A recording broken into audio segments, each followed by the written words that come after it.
What is happening?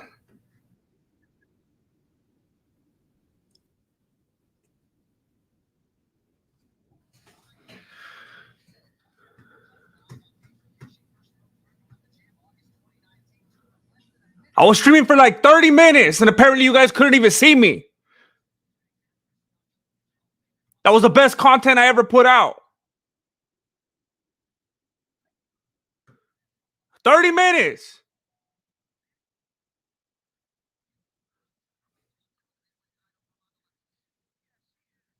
No one will ever see it. It's gonna be like that. This is not the best video in the world. No, this is just a tribute to the greatest video in the world. All right. I'm gonna have to make a video about the greatest video in the world because it's gone. To the greatest video in the world. All right.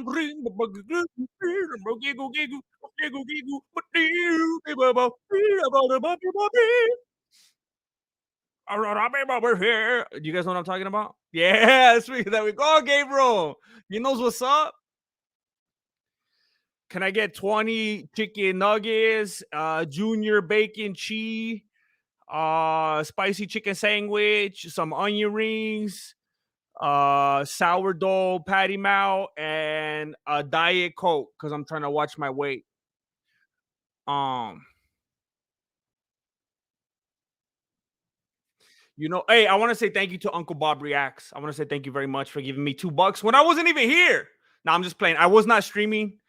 I'm not gonna lie to you. I was not actually streaming, but I was having some trouble with it going live. I was sitting right here waiting and waiting for the visual to show up, and it was not. So I don't know what's happening. Hey, but now that we're talking about junior bacon cheese, I don't know what's happening. It's been an issue. I've talked about it a lot, and basically the only time and the only reason I get on Twitter is because it's like an open forum of where you could like get in touch with people where you typically would never be able to, even though they probably don't see it and look at it and they don't care anyway. And like most businesses hire out like marketing companies so that they can handle all the communications because they just want to take all of our money and they really have no interest in talking to us or hearing what we have to say. But like the Olive Garden a while back, they took away their greatest dish, the best dish that I'm gonna give you a moment and you could tell me what's the best dish that the Olive Garden has ever had. And it's gonna be unanimous. You go ahead and let me know what's the greatest dish, the best meal that the Olive Garden has ever had, and then I'm gonna let you know that it's gone now. They took it away, and they did this during the coronavirus, and I kind of think that that's what the whole thing was all about. I kind of think that I mean, you hear about conspiracies here and there, they're trying to sell masks and whatnot. I think it has to do with the stuffed chicken marsala. Oh, the breadsticks don't count. That's like above like the breadsticks are unbelievable. Yeah, that's a whole different thing.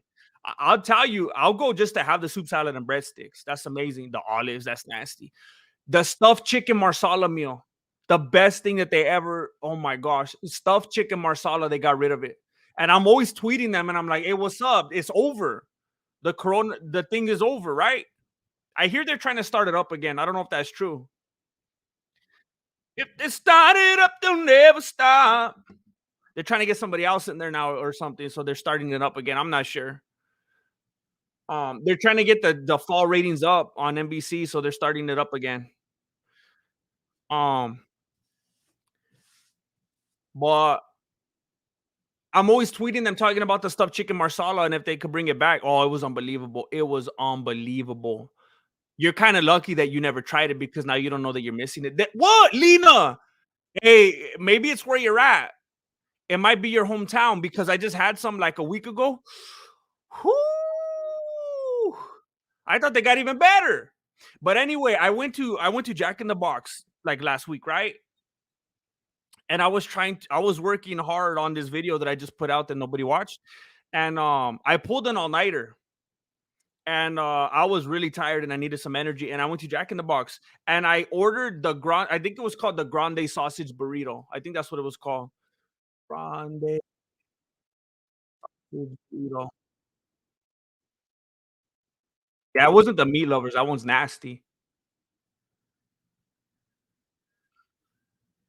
The grande sausage burrito, that's what it was called, and I couldn't see it on the menu, and I was like, "Oh," and I asked the lady, I was like, "Hey, I don't see this thing on the menu, but, like, I get this, like, regularly, and, like, what," and she's like, "Oh, no, it's gone." So I got the meat lovers, and it was disgusting, and it was dry, and it didn't have any flavor whatsoever. They got rid of the grande sausage burrito, and I was like, "You know what? I could understand it. I could get pa" actually, I don't understand it. I was just trying to force myself to be civil, and I was like, it's gonna be alright." Most of the time, I'm not even awake during breakfast hours anyway. I'll find a way to get past this. So I tried to let it go, and I was like, "You know what? Taco Bell has that good breakfast thing. It has, like, Chipotle or something. I don't know what it is." But the thing is, the reason I like the breakfast burrito at Jack in the Box is because it had this sauce, which I think, again, was Chipotle sauce. I love Chipotle sauce. Um, I suppose I could just buy some, huh? And just, like, dip it into the meat lovers burrito. But I don't even wanna give him my business anymore. I went to, I went, "Hey, what's up?" Jonathan Miles. I wanna say thank you to Jonathan Miles. He just sent me a donation to the PayPal because he understands that when you send money to the PayPal, I get it immediately and directly, and YouTube doesn't take a big fat cut from it. Thank you, Jonathan Miles. I appreciate it. Um, I really do. Thank you. Um, I continue to, like, I can't stand it when I watch YouTubers. It's like really big YouTubers. Um, like I was watching Gideon the other day, and I'm not trying to hate on him or anything. Like, at that level, you can't make your whole stream just being about that, but he's getting donation, donation, donation, donation, donation, and it's like he doesn't even look at them. I'm like, man, that's messed up. So I just want you guys to know I do appreciate it. Um, but they didn't have it. And I thought, well, I'll just go to Taco Bell if I'm ever awake this early again, and I'll just get their thing. It's like a breakfast crunch wrap or something. It's good. If you haven't had that sausage, I don't know the official title, but it's like a sausage breakfast crunch wrap from Taco Bell.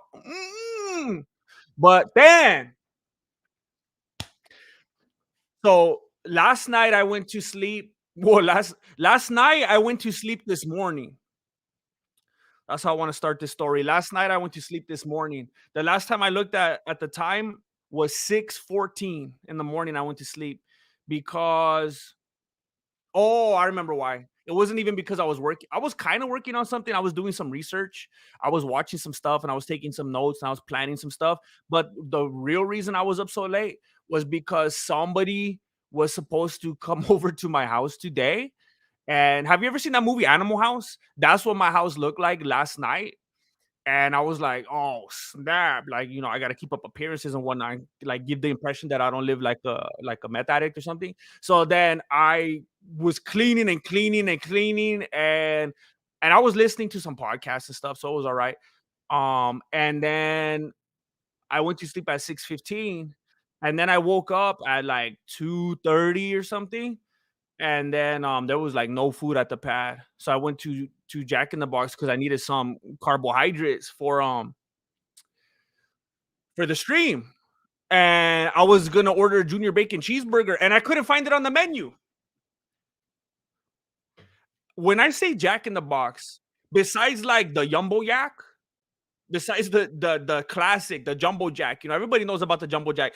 You ask them, "What's the second thing you know about a Jack in the Box?"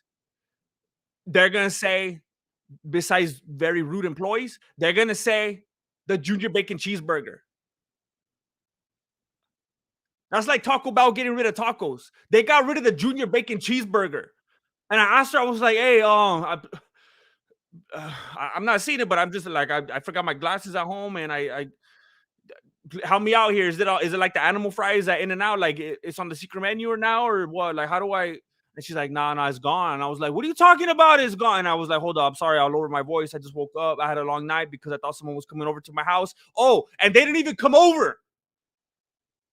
They didn't even come over."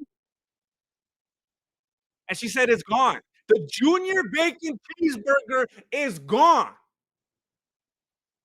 I'm going to Dollar Tree. I'm buying poster board. I'm getting Sharpies.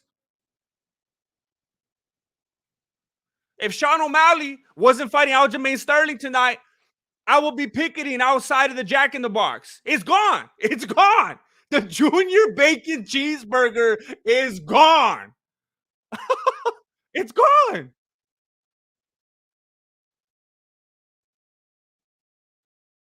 It's like Home Depot stopped selling hammers. It's gone. They want to get all this funky new stuff and the midnight meals, and they want to bring all these funky inventions. And I don't even, their menu's crazy, and they're getting rid of the classics now. I'm not trying to hate on the Jumbo Jack, but it's dry compared to the Junior Bacon Cheeseburger. It doesn't have that sauce. I need that sauce when I wake up. Oh my gosh, bro. Oh my gosh. Khaled.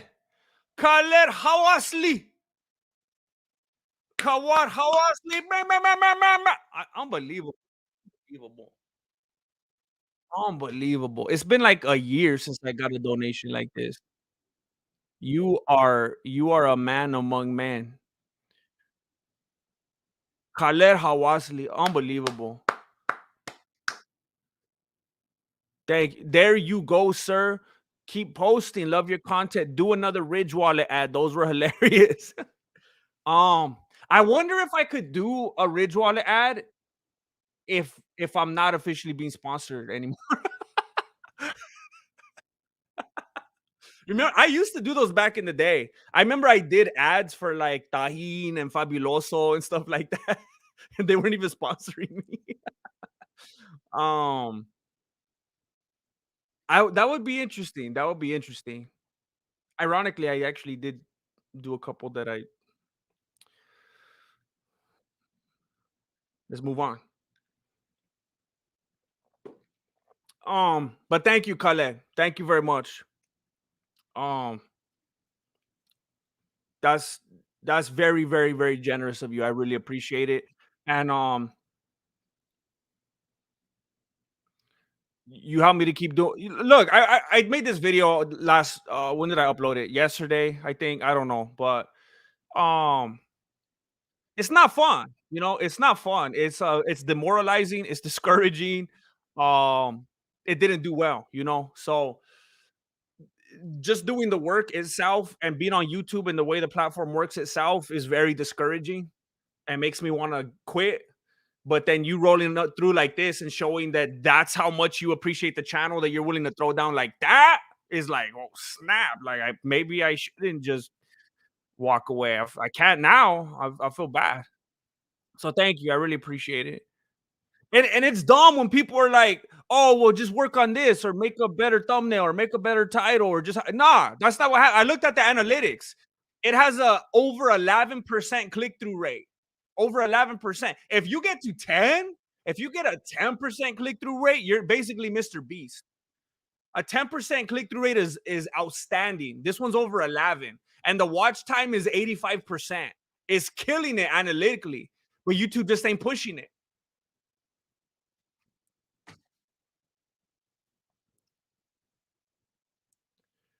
I appreciate you, Khaled. Thank you. Um, what kind of research do you do? I really, really, really want to. I'm working on trying to make a movie right now, slash maybe a series. I don't know. I think I would have a lot more fun doing a series. I would love to do a show. So I'm trying to create whatever they'll take. I'm trying to work on a show slash movie right now. And I'm doing a lot of research, watching different things that I like, a mixture of things that I like and things that maybe I don't particularly like, but that have had success. I'm looking at things in the genre that I want to create in. I'm just trying to take literally one of the things that I'm doing right now is I'm watching different shows that are like hits, different shows that are funny, successful in different ways. And it sounds dumb, but I'm literally watching them and I'm taking note. It just sounds so stupid when I say it out loud. I'm watching stuff and I'm literally taking note of how often I laugh. of how many like jokes per minute are in this content that's killing it, that's trending on streaming platforms, that's getting Emmys and awards and stuff. I'm sitting there and I'm watching like, is this laugh track manipulation or is this stuff actually funny? Um, and I'm taking note, like how often are these writers, are these creators interested in actually making people laugh?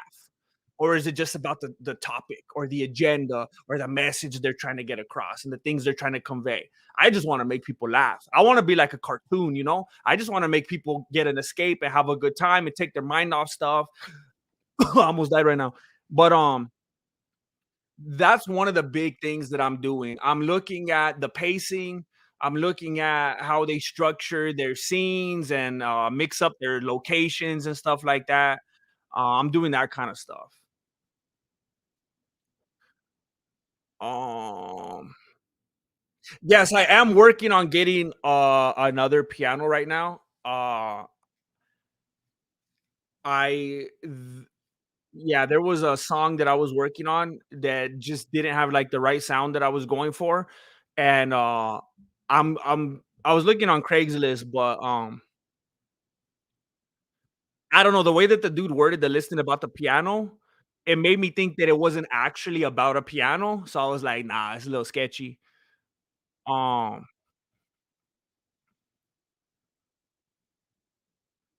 Junior bacon cheeseburgers what made me fall in love with Jack in the for real, it doesn't make any sense. It's like, well, they brought him back, I think. I was gonna say first they got rid of Jack,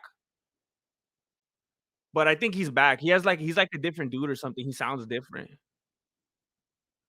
My boss ordered us a pizza at work today. I was so happy, made my day. That's cool. You gotta keep the people happy, be a man of the people. That's a good move right there. I don't understand with the whole Benjamin Gonzalez, the whole getting rid of menu item stuff. It doesn't make any sense. It doesn't make any sense. It was one of their more affordable things too. I mean, maybe that's it. They want to make people spend that money. Um, I used to work at Jack in the Box. I've talked about this a lot, man. I crushed a lot of those tacos. And I say it all the time. I don't like tacos. I don't.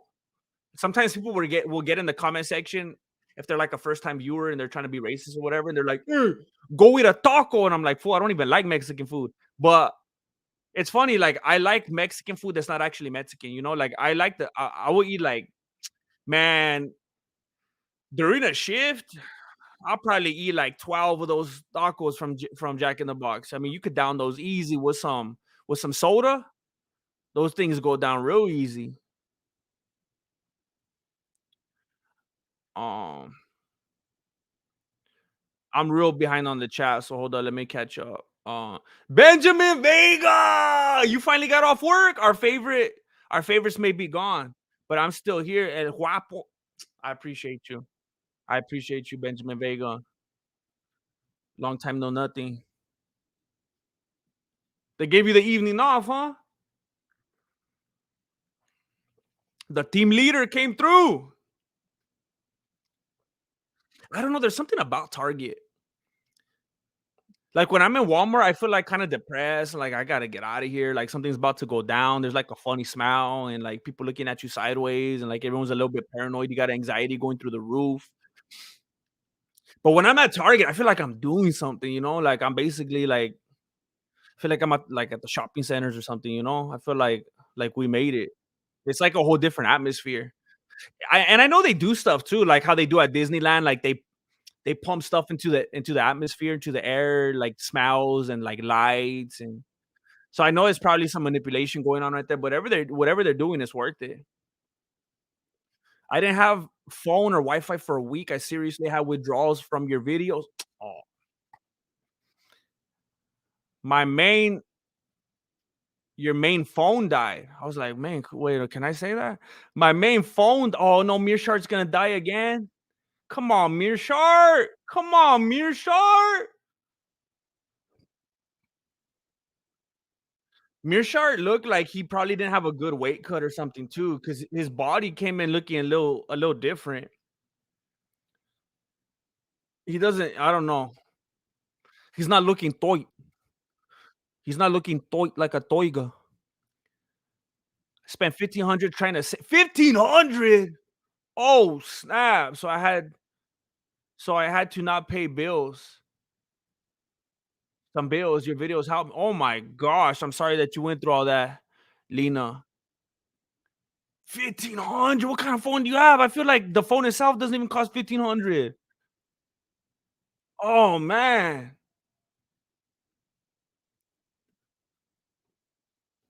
Phone or Wi-Fi, dang. Do you live, like, out in the mountains or something?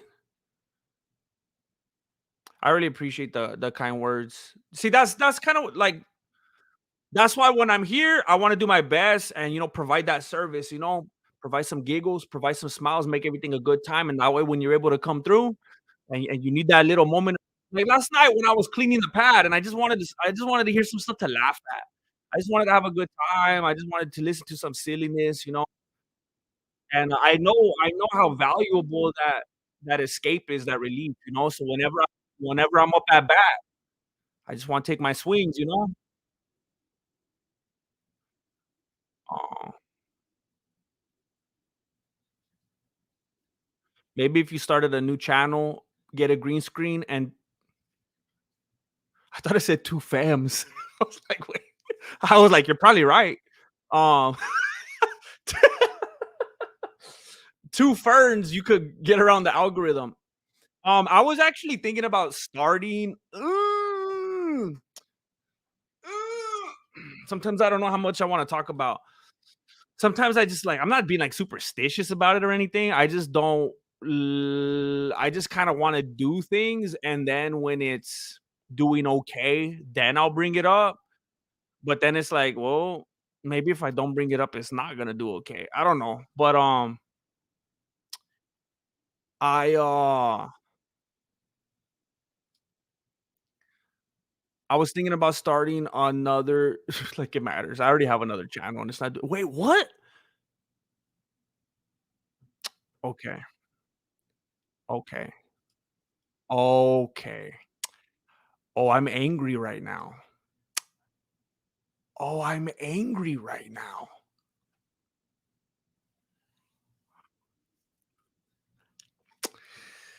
There was something missing from okay. This was not an accident. This was not an accident. Okay. Okay. That's annoying. Wow. Um,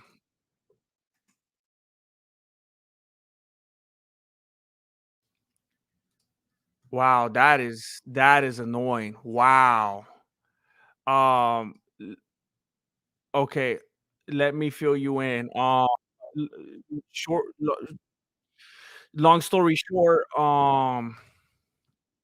so you know how I have below the beanie, and I have not really been active on it lately. Um, wow, that's annoying. I'm just gonna leave it at that for right now. Wow, that's annoying. Um, let me look at my homepage right here, make sure it's still there. Wow. So I started a channel called like I guess you could it's like a clips channel where I just want to take little pieces of videos and little like segmentation so they could get out there easier and more digestible sizes, and then if people want they could come and watch the longer videos. Um so that doesn't create any more like that doesn't make any more work for me really besides cutting stuff up. It's just taking existing stuff from videos that I've already made. And then I was thinking about doing another one that's gosh,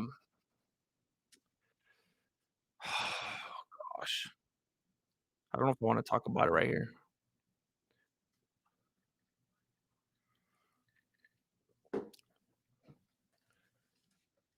I was thinking about doing a format more like I don't know, like a Abba and Preach, like like Moist Critical, like one of those like honestly it's frustrating.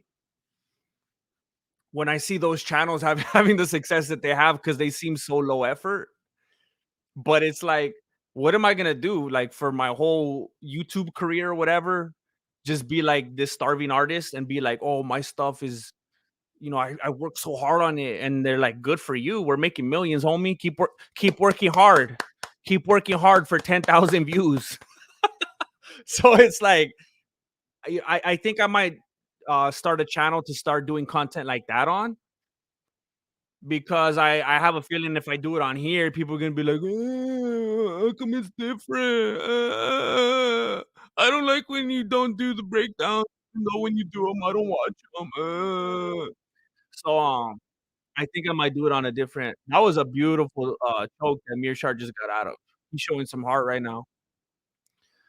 So every once in a while, like maybe scroll down on my homepage and look at the channels I have down there. Like right now, I have Mexican martial arts clips, and then I have below the beanie.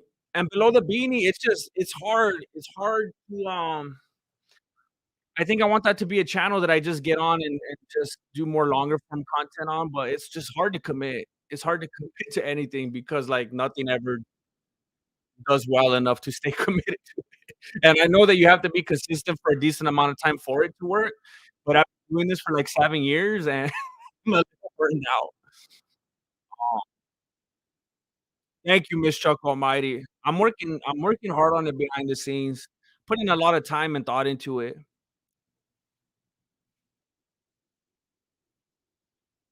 Yeah, I can't believe that there's a person on this earth that likes The Big Bang Theory. Wow. It it kinda makes me more confident in, like, stuff that I would like to create. Like, man, if they like that, it's not easy to make people like stuff, but then it's also scary because it's like, I don't know if I am able to make stuff that bad. What if you have to make bad content like that for it to be successful? Um, Let me catch up a little bit on the chat right here. Anyone know GM's PayPal? Well, I mean, I'm not gonna leave you hanging. That would be disrespectful. Um, if for some reason I know I forget there's like little usernames on PayPal. I forgot what mine is. I don't know. I'll just have to give you the link. If for some reason you wanted, like you had extra cash or whatever, like I'm not gonna try to,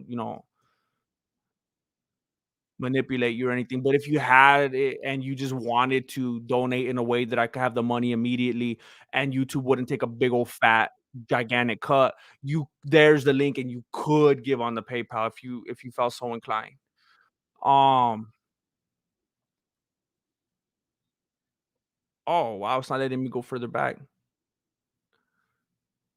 Why the lack of content lately? Can't get enough of your videos. Thank you, Jeremy. Because I am not a 15-year-old bachelor. And it's hard to take the time that it takes to make my style of videos for absolutely no return whatsoever. For absolutely no return whatsoever. So I'm just kind of like at that fork in the road, I'm at a tough place, and that's why I'm trying to think of ideas to do some new stuff because it's just a ridiculous life. It's a ridiculous life. Um, Chef X I rule for reals. I'll start celebrating and my beanie will accidentally come off. Um,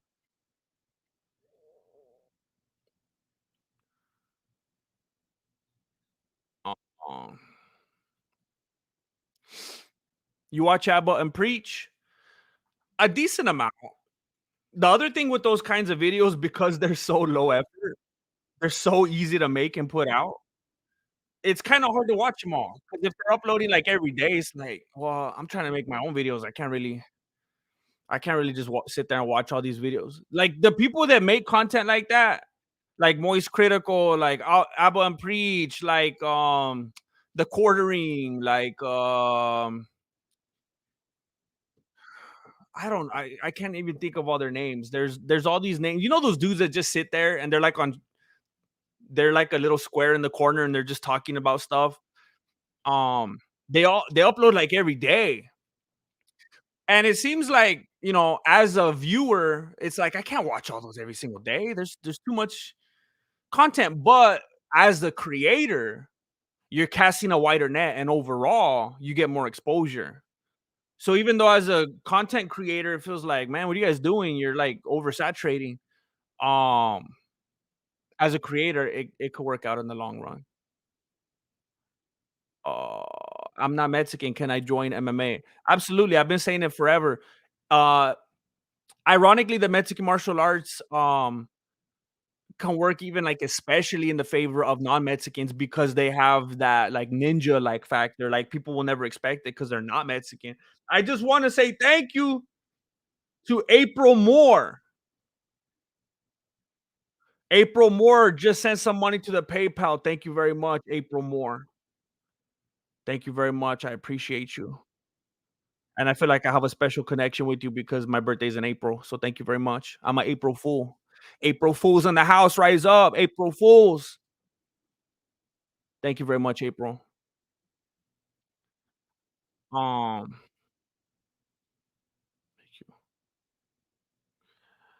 um, do you think Morgan Wallen is country, or do you think it's some weird, gross new thing that sounds more like pop than country?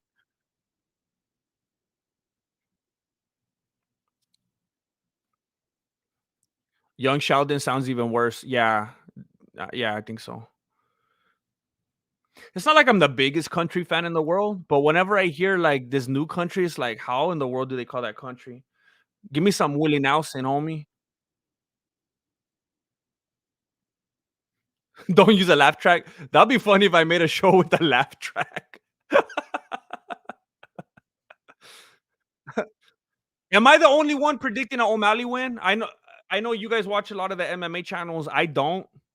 I get sick of it. Is anyone predicting an O'Malley win besides myself? The great reset is coming. They already got their finger on the button, homie. Um, they ain't even trying to blow in the cartridge. They're just pressing reset. Um, has anyone else voted or said that O'Malley's gonna win?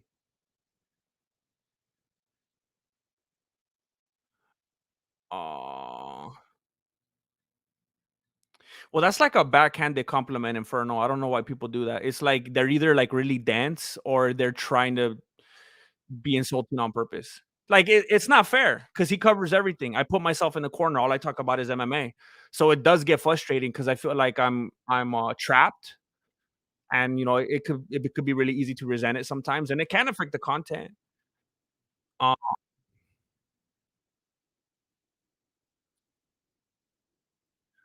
uh, uh,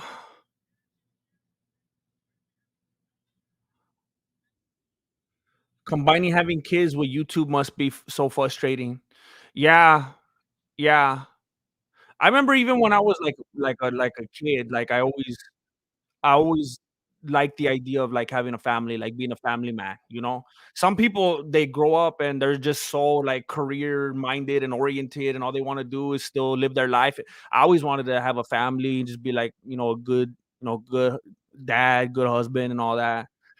Um, so, like, when I am working too much, I don't like it, and I feel guilty, and it feels terrible. I wanna spend that family time.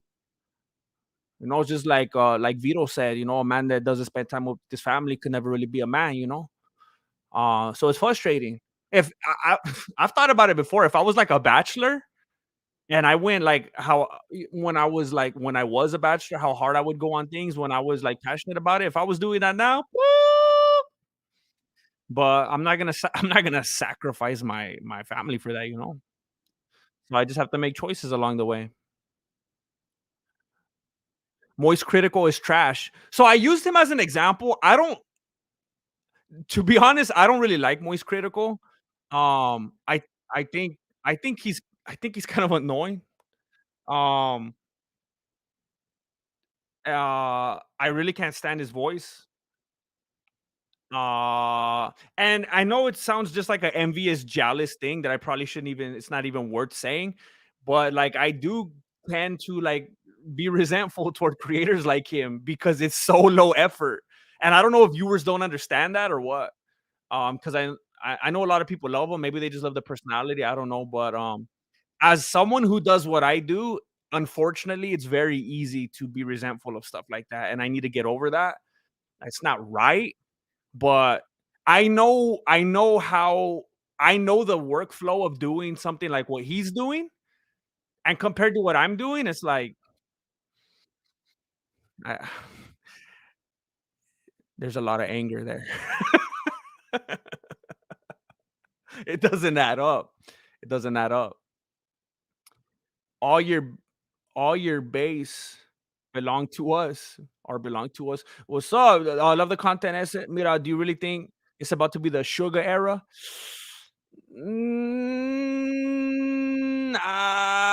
Not necessarily. Like, I really didn't want people to get it twisted earlier. Like, what if they watched my prediction video, which by the way is pinned up there in the top of the chat. If you did not see my prediction video that I uploaded yesterday, you should go and watch, especially if you're one of the people that are always telling me that I should make breakdown videos because then you don't show up when I actually make them, and then I'm like, forget, I'm not gonna make them anymore, and then you complain. But do I think it's gonna be the sugar era? Look, I'm not a Sean O'Malley fan.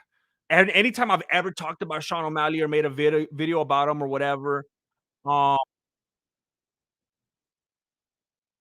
um, I was watching critical vids in the 7th grade and I'm 26. He put in the time. That's a stupid argument. That's like when you're a senior and you're like, "I should be on varsity," and it's like, "Well, did you like, are you varsity level?" It doesn't matter how long you've been doing it. That doesn't mean anything. Now, if back in the day he made like outstanding, high quality, good production videos, and now he's just like resting on his laurels and coasting, okay, fine. He's kinda like living that pension era.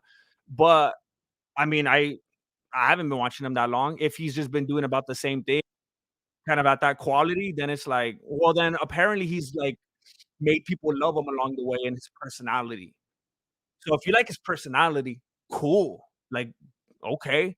But I'm just talking about I'm talking about a perspective that unless you're gonna be in my chanclas and like truly be empathetic about it and look at my actual perspective, then you're not gonna get it. If you're just a fan of Moist Critical and you're just getting defensive, then yeah, you're not gonna like what I'm saying. But if you're looking at it from like, well, why is he saying this? What kind of content does Critical make against this other kind of content?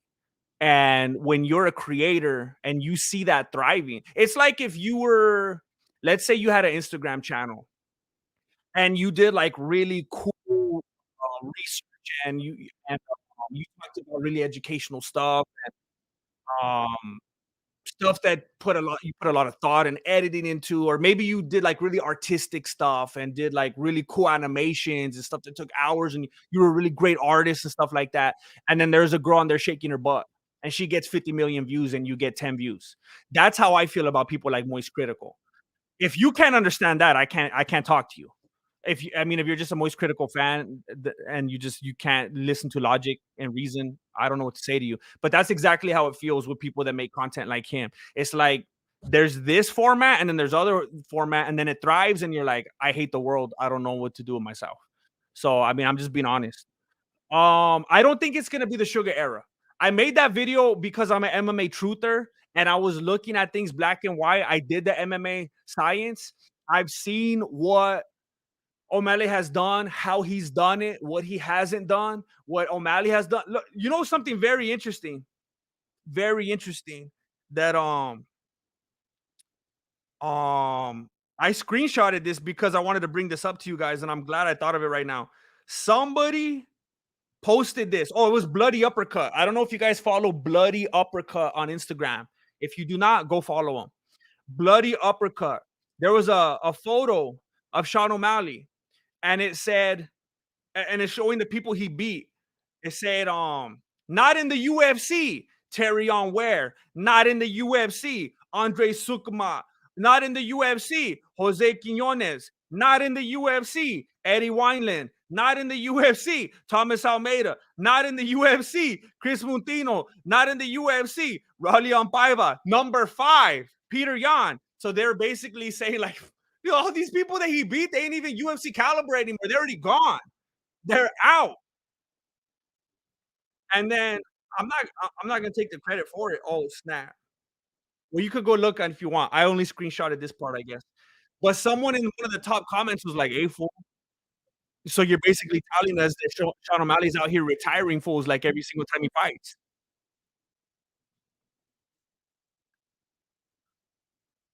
I mean, it's not his fault if he made it look easy. You know, look, I don't know what I'm doing. I don't know what I'm doing right now. I've never liked Sean O'Malley, and I've always talked about how he doesn't have a resume. I don't know what I'm doing. I'm tired. I'm trying to support my own narrative. Hungry.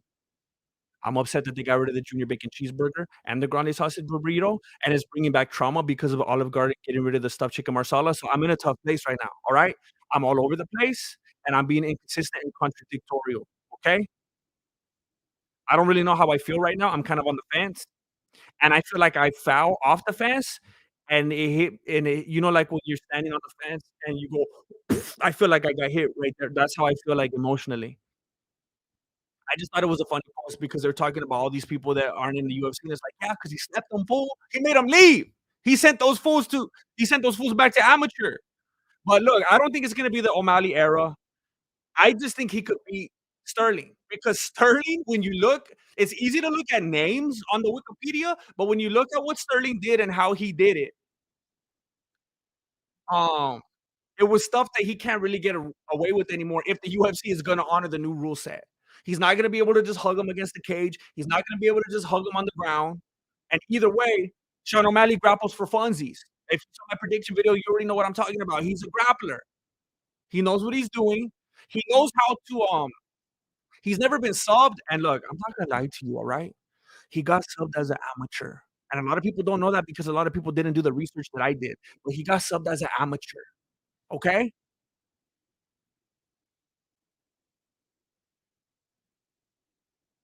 Hold up. Is everything covered outside? The phone says it's raining. He got subbed as an amateur, all right? A lot of people probably don't know that, but as a professional, that's when it matters, right? It's like when you're a fighter, you're amateur, it's like it's expunged. It got expunged. It doesn't matter anymore. It doesn't exist. It never happened. But he hasn't been subbed as far as we know, right? Because we look at pro. We look at pro stuff. You can't Wikipedia doesn't talk about amateur stuff, so we don't talk about it. We don't talk about amateur. So O'Malley can handle his own on the ground. All the different fights in the UFC, and even when he was before the UFC, when he was pro, when you see people grappling up with him, he's like submission artist. They can't sub him. They can't sub him. He's rolling and rolling. He almost gets him in the triangle. He almost gets him in the arm lock. He knows what to do. He knows how to chain BJJ. He knows what he's doing on there. The feet, he's a sniper. O'Malley's wild. I'm telling you, he throws those rims out there like Royce Great. Those rims. He's throwing limbs out there like Royce Gracie again. If you didn't see my prediction video, so it's pinned at the top of the chat. He's just throwing limbs out there until he can finally get the takedown, and then he's just hugging you. But they're not gonna let him do that anymore. Control time doesn't matter. O'Malley's gonna be sniping them. It's just like when Max Holiday is playing and he learns how to fight. You know how you said he learned how to fight by playing video games? That's how O'Malley learned how to snipe. He's on the Call of Duty and then he gets in there like a sniper with Aljamain Sterling.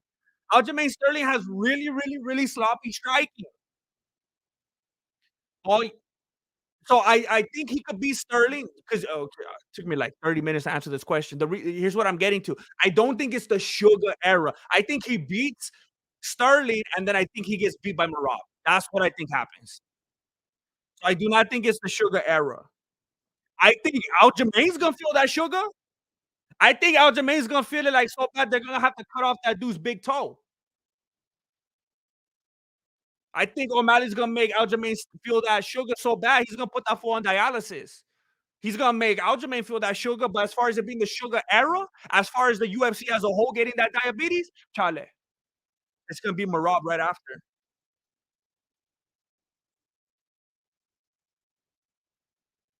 Oh my gosh. No Nodal's Twitch stream. I don't know what that means. If you guys get on Twitch, if you guys like to Twitch on the weekends and you want to get on there and look up someone named Nodal, Nodaln. Maybe look up No Down's Twitch stream. I don't know because I want to help support him and plug him since he's supporting me. He threw down some big money right here. He says, "Hey GM, I know 75 bones may not be enough for your situation." Hey, that's a lot of money. That's a lot of money. I would never, ever look at someone throwing down 75 bucks and be like, "That's all you." I remember one time, one time I was at a gas station in Fresno, and there was some dude. He was walking around, and he was he was like looking in the trash or something, and he approached me, and he was asking if I had any money, and I took out I took out some money. I mean, has this ever happened to you when you're dealing with someone in this situation? You take some money out of your pocket and you have way more money in your pocket than you would think you're able to give them, you know? So I took some money out of my pocket and I gave him like 10 bucks, I think. I think I gave him like 2 fives. And then but he saw the rest of the money and I probably had a 20 and like several ones or something like that besides the 2 fives. And he was like, I forgot how he said it, but he was looking at me, he's like,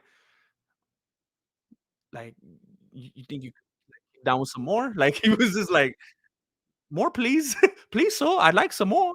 And I was like, "What am I gonna do? Say no?" Like, 'cause for reals, I was like, at the end of the day, what am I gonna do with it? I'm gonna go buy some hot Cheetos?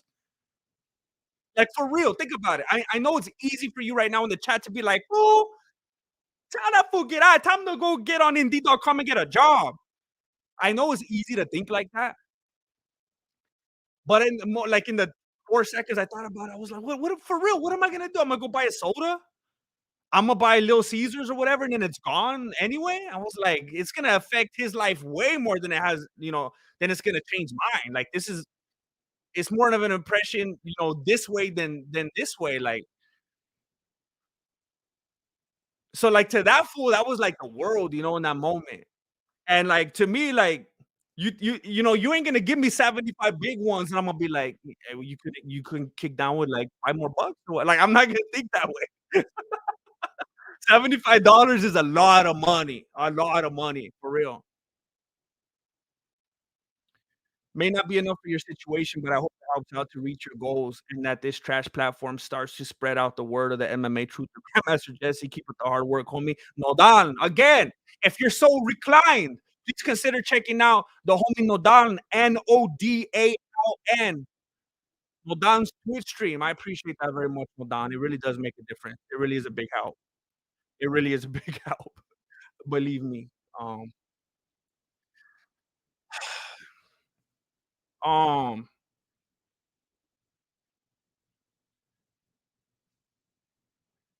Um, Huggies, Huggies. I once gave a homeless guy some change, and he gave it back to me because it wasn't enough. I've talked about it before. It reminds me of that one scene on Curb Your Enthusiasm when Larry David was trying to give some guy like a tuna sandwich, tuna or something, and then the guy was like, "I don't like tuna," and he was like, "What? Like you're homeless, dude. What do you expect from me?" But he was like a homeless dude that was like a little too fancy. And he's like, "No, I don't like tuna," and he gave it back to him. Um, yeah, that's crazy. He gave it back. Wow. He's like, "I don't got time for this." I appreciate you, Huggies. Um,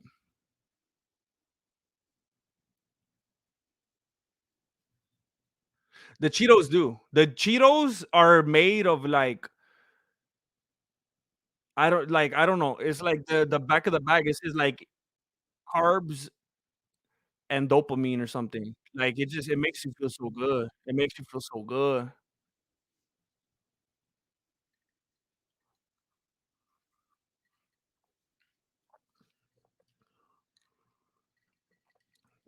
I stopped thinking about that kind of a long time ago. I know a lot of people don't like to give money to the homeless. Because that's the general thought, like, "Well, what are they gonna do with it?" And I used to think that way a lot more myself, um, when I was younger. But and look, I'm not gonna take a big old detour on you or anything like that, but and I'm not trying to make it like a selfish thing, like it's all about me or the person, the POV or whatever. But I think when you're in a position where you can give to the homeless, um, it says more about you and your heart than it does about the person you're giving it to in their situation. Um, I think we're expected to, and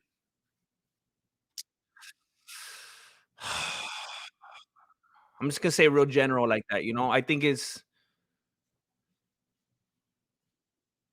I think when we're provided with the opportunity to be a blessing to someone, it says more about us and how we handle life than whatever their situation is or what they're gonna do with the money.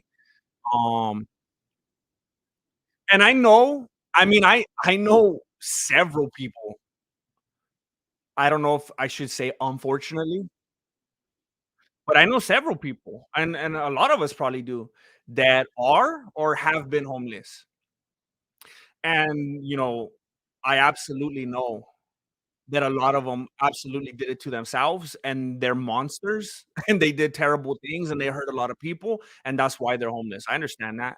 But something else that I started to understand later in life is that, no matter how you could feel all the security in the world you want to, homie. You could be delusional all day. But every one of us, every single one of you in the stream right now, including myself, whether it's 2, whether it's 5, whether it's 20, we're all a certain amount of steps away from being homeless. All you gotta do is, have some kind of a acquisition at work, and someone buys out the company, and you're all laid off. And maybe, your parents are gone, or you don't have a relationship, or you have bad credit, or you have no relatives or friends, no one's there to help you, no one, "Hey, can you cover my rent this week?" Or doesn't exist. Your landlord's like, "Fool, I don't care, give me that money. You don't have it, you're gone. You're on the street now." Every single one of us is literally a certain number of steps that we don't know away from being homeless. You get laid off for some dumb reason, someone lied about you or something, you're gone. Oh, wait, you can't pay for your car now? Ford doesn't care, your car is gone. Wait, so you can't even get a new job? You can't walk to work now? You can't pay the electricity or what? Your apartment's gone.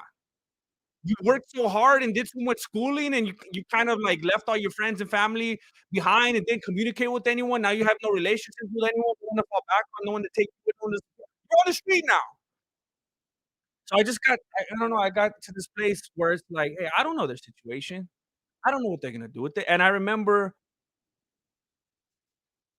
I was around this environment for a while in my life where I learned about, DTs, like, with people who struggle with alcoholism, and literally, if they don't have it, they'll have tremors and they'll die.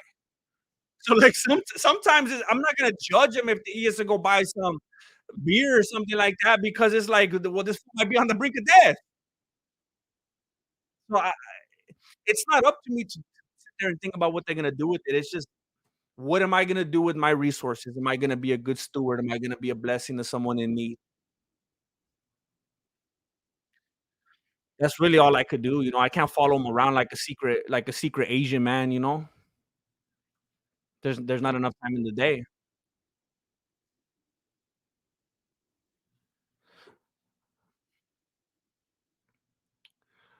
Um, oh, yeah, if you're here right now and you haven't liked the video, liking the video helps YouTube show it to more people. More people will show up. So I would appreciate it very much if you would just go. It's just playing the game, man. It just makes YouTube go like, "Oh, look, they like this video." Specialty Automotive. I hope you're doing good. I hope you're doing good. getting that business. I remember coming home, from work really late, waiting for the bus. This guy walks up and asks for money, and I felt bad. I gave him a couple dimes, and he gave them back and said, "Keep them for good luck." He's like, You need it more than me, pal. You drink with your left hand?"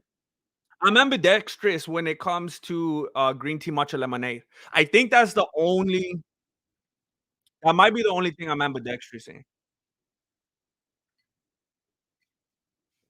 Um,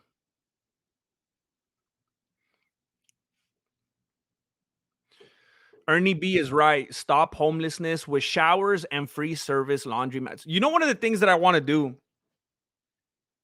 I always kinda had a thing for, like I always had, like, a heart for homeless people, especially. Like, I know there's a lot of different problems, a lot of different struggles, a lot of but that's one of the things I was always like, if I ever do well in something, whatever it is, I'd like to create, like, an environment or like a something, an organ something where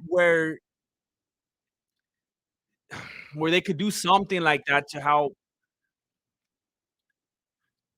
like when you talk to a homeless person, like, "Okay, like, what happened? Why are you here? Like, how can we get to the bottom of that thing? Like, this is what you were struggling with? Let's address that thing. Let's get you you're just trying to get some work. Let's like I don't know. Like, maybe I'm not the boots on the ground one. Like, there's probably people that study that and, know how to deal with it and stuff, but that's something I always had an interest in doing. There was 2 things I wanted to do a lot, and I think it had a lot to do with where I grew up and how I grew up. One of the things was I wanted to somehow create, like, resources and environments, for people who were dealing with homelessness, not to just feed into it and keep it going, be like, "Yeah, let's love the homeless, let's buy 'em more tents." Not like that, I mean, like, let's get them the help that they need so that they don't have to be homeless. Um, and the other thing was, resources for kids. I had so many homies when I was growing up that when we were little, man, they were, like, crazy good athletes, crazy good athletes. But then when we got to, like, high school, they couldn't play because they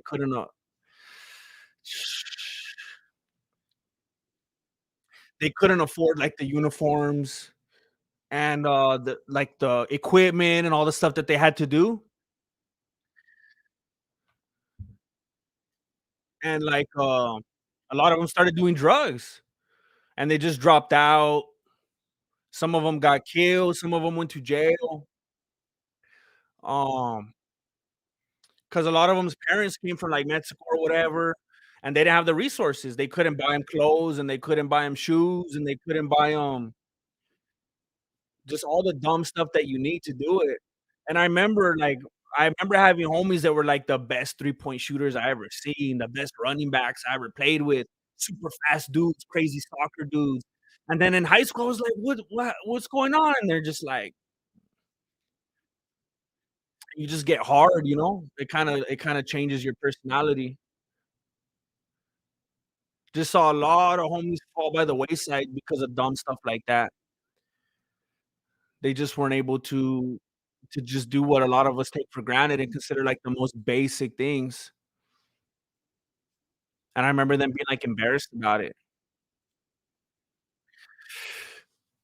Marilena tells me a lot too, that's what her childhood was like.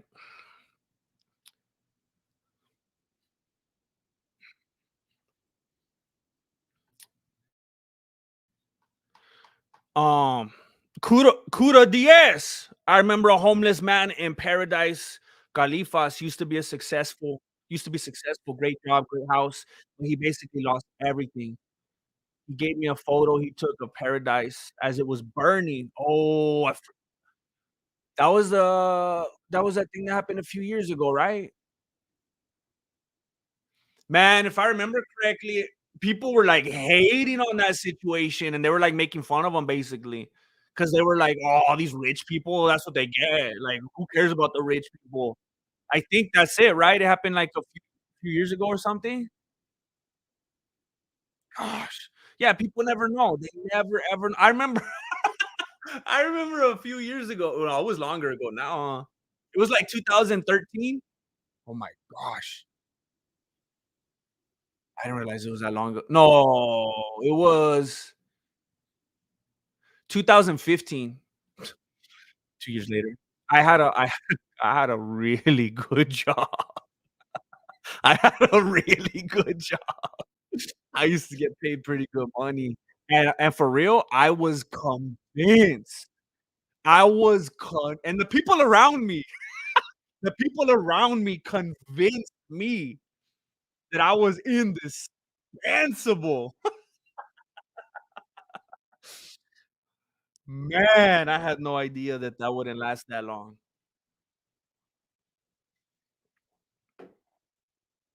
Things were so good in that time that we made some decisions, and now we're still paying for that now. Now we're trying to catch up. Um, oh yeah, that's messed up, Kuda. People never know. Um,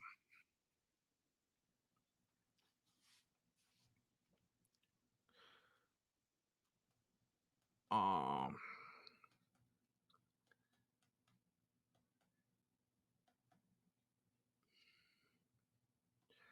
uh,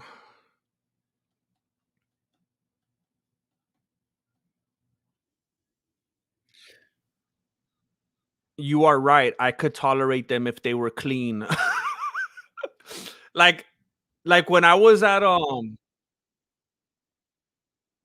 Santa Monica, gosh, what a the irony. When I was at Santa Monica, like 3 weeks ago or something, I put up a post and I said something on the community tab, like, I put something like, "Oh, I just went to Santa Monica and now I believe in, what was it? Oh, what's it called that all these globalists want when they just wanna kill everyone? Oh, I just went to Santa Monica and now I believe in population control or something like that. And there were people in the comments who thought I was talking about the homeless. Man, that bothered me. I that really bothered me, and I thought, "Man, I don't want anybody to think that's what I was saying. I don't want people to think that about me." I was talking about all those rich snobs, all those stuck up, annoying people making TikTok.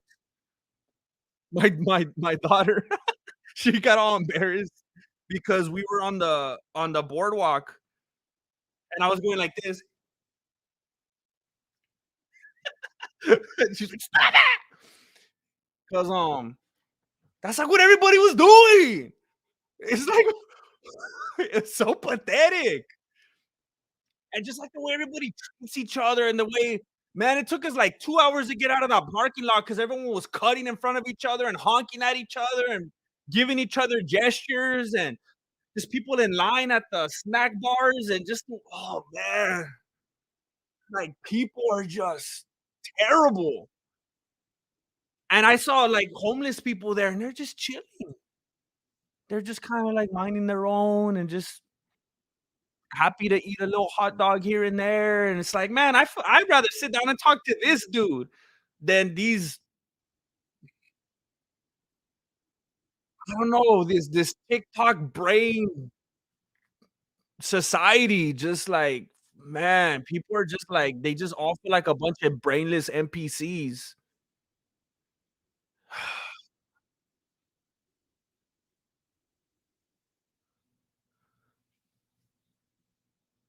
I feel like I'd rather sit down and chill with someone homeless than some random person in a Starbucks, you know?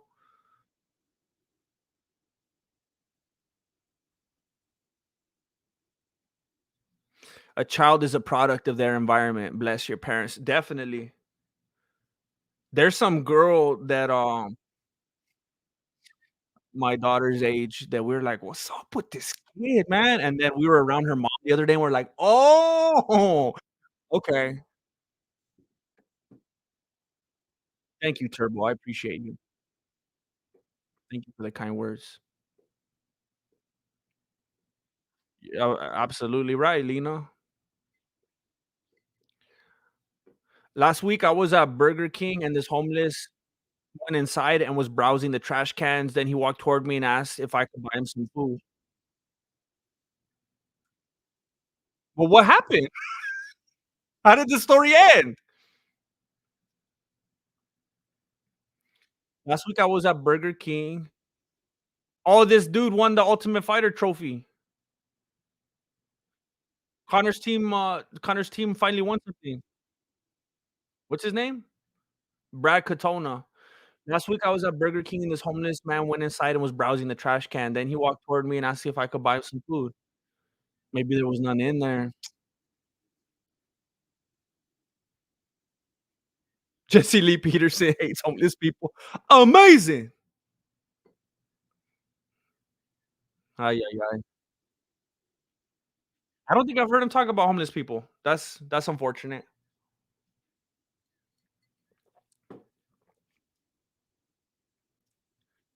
Um,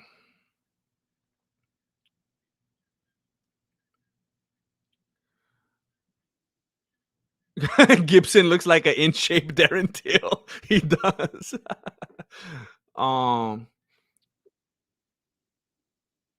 I had a great job, but I had a grand mal seizure at work, cracked my skull, got a traumatic brain injury. I haven't been able to work since 2010. Oh my gosh. Oh man. Oh man, I'm sorry you had to go through that. Oh my gosh. Man,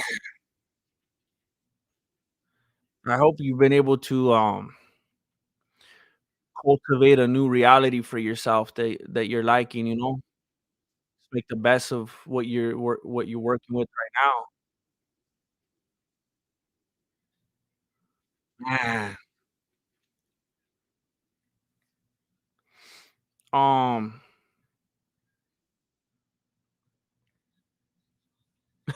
AGM, how many Pee Wee videos have you watched since his passing?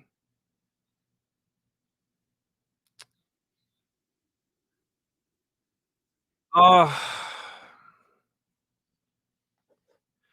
I've watched, I don't know, between 5 and 10 YouTube videos and, a few of the episodes on Amazon. I was watching one on Amazon, and at the end, he was like, um, "Alright, well, that's the end.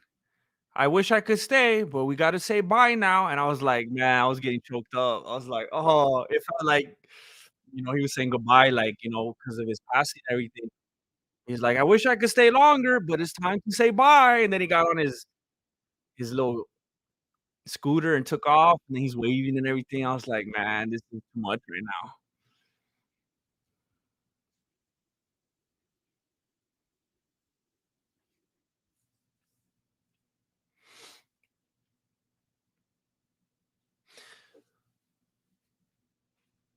Um, what the No, I didn't do that one right. I didn't get the inflection right. Amazing. That's amazing. He didn't ask for money, and I didn't have cash with me at the Burger King. The crowd was giving me a weird look for buying this man a meal. Oh, so you bought him a meal. They were giving you a weird look for buying him a meal. Yeah, I think a lot of people have the perspective, the tough love perspective, like, "Don't buy him anything. Don't give him any money. If you do that, he's not gonna go and put on a suit and tie and go get a corner office job and turn his life around." Like, it's not that easy. I understand tough love. I'm a proponent of tough love, but in certain situations, it's not logical. It's been a whole saga with me for like 2 months now. I can't even get a job on Indeed.com. I have some good stuff on my resume. I have some good stuff in my work experience. I can't even get hired. But some people won't help the homeless. They're like, "No, they could go get a job." I can't even get a job. I'm about to be homeless.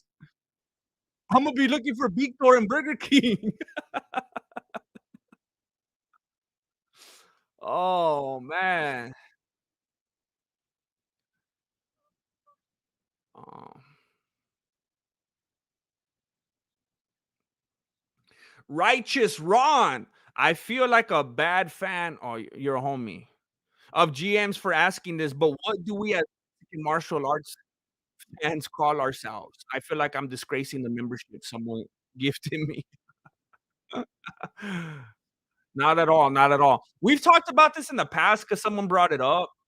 I always felt like it was a little bit cringy when YouTubers call their viewers something, like, if they think they're, like, I don't know, like, you think you're Lady Gaga or what? But, I mean, even when they do it, it's stupid. I can't think of any time I've ever heard a celebrity or whatever refer to their viewers as something where I didn't think it sounded dumb. That being said, I remember I put it out there one time and somebody was like, I think it was David Capico, I'm not sure. Somebody was like, uh, "Mexican martial artists?" Like, "Duh." I was like, "Of course, they're Mexican martial artists." One of the favorites lately is, MMA MMA truther. This is where the MMA truthers unite. So either or both. Um, uh-oh. Come on, come on. It skipped on me. When Robin Williams died, I couldn't watch anything he was in for a few years. Yeah, that's a tough one. That's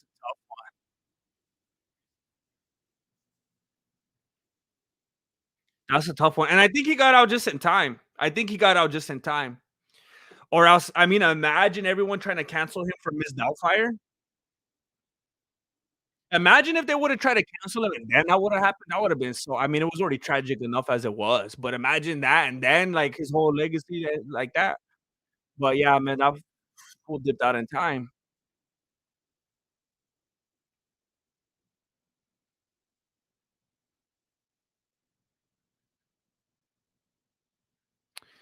Man, yeah, that's a lot of our childhoods right there. That's a lot of our childhoods right there. That's a good work that guy put in. Um,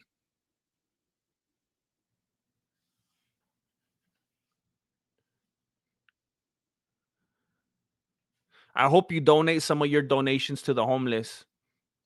Whenever I whenever I cross paths, I do. So that will happen. Oh, someone hit up the PayPal. Julian Gogniat. Gojniak. Gojniak. Julian Gojniak. Enjoy GM. Sorry it took this long to support, but I'm still figuring out how these money transfers work. You figured it out, homie? Love your content. Saludos from Switzerland. Rasta Rocket. Oh, there we go. I see you. Thank you, Rasta Rocket. Thank you very much. Thank you. I'm very thankful for your contributions. I know what it feels like to have money and then give it away. So I know it's a sacrifice. I don't take it lightly. Thank you. Thank you, Rasta Rocket. Michael Ferry. Michael Ferry just gave away 5 Mexican martial arts memberships. Frisky Dingo. It's all good, Michael Ferry. You haven't been going that long. Frisky Dingo, Kuda DS, Lena G, Go Shock, and Martin Song were all gifted Mexican martial arts memberships. Scope the membership tab for behind the scenes extra content, Discord, different stuff that other people don't typically get. Um, don't forget to scope the membership tab.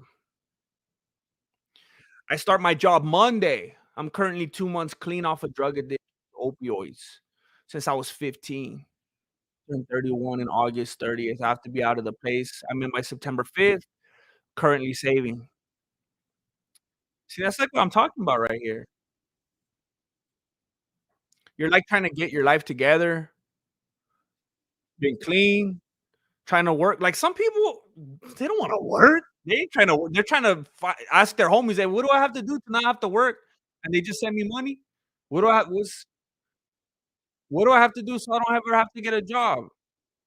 And they'll just pay my bills for me. They're not trying to go out there and do better for themselves. You're out here staying clean, trying to get a job, dealing with this for so long, you're still having the strength to get out of it, and you're still in this situation right here. Gotta be out by September 5th. Just like that, everyone's just, like, right on the cusp of, like, I got nowhere to be. Where am I gonna go?" I hope you find some place. Just, do that networking, be polite, keep that smile up, be patient. Some people, when they're meeting people on the phone or at a counter or a waitress or catch so rude, just so short. Just the smallest little things, like I was at the store the other day. I mean, just the littlest things. I was at the store, the girl rings me up, whatever, I say, "Thank you," she says, "You're welcome, thank you." And then this dude is bagging a bunch of my stuff. And some people probably just don't even he doesn't even register to them. He's a NPC. He just bags it and you dip, you're the one the cashier's the one you're talking with and interacting with and exchanging and you're talking to her, "Thank you," and then you just leave, right? But I looked at the dude, I looked him in the eyes, I said, "Thank you," 'cause he's bagging my stuff, he's working, he's putting all my stuff, and I said, "Thank you." And he just, like, dead eyes, just, like, look like I'm not even there, and I'm like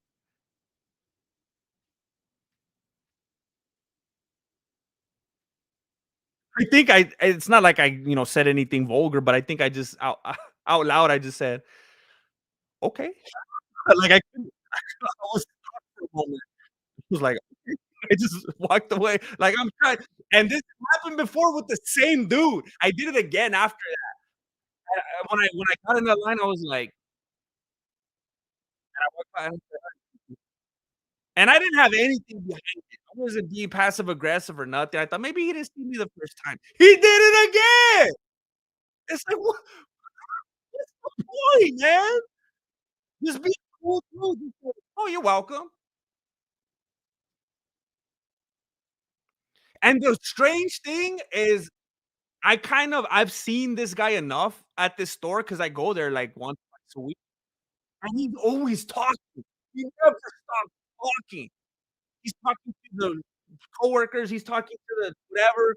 So but then when I talk to him and I'm like, "Hey, thank you." Lock it up.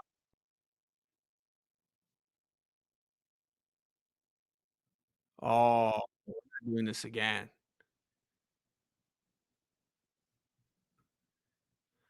We're not doing this again. I put a new thing in here so I wouldn't have any issues whatsoever with the internet and the audio wouldn't be acting up. And I was doing it again.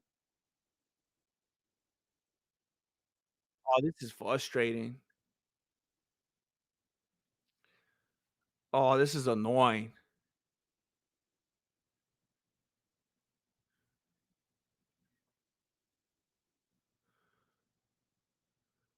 I used to be homeless. The people are so much more real and kind on the streets.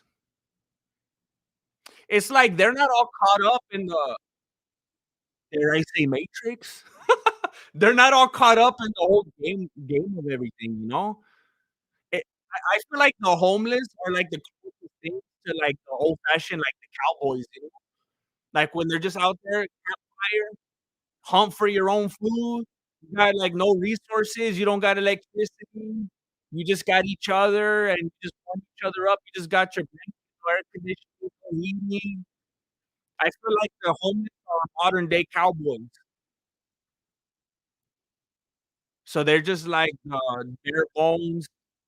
You just survive off of what you got. It's very simplified.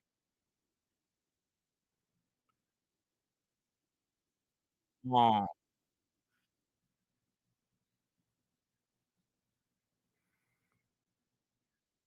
dang it. Um,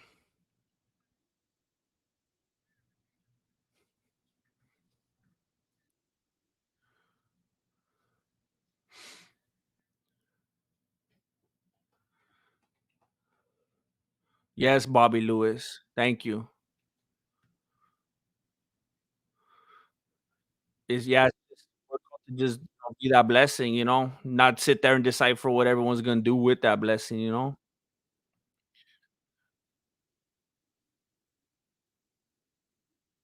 Respect, respect.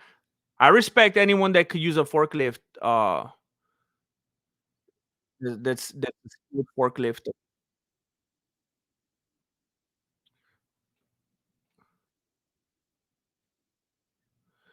Yeah, it doesn't make any sense. I don't know what to do at this point. Hobby. Hey, G, I'm not sure if you were a Linkin Park fan, but when the lead singer Chester passed away, I couldn't listen to their music until a year or two later. I wasn't a big Linkin Park fan. Well, I mean, I guess I wasn't at all, really. I was never like a hater or anything. I didn't have a problem with them, but I just never happened to be a big consumer of their music. But from what I observed, it seems like people who were Linkin Park fans were like, it's like if you're a Linkin Park fan, automatically you're a diehard fan, like hardcore fan. It seemed like you couldn't be a Park fan without being like super into it, like really invested. I can understand that. It seems like everyone that gravitated to that was like all in. Um, so yeah,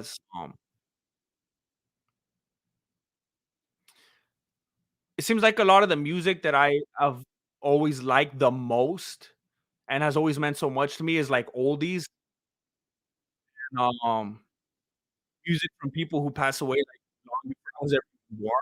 So I never really went through that.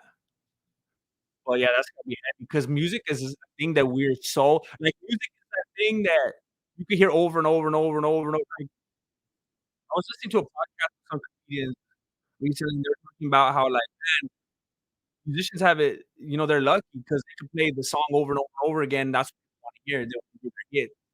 But you can't tell a joke over and over, people get sick of it, they'll get annoyed. But music, it's like, just you make the connection with it, it hits your emotions, you just wanna listen to it over and over and get so close to it.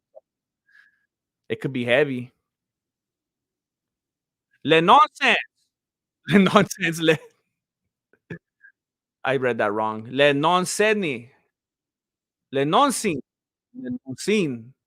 I've become a MMA truther over the past year. I've learned so much about the UFC, and your last video made me spit my drink out. I share your opinion about helping out others with good life. Thank you, le nonsense. Le nonsense. I'm having trouble. Le nonsense, le nonsense. Thank you. I'm glad that you are a MMA truther. I'm glad that you are part of the community, and I'm glad that you watched this last video. Um, that's a big deal. It means a lot to me when people, uh, are willing to take the time, and I'm glad that you spat out your drink. That means a lot as well. Um, yeah, it can, and I hope it could just as easily, turn good. I'm holding out. I'm hopeful. I hope I can go back to that good life at some point soon. Thank you, Lenonsene. Thank you. Oh.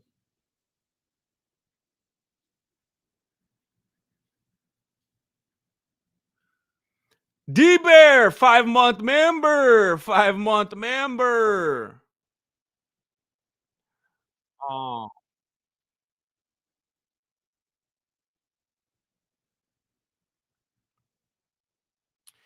that's your Owen GM. What's up? Best album, movie director?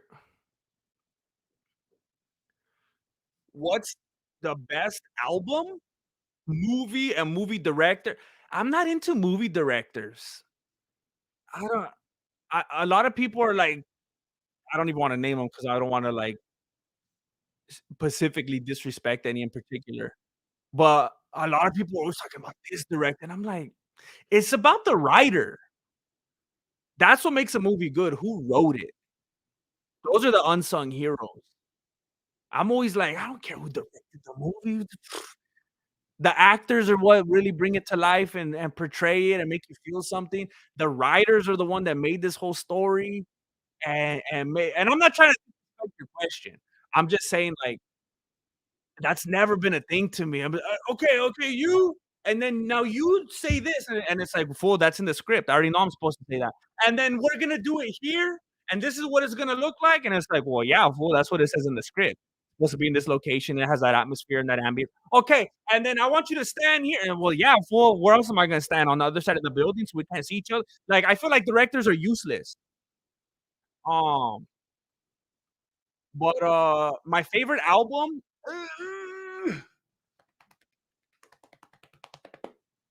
my favorite album of all time might be OK Computer.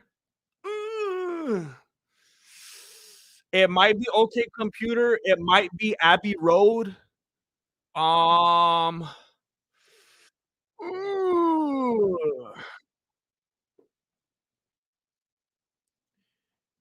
um,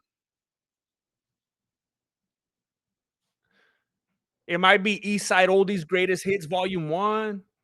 Um,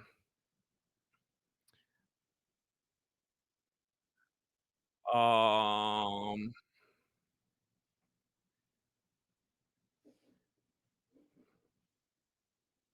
yeah, Led Zeppelin Greatest Hits, I don't know. My favorite movie, Wizard of Oz, The Wizard of Oz. Thank you, Scabby Vulture, I appreciate you. Thank you for watching from across I don't know if you're across the world, but wherever you're at. What's your favorite favor to do people? A favor? Um, I always have so much going on in my own life. It's such an inconvenience to do anybody any kind of a favor. My favorite favor to do someone, I'm trying to think of what people ask me to do. Um,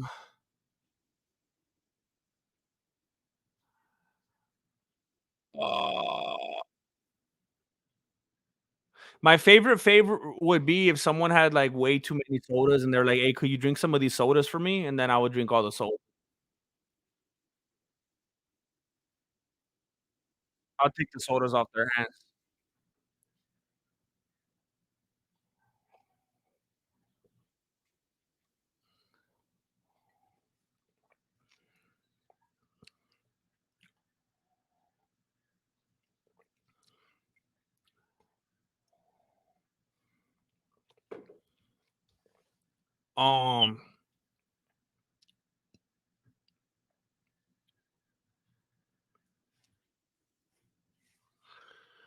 Um, what is your favorite Jarrito soda? I don't like Jarritos. I think it's overrated, and I think,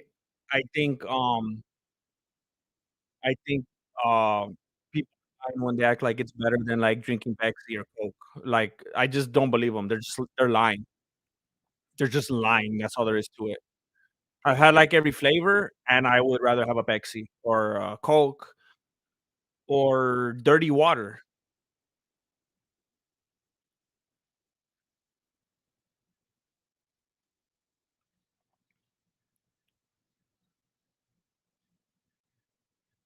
What happened to the AG1 sponsorship? Did they not like the skit you did? What do you mean what do you mean what happened to it?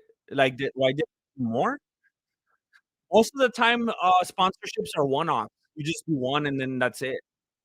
Ironically, I am about to do another one with them, but most of the time the Ridge Wallet was a very, very, very different kind of setup.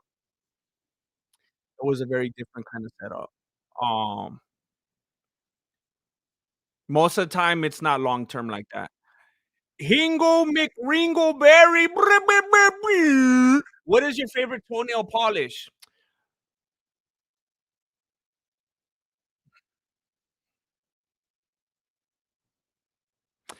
Wha and why are you getting all these stupid questions? I love you, GM. I mean, I'm not currently in that culture. Like, some of you that are like, "Well, yeah, duh. Why are you acting like it's news?" I'm not in that, like, dojo gym culture right now. I'm not actively, like, in a school rolling with people or sparring with people or anything, and when I was, this wasn't a thing yet. I mean, not in my circles. You know how a lot of fighters have started, like, putting nail polish and stuff on? It's because of fungus, right? Again, those of you that are in that culture were like, "Are yeah, duh," if that's true. I'm guessing because when I was in there, people weren't doing that yet.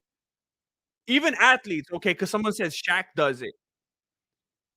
It's because of fungus, right? Because 'Cause they're trying to cover it. That's the only thing I could think of, like, when you go and you roll and you're sparring with people and you're working out with people, you don't wanna work with someone that's got fungus. That's the only thing I could think of. People that do a lot of martial arts typically tend to get fungus in athlete's foot, and I was figuring they gotta be doing it because of that. Can anybody confirm this?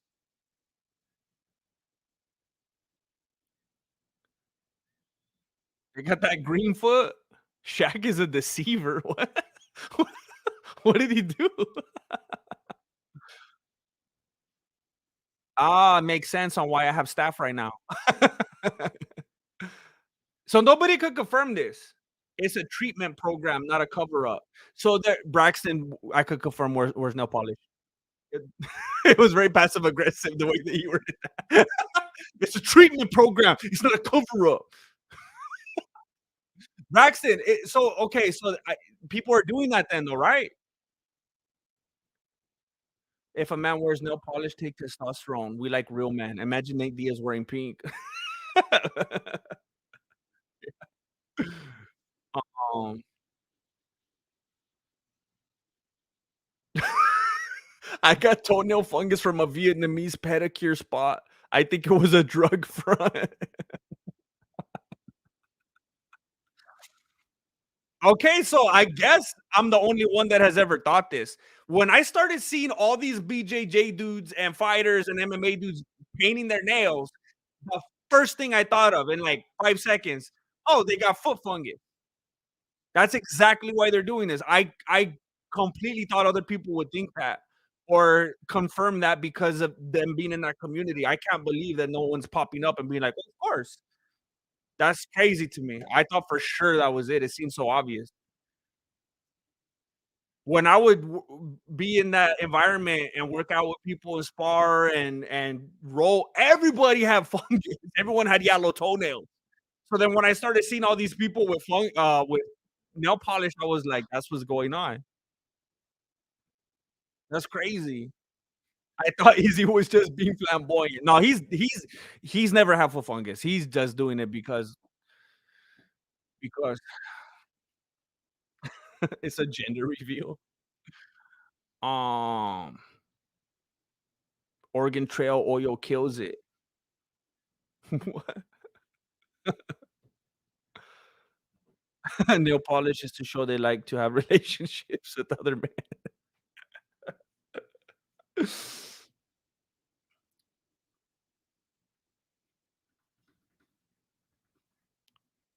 I thought I was being ridiculous, but I guess it's a topic.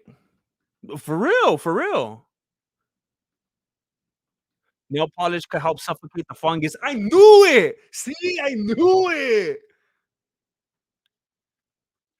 Holla out mean queen? Holla out the mean queen, bro. What's mean queen? What's mean queen? I'm gonna do a little test right now because people were talking about my audio, and I wanna see if it got better. Hold up.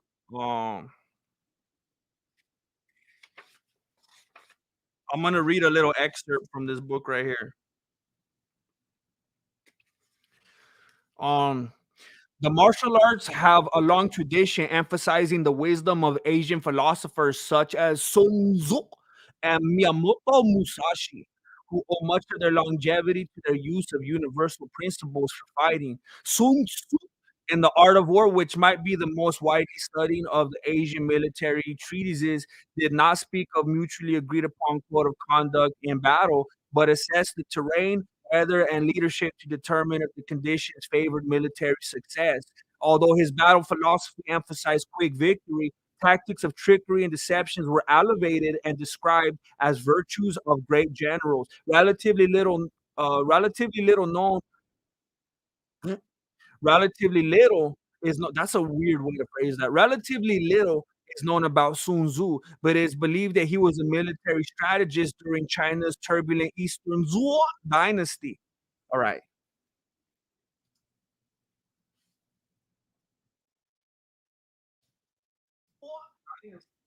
All right. Wow. So I just wasted all that time. I thought there was more of a delay. Okay, hold up. However, it is also possible that he was merely a writer who demonstrated an exceptionally pragmatic approach to warfare. Wow, that's gonna make a lot of people mad. However,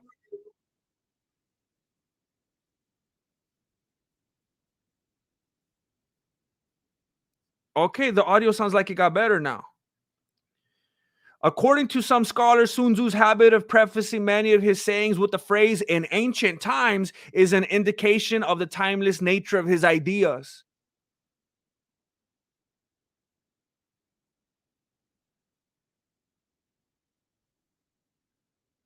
Okay, I think I got better. This is a really cool book that I got from Barnes and Noble a while back.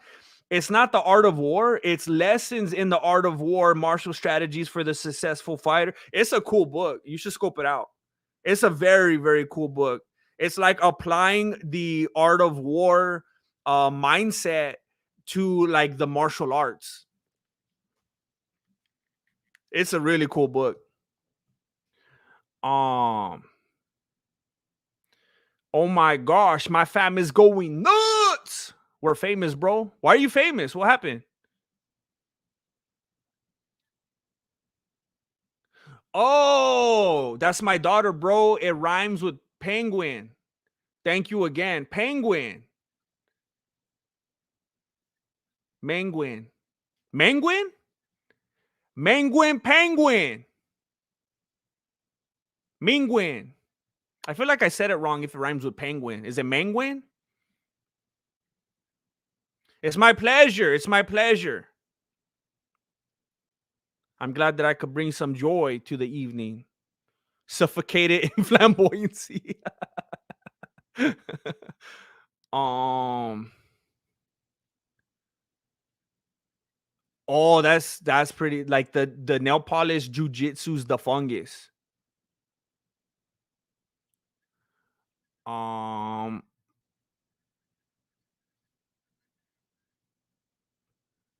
um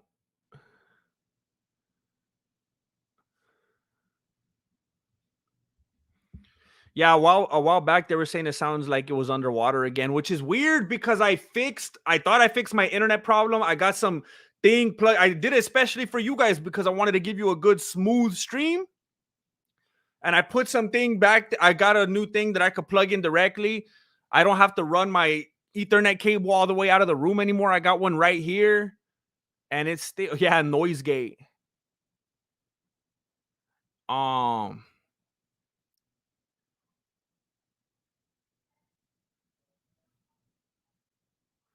paint your nails to shock your opponent. The art of war. No, I didn't change anything on the audio. It just goes in and out for some reason. I guess because the internet, but I fixed it, so it should be good now. Um, Bro, my name is Steve McBride, and you are awesome for taking the time to do that. I really appreciate that. It's crazy how many people you reach. Thank you, bro. Thank you. My pleasure. It's my pleasure. I was on uh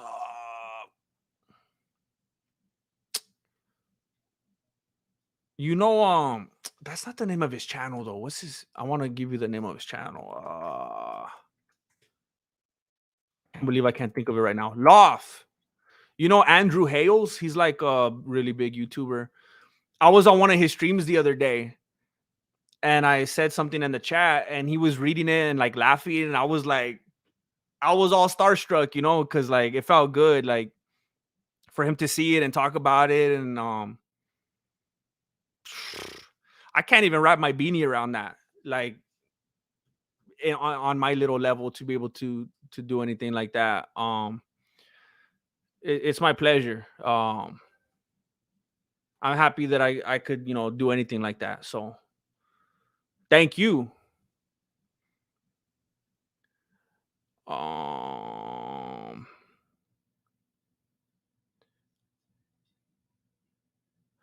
I wonder, have you seen this dumb new commercial that's going yada yada yada yada yada yada? This Metro, what's it called? Metro T-Mobile. I don't know if it's Seinfeld or if it's Larry David or what, but they're about to get a bunch of money from these people if they didn't already get the rights for yada yada yada. Because that's a Seinfeld thing right there. Sometimes I wish I could go back in knowing how life is. So having Jam shout out made my day. I envy you. Wait, what? Sometimes I wish I could go back in knowing how life is. So having Jam shout out made my day. I wish I could go back in time too. I wish I could. I don't know. Sometimes I wish I could just go forward in time already. Thank you, Steven. um, were fingernails called nails before the type you hit were a hammer with the hammer were called that? Just it's a question that keeps me up at night.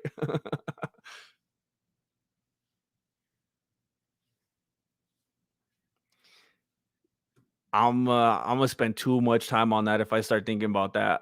I'm probably gonna think about that tonight after the post fight press conference. It's just like this thing right here. I remember my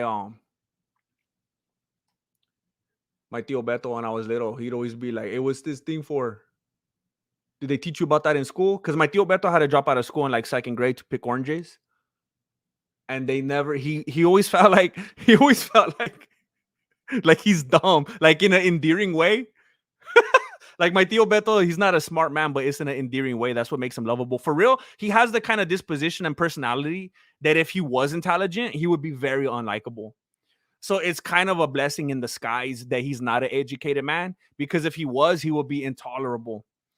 At the moment, though, he's very endearing, and it's funny because he literally thinks that if he stayed in school longer, that he would have found out what this is for. And I tell him, fool, I went the distance, and they didn't. Well, kind of. It was kind of like an amalgamation of educational circumstances. But I was like, they don't teach you that. That's not one of the things. And he always felt like he got robbed. Like if you would like he thought it was like seventh grade curriculum where they tell you what this thing is right here. I still don't know what it is. I don't know what it's for. I always felt like it's for when you cry. It's kind of like a little canal so that your boogers go into your mouth and that you could taste the saltiness. And it's kind of like a little treat. So it kind of makes you feel better. It's kind of like a consolation.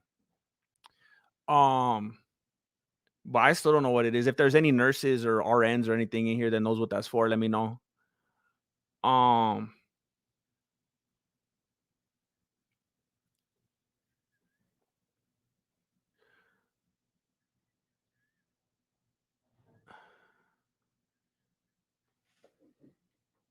that's a good way to put it, Wolf Kool-Aid. That's a really good way to put it. I like that. That's true. That's how it feels. Oh, snap, Sammy. You teasing. You teasing. Um,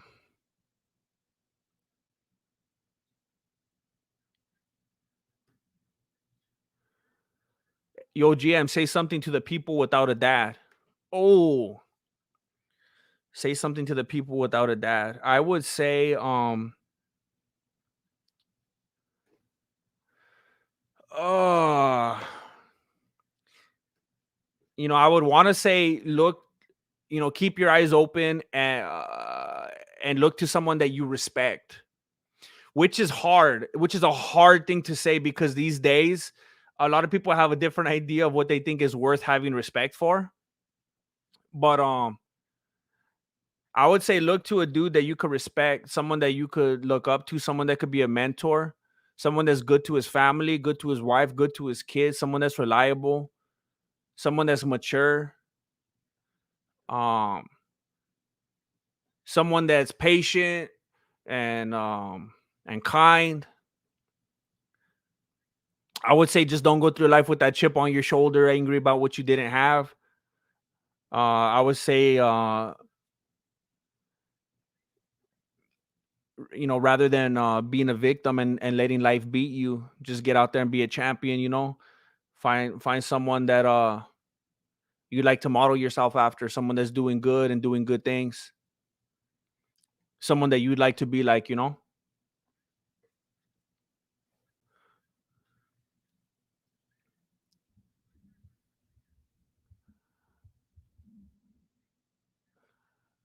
um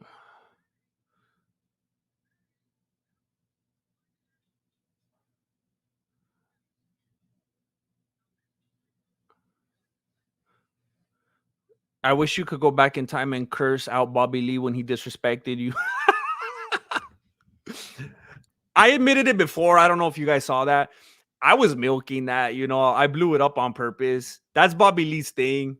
And I knew that. The only thing was I was in character.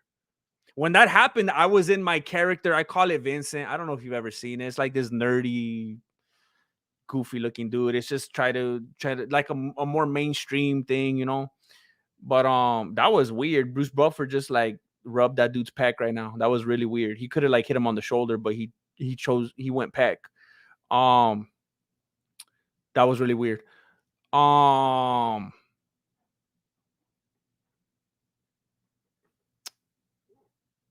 so it was awkward because I was like a different person, and I was like, how would this person react to that? And I got stuck. Um,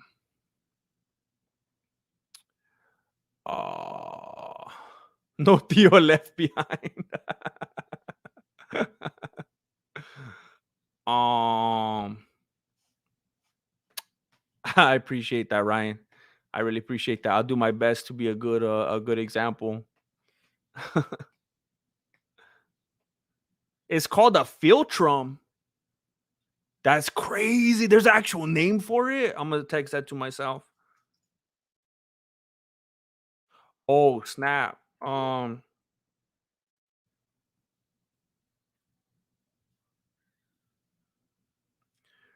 um,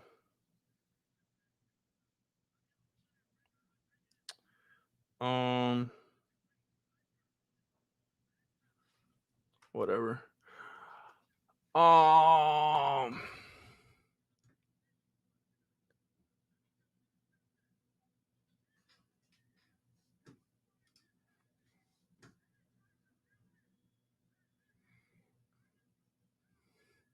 Everybody talking about Jesus tonight. I bet Joe Rogan in this dome is like, man,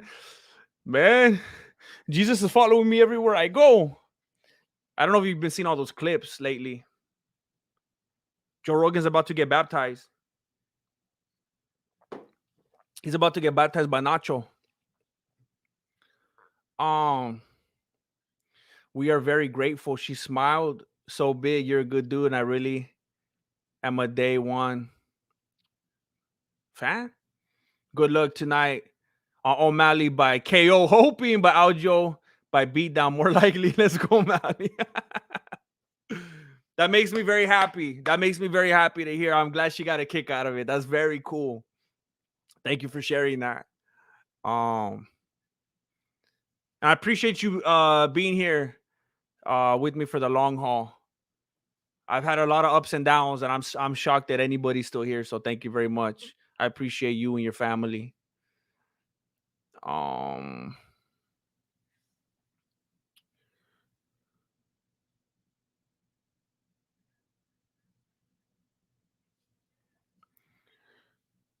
um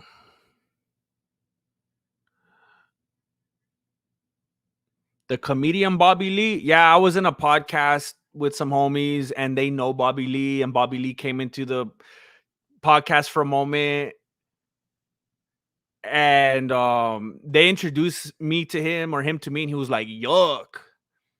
And I was like, I don't know. I didn't contribute anything. I don't know what to say. Um do you get more money from memberships or super chats? Or what would you rather have? Do you get more money from memberships or super chats? Uh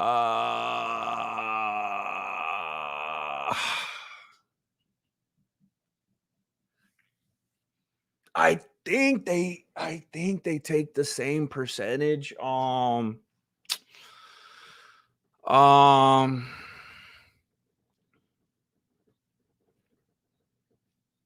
Memberships or super chats. Um I don't know. I would say memberships maybe, because those help out people as well. I think the cut's the same, but at least with memberships, people get to be members and they get to look at the stuff in the membership tab, and it's good for the community and stuff. I will say, in case anybody's wondering, if you want to get down to the facts of the matter, Patreon is way better than YouTube membership, and so is PayPal. I will say that. But when it comes to your experience, I understand that YouTube membership is probably way better because it shows you as a member. There's a differentiation. You get different features on here, so I understand that completely.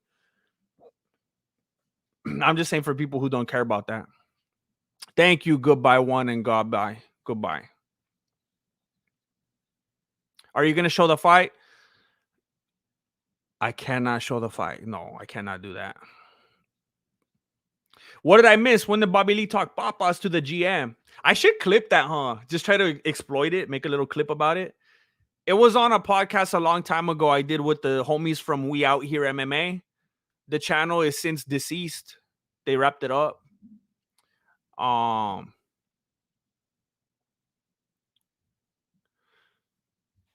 completely understand, Sammy. Completely. It's kind of weird. I bet Kalila and Gilbert showed Bobby GM and hyped him so much. Bobby did the opposite.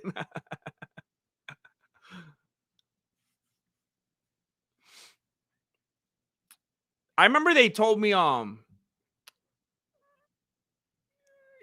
he was like, yeah, that's how Bobby acts with like people that he's cool with, which I completely understand. That's usually when you bust chops with people that you're cool with.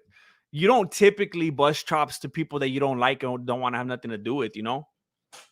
But because I was the Vincent character, it was a weird moment for me because if I was like just being myself, like right now, I would have like been able to go back and forth a little better and had a good time about it. But I just dropped the ball.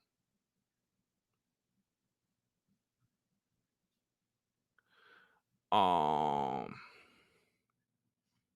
do you play piano? Not a lot. Not a lot. Just baby stuff. Like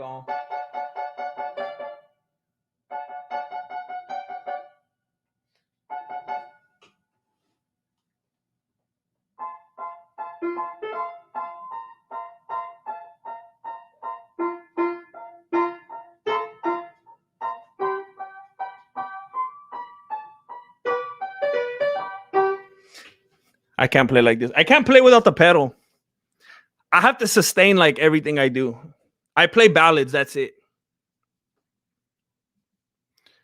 Hingle McRingleberry, are you from Salinas? That room looks like a room in my homie's house back there.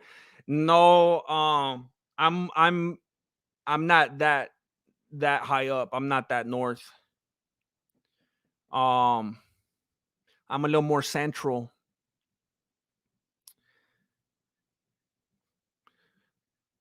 Um, there's a lot of similarities though. There's a lot of similarities. You drop someone off, you blindfold someone and drop them off where I live, and they might think they're in Salinas. So I could understand that.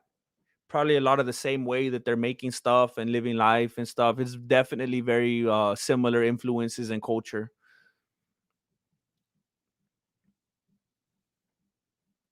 Thank you, Hingo McRingleberry. But they do that, They just go all up and down Califas doing cookie cutters. So it might be the same. It might be the same makers.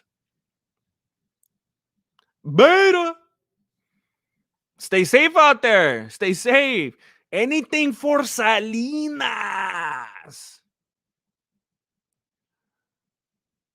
Are you casting and taking auditions for your movie? um, I kind of want to do something interesting, which might be a disaster, but I would like to cast like all non-actors. And I'm assuming I would try to do it very low budget and use my resources, use relatives, use friends, people I know. Um, because I probably won't have a penny to spare. I don't know if I'm gonna have to try to fund it myself or what. I don't know. I have no idea. But in the few things I've done with actors before, there's always like that problem. You can tell they're acting. All the times I've worked like locally with actors on a little, I don't know, a commercial or a little promo for this or that or a little sketch or whatever, you can always tell they're acting. The way they deliver their lines and stuff like that, it's always so like fake. But then when I put someone in there that's a real person and they don't care whatsoever about being an actor and they just talk, that pressure's not there, and they tend to sound more real. Oh, more real, like a real person. So I kind of am interested in messing around with something like that. um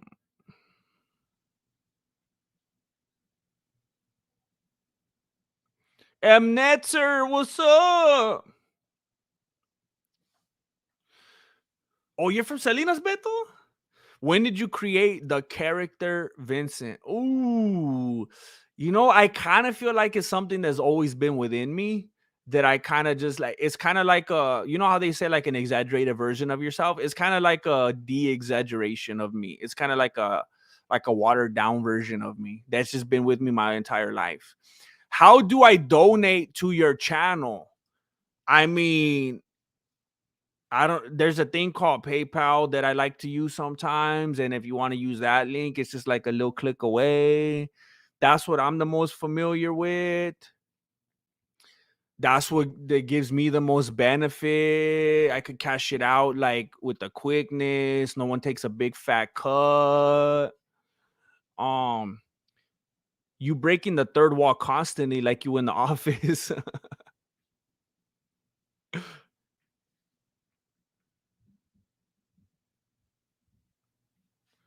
It's tricky. It's tricky. Lines are blurred.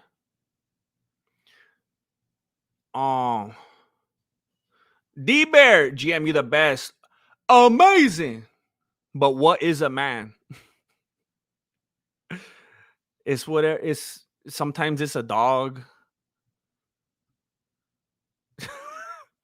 Have you seen that dude that's a dog now? It's beautiful. It's bold. Um, you know what I think is very interesting? If that dude decides to have a relationship with another dog, is that something that rhymes with yeast topality? Or is it okay because he's a dog? That's something that I haven't heard people talking about. The next thing that's gonna happen is a dude is gonna decide that he's 5 years old, and we better respect that, or it's hate speech. So he's gonna be five, and his significant other might also be five, and we'll see how that goes. We'll see how that line of logic how that ends. Uh, Do you have to pay taxes if you're a dog? That's a good question. That's a good question. We'll find out soon enough. Amazing. Have you forgiven your mother? Do you do the silent prayer every morning? Are you a Christian? GM, what happened to your new studio? I still got it. I still got it. I don't stream from there though. I got different locations.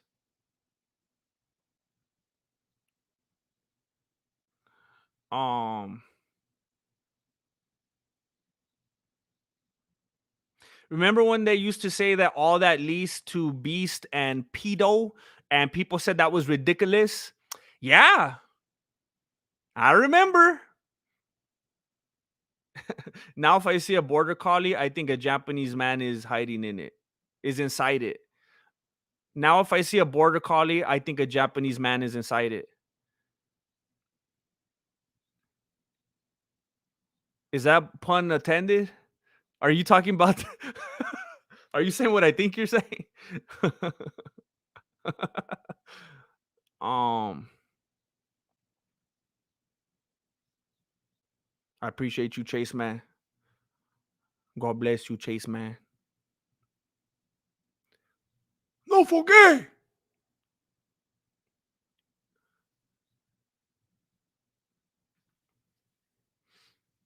Um Oh, that studio that Flaco got stabbed in. Yeah, that's another. We got so many locations right now. We got so many locations. I can't even keep up. So I think we're going into. I think I'm actually gonna start calling some fights right now. Isn't that interesting? We're oh dang it. We're finally this is the main event of the prelims, and then we're already gonna be on the main card. I've been having too much fun here.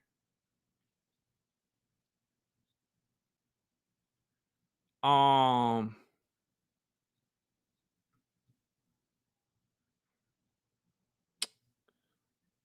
what happened to the Cody Garbrandt fight? Did he get hurt or what? So who's gonna win? You didn't see my prediction video? It's pinned. If you didn't see my prediction video, just leave the stream and watch it right now. It's okay. That's more important. That's more important. The prediction video, I told you already. Sean O'Malley's gonna get it. Sean O'Malley's gonna get it. It's pinned up at the top of the chat. My prediction video that I uploaded yesterday, letting you know exactly why Sean O'Malley's gonna win the fight. It's up there. Thank you, Adam. The homie right there. Sean O'Malley's taking it. He's bringing that sugar. He's gonna put Aljamain on dialysis.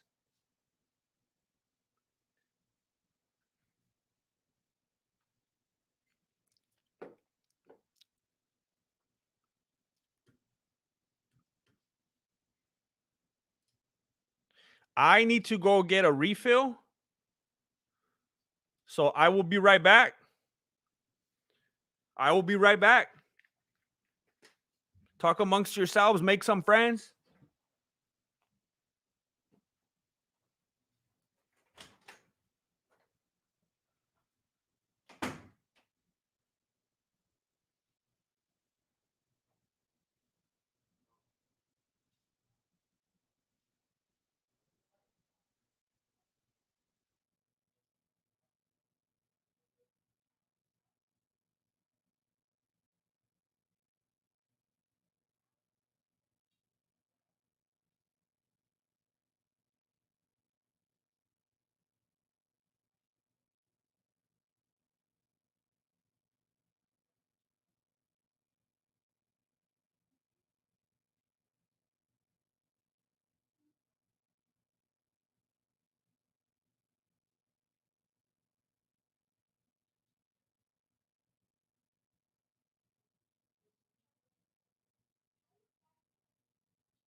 You remind me of a girl that I once knew. See your face whenever I look at you. Wouldn't believe my love that thing. Um,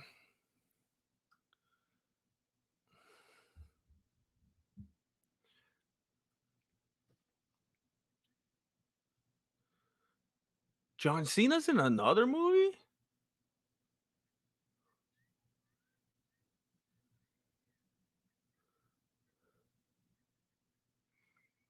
I'm trying to see if this looks good.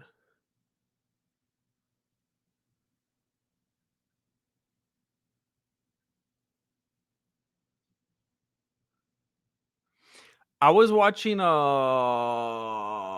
was it Ric Flair? I was watching a podcast with I think it was the one with Theo Von and Ric Flair. And Ric Flair was basically saying that John Cena is a better actor than he is wrestler. And I don't know. I couldn't tell by the way he said it if that was an insult or a compliment. But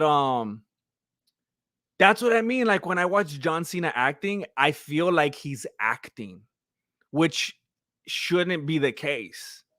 It's not supposed to feel like you're watching someone act. Um, I don't know. Maybe I'm just being too hard on him. Hey, that's what's up. See, Billy the Kidder watched my video and he said it changed his mind. I predicted that Sean O'Malley would win and it changed his mind. I'm telling you because I'm bringing you facts.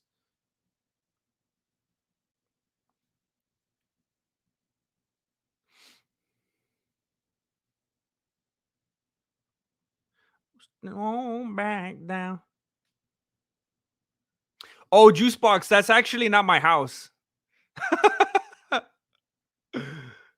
This house right here that you're seeing me in is actually. So do you remember back in the day when the channel was Voto Studios? It was the homie Alex and Juan Pablo. They would help shoot and edit the videos. They have two other brothers, and this is their house. Their roommates. This is their pad right here.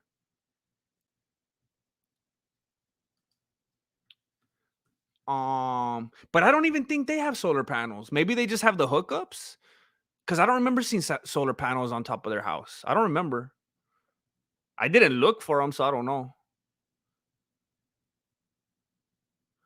Uh,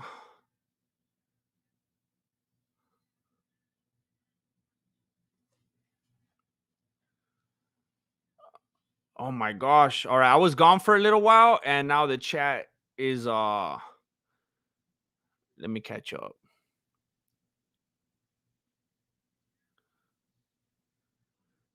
John Cena was in a movie with Jackie Chan? I missed that one. Oh. Oh. John Cena was in Inside Out? That cartoon?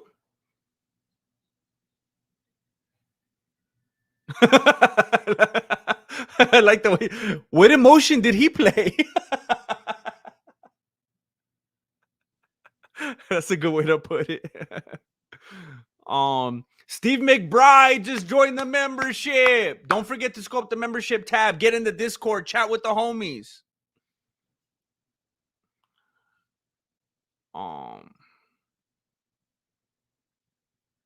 Nice.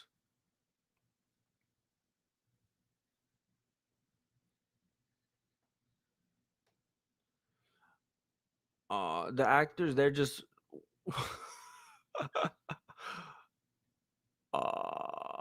emotional damage. Man, imagine if his leg breaks again. Oh man. Would that be tragic or funny? Or tragic at first and then funny? Or funny at first and then tragic? It's hard because like we get desensitized, you know? We watch these dudes like beating each other to death all the time, and we get desensitized. And it's like no thing, people get knocked out, they're unconscious, they break bones, and then the next day we're making memes about it, we're laughing about it on Reddit. It's funny how we get desensitized to this kind of stuff. But yeah, it's weird how we look at it. As an athletic performer, tragic. As a person who loves dark humor, hilarious. I'm telling for real. Cena played confusion. Wait, why did you retract that? It, what a weird message to retract. They put John Cena played confusion and then they retracted it. um,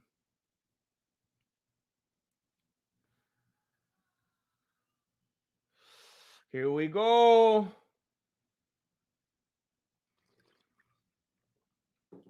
I might have to get you the fight clock for round 2.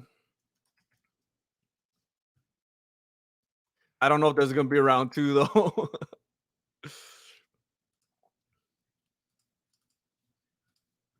So are you ready? So are you ready?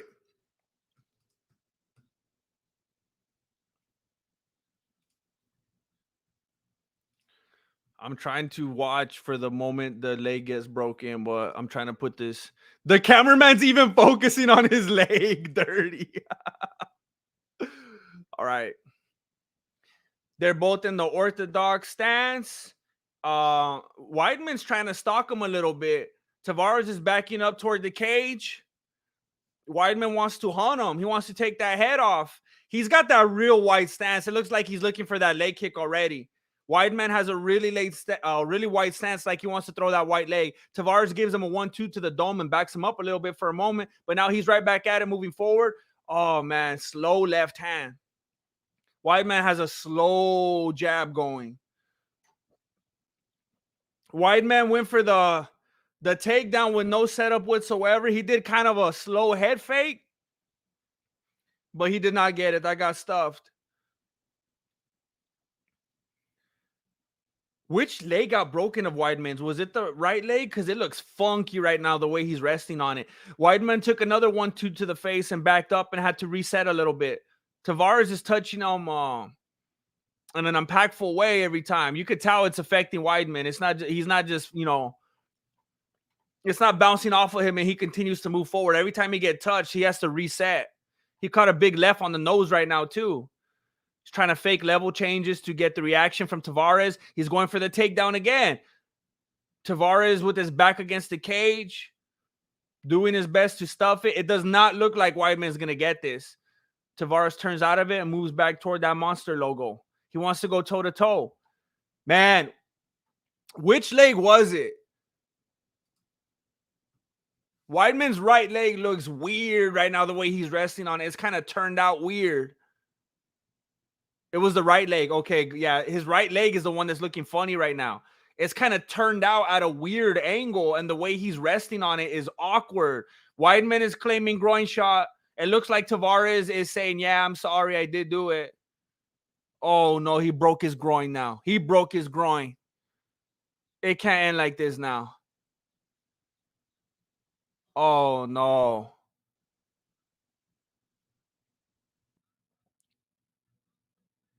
Oh, no. He just split his groin right down the middle. What is a woman? Oh, no. Oh, my gosh. That might be the end of the fight. That might be it.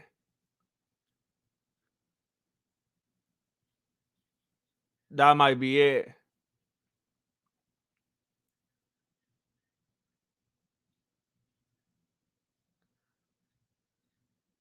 Okay, he's back into it. We're going to keep going. We're going to keep going. And I forgot to stop the clock.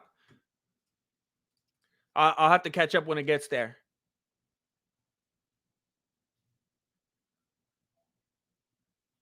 Tavares trying to come forward with the jab. Weidman backs up. Tavares bails. Little bit of patty cake.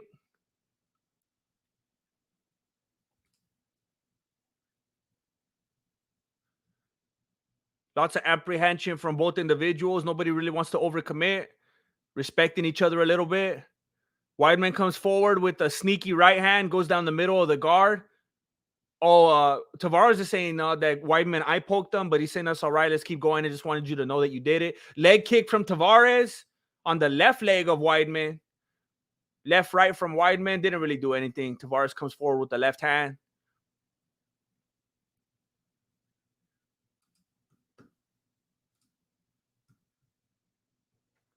Left hand from Weidman. It seems like he's having some mobility issues. Another leg kick to Weidman. This time the left again.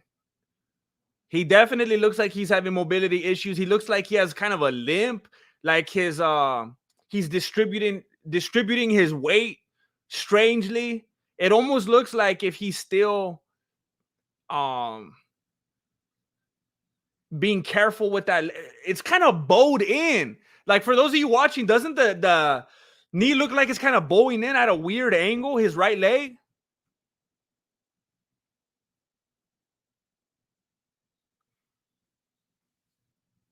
Yeah, Dixie is putting it in an interesting way. He doesn't want to put pressure on the right leg.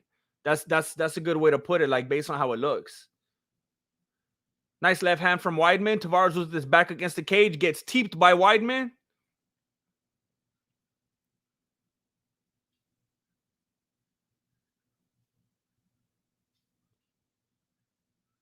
Nothing's going on right now. They're both thinking about their next move. It's like both of them are trying to counter, but nobody wants to be the first person to throw. Tavares throws a left hand, and Weidman's like, "Here's my chance," and he goes for the single leg for the ankle pick, but he didn't get that either. This is, I think, the third takedown he went for, and he set none of them up. Another leg kick from Tavares. This time it was the right leg. Attempted head kick from Weidman. Got blocked by Tavares.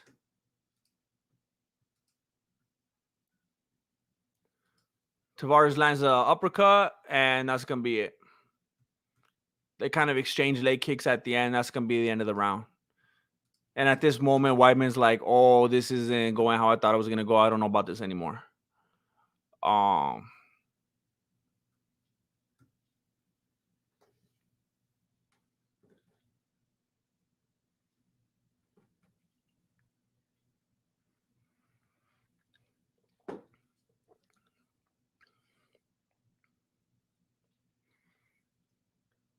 just waiting for this thing to come back right now. I'm kind of frozen right now.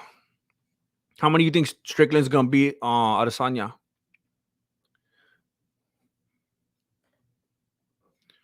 You got to do like horses when they break a leg, metaphorically. That's still his boy. I wonder, imagine if his dad comes out and says he's still his boy when Weidman retires. It's green tea matcha lemonade.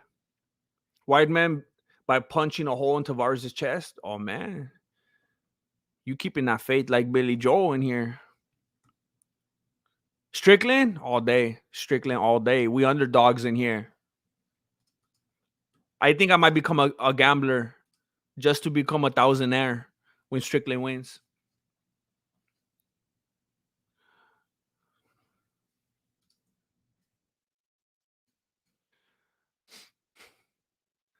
They're talking about how both of his legs are compromised now because his lead leg, his left leg, is getting so beat up in this fight already, and that he's very, very hesitant and he needs to do something.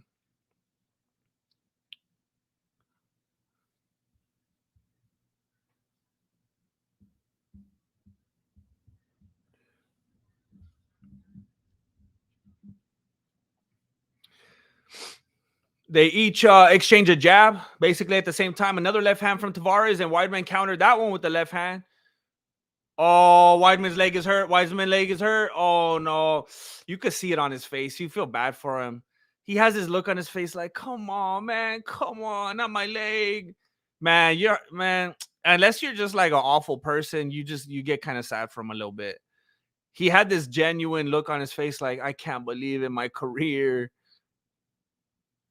Oh, man. It's just hard to see a dude's whole like livelihood just come crashing down like that, with the dude in front of your face trying to beat you to death, you know? Also, it's not like you just got laid off and you're sad. It's like your career's over and there's a dude trying to kill you at the same time.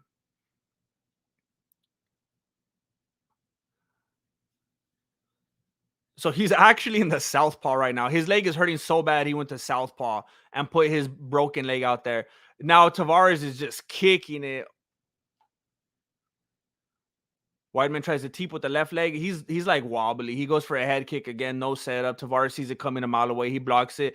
Woo! A left and a right from Weidman, and it almost looked like Tavares was in trouble for a second, but then he got out of it. Head kick from Tavares. Weidman partially blocked it. Oh, Weidman's emoting. He's emoting. I don't think I've ever seen Weidman like this. He started emoting and started like egging him on, telling him, come on, kick my leg again. Come on. He starts pointing him. He's starting to, oh, he hit him in the groin. Oh! Weidman kicked him in the groin. Weidman kicked him in the groin. And then Tavares starts reacting like, no, my groin. And then Weidman act like he didn't even see it. And he goes for the takedown. Keith Peterson tries to intervene. And that was super high. That wasn't a groin shot at all. They should take a point from Tavares for that. Because Weidman got a takedown. He put him on his butt. Keith Peterson was like in between it. It looked like the three of them were wrestling for a moment. I thought Keith Peterson was going to die. They should put Tavares on his back for that. They better set them in that position because he faked that.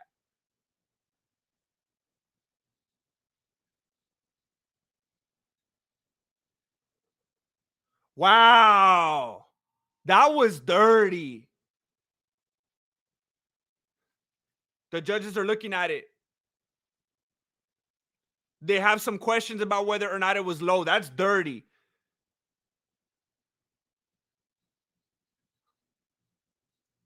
The judges are telling Keith Peterson that was above the bout line.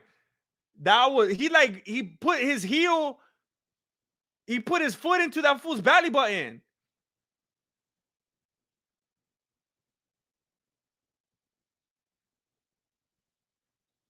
Nah.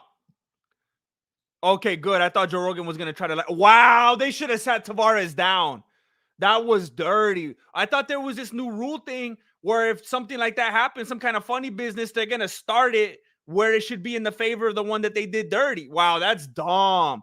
Tavares bought himself some time and he got himself out of a compromising situation. That was dirty.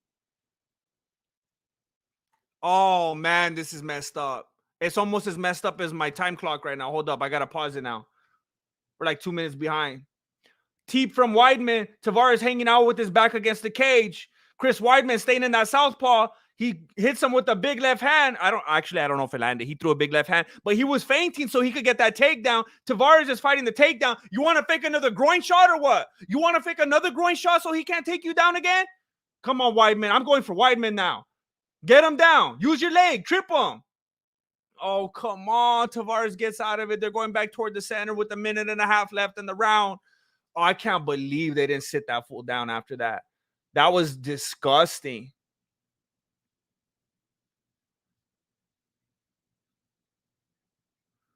Oh, man. Tavares comes forward with the right hand. It lands. Weidman backs up for a moment, but he's right back at it. Kick to the midsection from Tavares, but Weidman doesn't want to let him go. Weidman's still moving forward. Tavares staying close to the cage. Weidman wants that left head kick. It doesn't quite land, but he lands a big right hand on the dome of Tavares. Tavares breathing heavy, mouth open, hanging out by the cage. He's getting closer to the door. He doesn't know if he wants in this fight any longer. Weidman clinches. He knees to the body. He gets Tavares' back against the cage. Does Weidman ever use his legs to trip? Just get that leg around him and use it. Do a sacrifice throw. This fool's scared to go down. Just any means necessary. Get him on the canvas. If Weidman's legs had the strength right now, he could have picked them up and slammed them right there. He had a good grip around that left leg of Tavares. Tavares got out of it, though. Some spinning stuff. He misses. Weidman still stalking him. Another left kick to the head from Weidman. That's like the 10th head kick right now. But Tavares keeps having his hands up. Leg kick from Tavares. Right hand lands. Left hand lands from Weidman. He clinches up. Tavares is back against the cage. I forgot to turn the time clock back on. And the round's over. Wow, that was dirty. Weidman should have had him on the can. I'm not even a Weidman fan. I'm not even a Weidman fan, but he had him on the canvas, and I can't believe they didn't reset them there. What's the judges for? They even say, oh, that wasn't a groin shot. That fool was faking it. If they're not going to do the right thing and put him in the right position, what's the point of bringing it up if they're not going to do anything about it?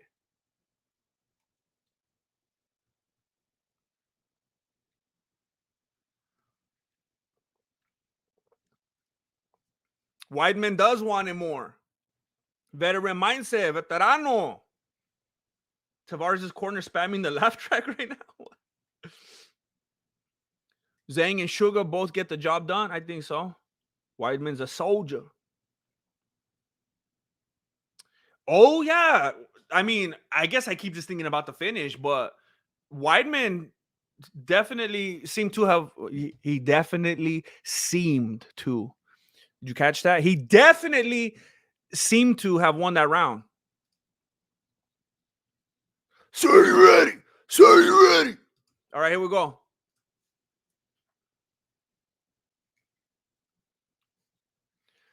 Attempted teep from Weidman. Tavares sidesteps it. Weidman staying in that southpaw.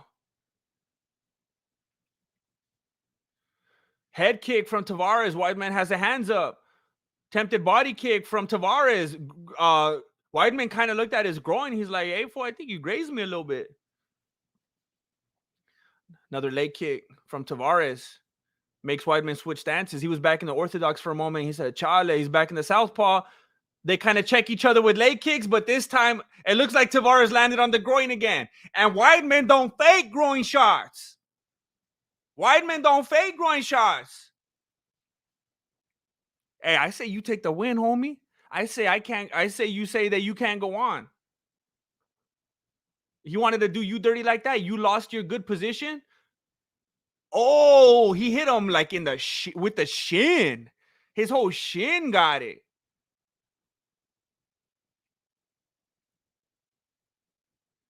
Ooh, he went way up in there, man.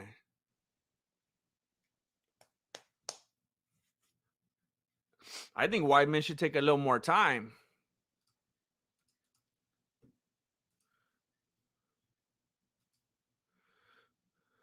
You should have just took advantage of that, fool. Don't be like Anthony Smith.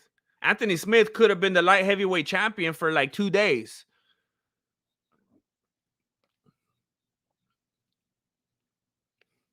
Attempted leg kick from Weidman. Leg kick lands from Tavares. Man, every single time you could tell it's a big impact on Weidman. Tavares lands another. Oh, Weidman is struggling. Tavares lands one, but then Weidman landed a shot to the dome, but he's struggling to stand. Another leg kick from Tavares on the same leg. Weidman is struggling to stay on his feet. He needs to be a dog. He needs to blitz him with those hands. Another leg kick from Tavares.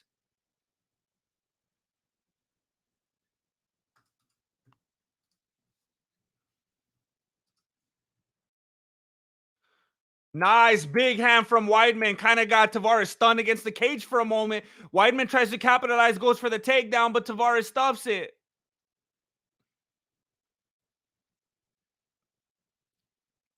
Leg kick from Tavares.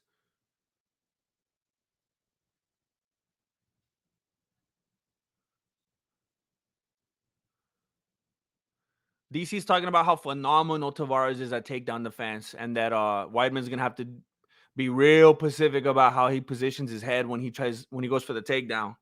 So I don't know if Weidman is gonna know this and do this. Tempted head kick from Tavares. Weidman had his hands up. Couple right hands, left hand from Weidman, and then he goes for the takedown. Tavares pushes off the fence, gets back to the center. He wants to strike. He wants to keep going for those leg kicks. Another leg kick from Tavares. Tavares fakes a teep to create some distance. Weidman comes forward with a big overhand left. Tavares doesn't want none of it. He starts circling around. Weidman tries to land that left again. He lands this one right on the chin.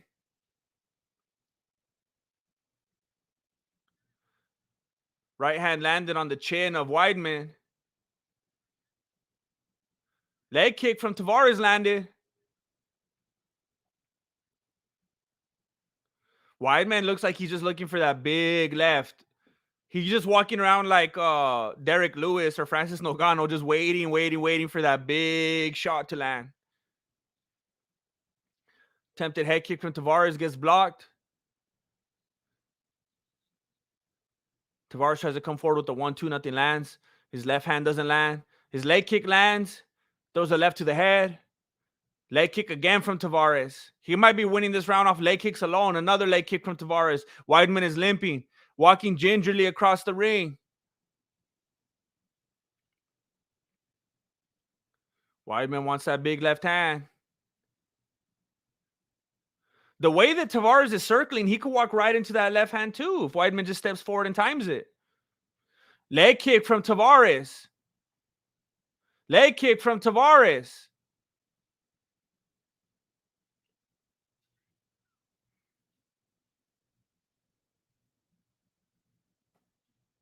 Sarah's telling him fake and go. Whatever that means. Fake and go. We only have a short time, he's telling them. Leg kick from Tavares. Right hand. Left hand. Right hand from Weidman. Every time he actually comes forward and hits him, he shakes him up. He just needs to do it more. But Joe Rogan said right now, Tavares is playing it safe right now. He's just trying not to get hit. He's just trying to run out the clock now. Leg kick from Tavares. Weidman tries to throw that overhand left, but Tavares gets out of the way. Leg kick from Tavares.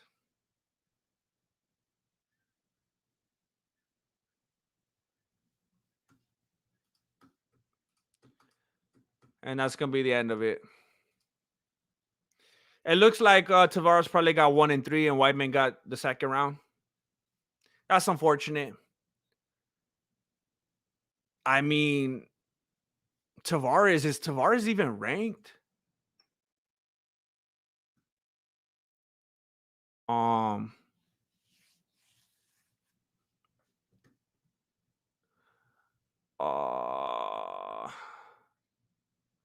Yeah, that dude's not even ranked. For Weidman to do how he did and to move the way he moved against this dude, just don't see it getting any better, you know? It's just the way it is.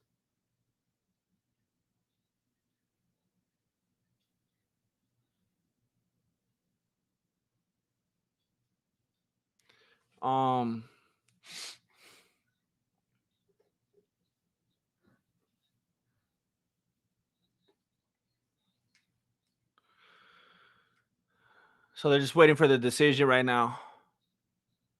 Tough love is just another way of saying soft hate. Immediate title shot. Am I right? Oh my gosh. Oh my gosh. For the BMF.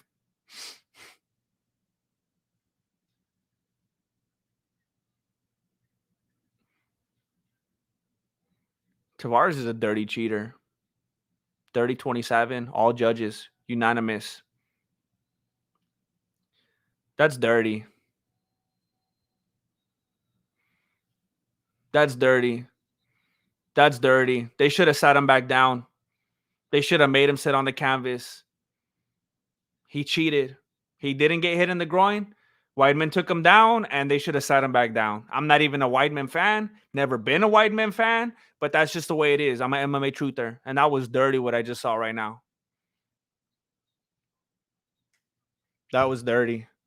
Time to go over to the pay-per-view. Time to go to the pay-per-view. Are you ready? Yes, I'm ready. Are you ready? Yes, I'm ready. For Sugar, for Omalley.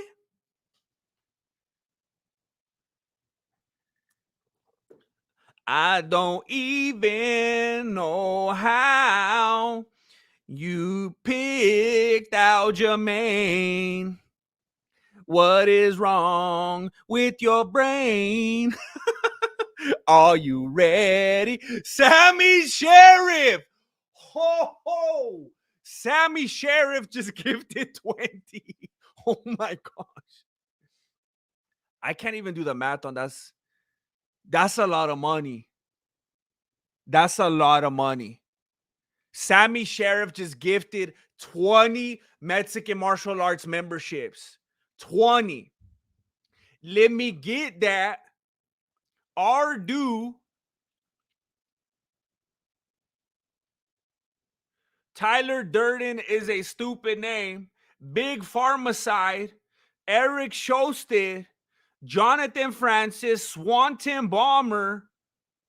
Florida Meth Gator. Tony Armstead. Anthony Firm. Jesus Christ. Shidoshi. Wolf Kool-Aid.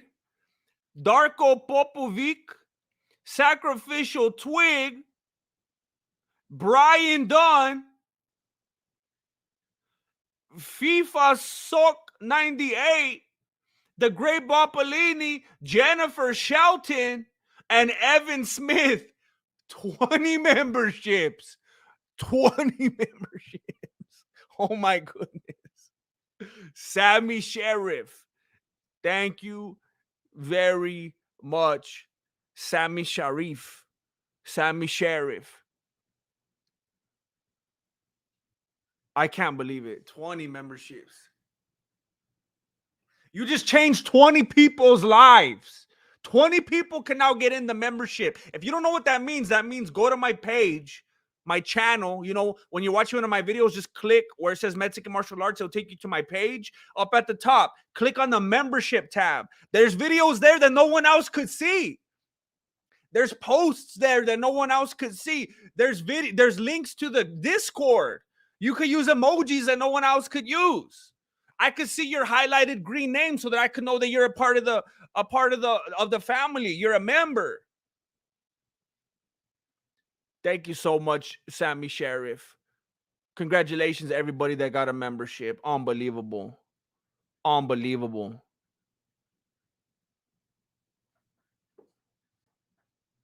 Unbelievable.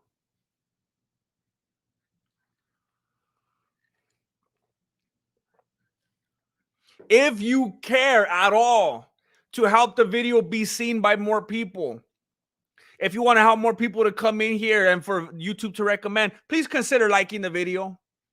Just a little click, click, click, click, click. It helps more visibility. More homies will come in here. It helps the channel. It gets real big and healthy. Thank you again to Sammy Sharif. Unbelievable. A pillar of the community. Thank you so much. Crazy. Thank you, Logan Doug. Thank you. Thank you, Thundercat. Yes, you know, Tyler Durden is a stupid name has requested. Share it as well. Share it on Facebook. Share it on Twitter. Make people see that. Thank you. Sammy Sheriff, he's now donating. You're welcome, GM. Thank you for all the awesome videos and streams. Got to keep the Mexican martial arts community growing. Thank you. Thank you. You know what? I uploaded my video yesterday and I was like, I don't think I want to do this anymore for a while. Like it took a lot out of me. And I was like, man, especially when I saw how it did. But then you come through like this and it's like, I can't stop now. I can't stop now when I got people like Sammy Sheriff out here. These types of members in the community, it can't leave you hanging. Thank you, Sammy Sheriff. Thank you. Unbelievable. Thank you for helping me to keep it growing. I'll do my best to try to keep it growing by doing the best that I can. I'm going to try not to be lagging on anything. And by the way, we have a pretty good, I don't know math, but this is a pretty good percentage. We have 470 people in here and 395 likes. That's a pretty good percentage. That's not bad. So thank you for being so generous with your likes. Did Weidman put down his gloves? They kind of cut out of there with the quickness. I don't even think they interviewed the winner, did they? If they did, I completely missed it. I didn't see if he put the gloves down. If he did, they were just like, who cares? Time for the main event. D-Bear, inspired by Sammy. So I'm now donating 20 hot dimes. Much appreciated. Coming in hot. Much appreciated. Thank you. I'll put them to good use. Family. You're all family. Dave Laddie Baudier! Always love seeing Dave here. A kick to the junk, always effective. Enjoy the fights, everyone. Always good to see Dave Laddie Baudier coming through. I can't believe they did that. I can't believe if you're gonna call it, if the judges are gonna expose that he was being dirty and it wasn't even, I can't believe we almost have as many likes as we have viewers. I can't believe it. We have 460. It just caught my attention right now. We have 467 people and 424 likes. We almost have as many likes as we have viewers. That's insane. That's an insane percentage, and it's exciting. I can't believe the judges are going to call it out that he was cheating, that he was being dirty. And then they're like, okay, moving on. And they're not going to put him in the position that he should have been in. That was dirty.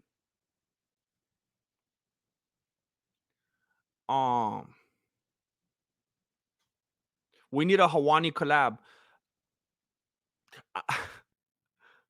I don't know what we would do together. I don't think Hawani would collab with anyone. Like, I gotta say,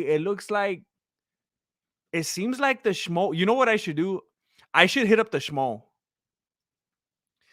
Because I heard all the stuff that Schmo was saying about Hawani, and it was like, I could kind of see some of the stuff he's saying about how he big timed him and didn't want to help him out and didn't want to talk to him, and how he only helps people who he thinks he could like get a benefit from. So it's like Hawani only really seems to collab with like really big people or people who are fighters who will bring more attention. Because like I told you guys this before, back in the day, I tried to hit up Hawani. That's what you do when you get in the community. You're trying to make the rounds. You're trying to get in touch with people. You're trying to see who will work with you, who will like pay you the time of day or whatever. And Hawani just, maybe he never saw it, who knows, but just completely ignored it, blew it off, didn't have any interest in me whatsoever. I wonder if I'm like, hey Shmo, what's up? Like, not even trying to do anything, just be like, hey man, what's up? Just like wanted to say, good videos. I wonder if he would even say anything. I wonder if the Schmo would big time me. It's just an interesting social experiment.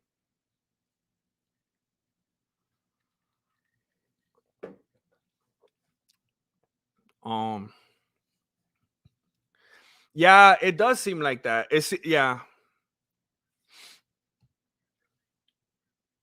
It does seem like drama follows that dude, or he follows drama. Michael Lane, talking about Michael Lane. Thank you for sending money to the PayPal, Michael Lane. Thank you very much. Thank you for contributing. Thank you for supporting my habit, for supporting my YouTube habit, for doing this silliness. Thank you for enabling me.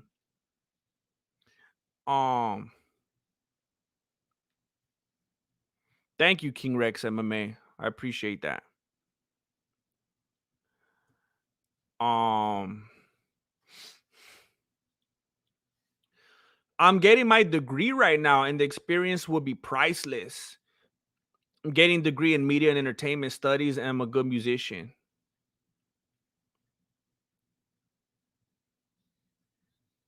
Wait, what? Bro, I want to let you hear some things all totally free. No money on any level. Want to help the channel. What do you mean hear some things? Are you like a musician? I want to let you hear some things all totally free. Want to let you hear some things. Getting my degree right now and experience will be priceless. Getting a degree in media and entertainment studies, and I'm a good musician. Oh, I hear what you're saying. If anybody, I'm trying to do better about this. I don't want people to think I'm like Ariel Hawani. I do have some issues with, I got some issues that cross issues, I got some anxietal type of issues. I got some spreading myself too thin issues. I got some, I don't even know what to call them. I don't want to try to draw attention to it, like if I'm trying to make it a big old thing, but I need to do a better job of, I always feel funny when I tell people to email me because I don't go in there as often as I should, because every time I do, I feel like I'm gonna have an episode. But Yeah, if any of you ever want to shoot something funny, I don't. That's not what I meant. Don't get the wrong idea, anybody. I mean like shoot over something. You know, like send an email. I don't mean like let's make a video. That's not what I meant. I meant shoot something like, hey, shoot the deets. You know, something like that. If you ever want to send something or you have a question or want to say something, you could email me at mexicanmartialarts@gmail.com. So that's my email, Steve McBride. I appreciate you. MexicanMartialArts@gmail.com. I think the schmo would appreciate your style. I don't know. He's a very like this or that type of dude. He seems like very black and white. Like either he's down with you and he likes what you do, or he's not about it, like he says. Um, so I don't know. I don't know. I don't think there's a lot of people in between about like me and what I do. I think they either they're on board and they like it, or they're like, he's an idiot. I don't think there's room for in between with what I do. It's pretty. I don't think my content would leave anyone in a gray area. Um,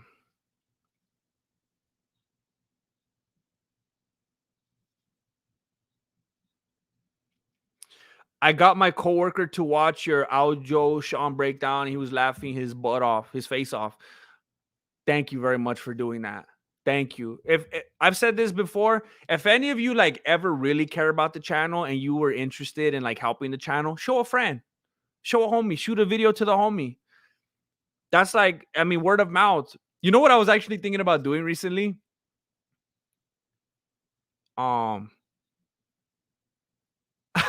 I watched that Hot Cheeto movie and it kind of inspired me a little bit. And I was like, man, I gotta do some guerrilla marketing or something. I gotta go to like all the stores and like I gotta put like the Mexican martial arts on all the laptops and all the phones, and I gotta make like little flyers and leave them on all the aisles at Target or something, and just make people be like, "What's Mexican martial arts?" and like look it up.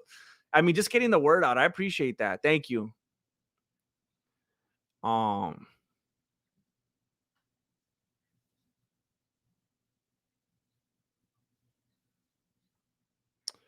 um, Hoser the guy. Thank you. Been a while since I found a live stream. I fought a live stream. Making dinner with my lady right now. That's beautiful. Making dinner with your lady. That's beautiful. That's a nice little bonding experience. I mean, unless you guys are like feuding and getting in each other's way and like, well, why'd you put that much? I didn't tell you to put that much. Didn't you see I printed the recipe? Like, you know, I've tried to cook a Marilena sometimes and I get stressful and they're like, hey, let's just get Jack in the Box. And then I'm like, oh wait, I forgot they don't have the junior bacon cheeseburger anymore. I hate Jack in the Box. I'm boycotting. And then I'm like, hey, let's see if we could go to Burger King and I could get the homie to buy me some food. It's a callback. If you weren't here, you're not gonna get it. Um,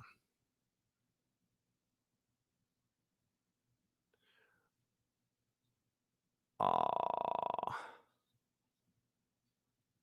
I need to shave my chest. What? What?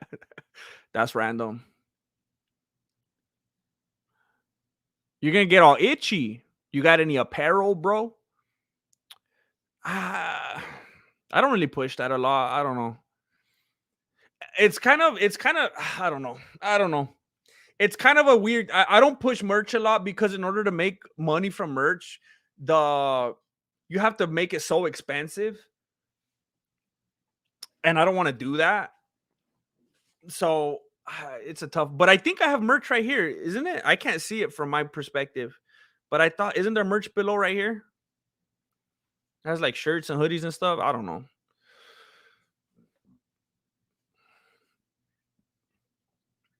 Junior Reyes, thank you for joining the YouTube membership. Scope the membership tab. Get in the Discord. Watch the free videos. They're there for you. Thank you, Junior Reyes. J.R. Reyes, Junior. It must be Junior, huh? Because it's a little R.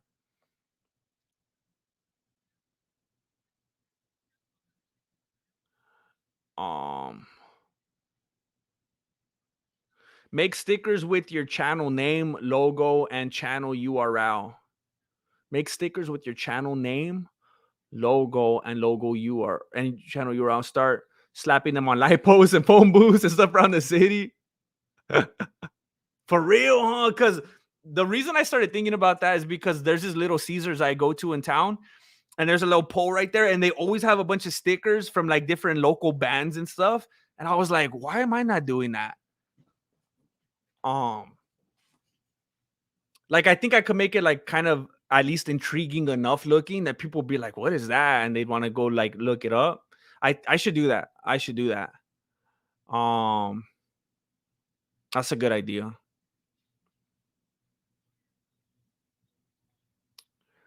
Um,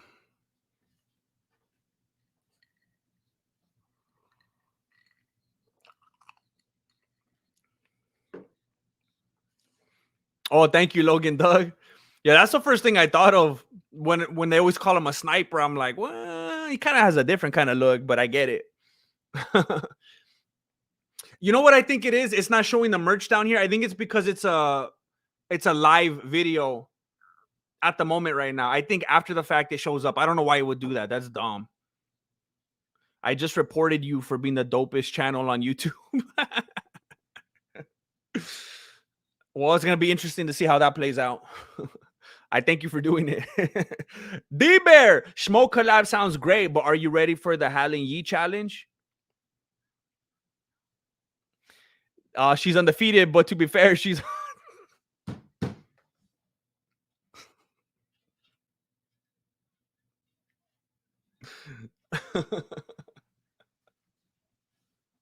I remember one time because people just I remember one time the Schmo and Howlin did a video together. It was so dumb.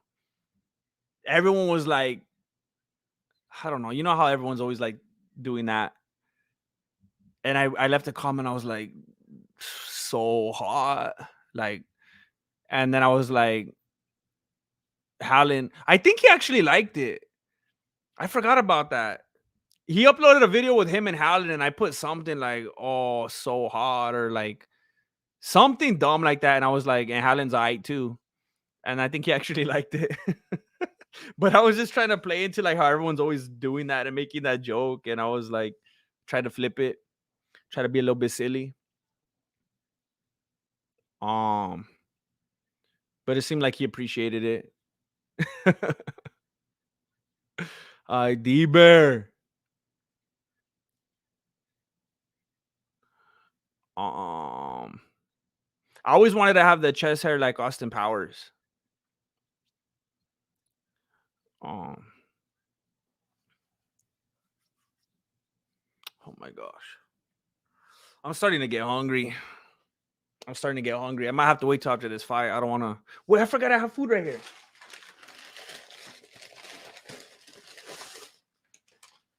Because there was something over there in the kitchen that I could eat right now, but I forgot I still have this right here. Oh, this is cold now. But still good.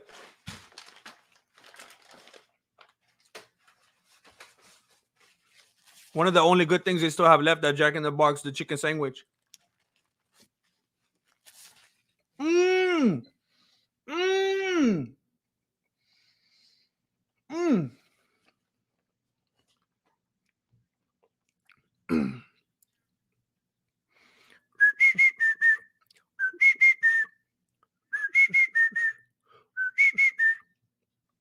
Michael Ferry, everybody, please open a few more tabs of the stream for the algo. Hey, if you're on a desktop and you just want to test the limits of your bandwidth or your Wi-Fi or whatever, you want to open up some extra tabs of the link, whatever, go for it. I want to make sure your internet's working properly.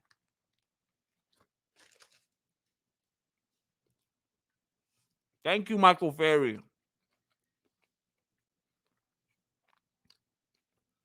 Thank you, Bobby. Hi, Bree. What's up, Bree? How's it going?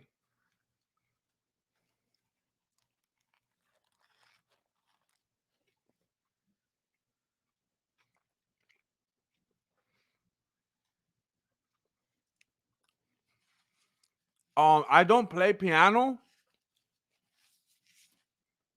I should do a poll to promote what? I don't play piano. I actually hate piano. I hate piano music. So what I'm trying to do is buy all the pianos in the world so that there's no more piano music. I'm just trying to buy them all up.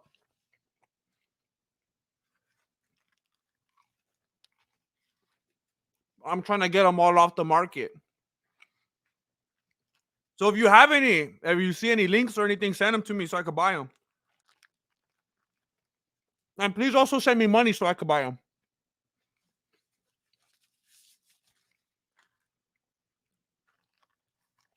Thank you very much, LGD 4033. Thank you.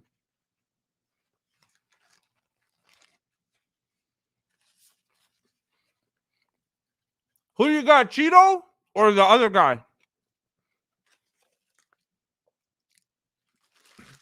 Oh, that was so good.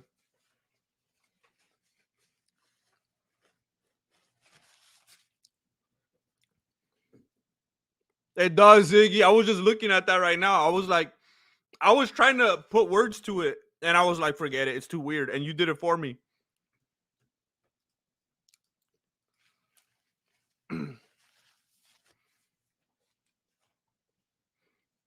Inside leg kick from Pedro Munoz. Switch kick to the body from Pedro Munoz. He's coming out high energy. Inside leg kick from Pedro Munoz. And Vera's like, I'm just going to snipe you. I'm just going to chill. Tempted overhand right from Munoz. Leg kick from Munoz. He's trying to be active. Now Vera's trying to speed up a little bit. He's like, all right, I'm sick of this. He grabbed, was that illegal? Wow. Munoz went for a kick. Vera caught it, picked it up, made Munoz lose his balance, fall on his butt. While he was getting up, Vera tried to kick him in the face, and everyone was like, oh, because it looked illegal. But they kept going. Both in that orthodox position. Vera lands a left hand. Pedro tries some spinning stuff. Vera's not there. Left hand on the chin from Vera. Munoz tries a couple left hands, but his reach is too short.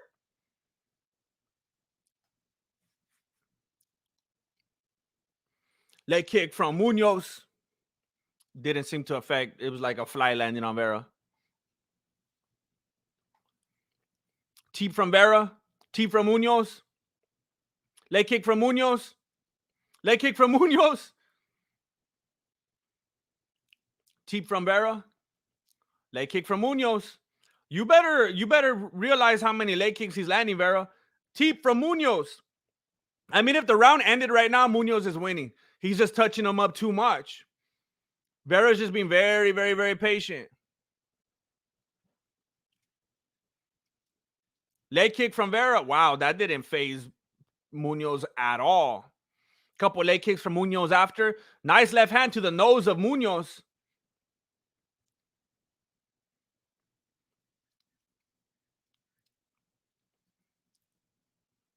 They're both looking for an opening. Oh, nice little combo. Left hand and then leg kick from Vera. Left on the chin from Vera. Left hand landed from Munoz. Teep from Munoz. Left hand landed again from Vera. He keeps going right down that guard, right on the nose. Munoz has still got to be leading like crazy in the strikes. Patty cake, right hand to the body from Munoz. Munoz going for the takedown. And Vera didn't want none of it. He backed up. Leg kick.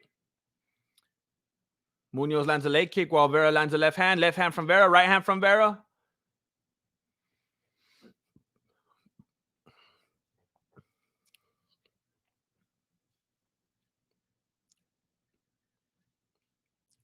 Leg kick from Pedro. Woo, nice left hand from Vera. That made Pedro mad. He came forward, tries to start blitzing him, but Vera counters him. Teep from Vera. From Munoz.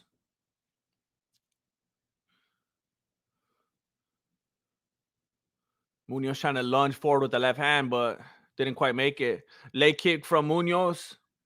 Patty cake. That was like straight up actual patty cake. That was funny looking. They both went double-handed. Nice combo from Vera. He landed like 3-4 shots on the dome. Munoz still coming forward, though. Couple shots landed from Vera, then a big left hand from Munoz. Overhand right from Munoz. Vera had his hand up.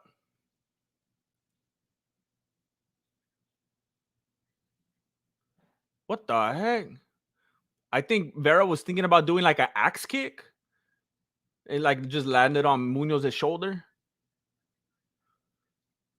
Overhand left from Munoz.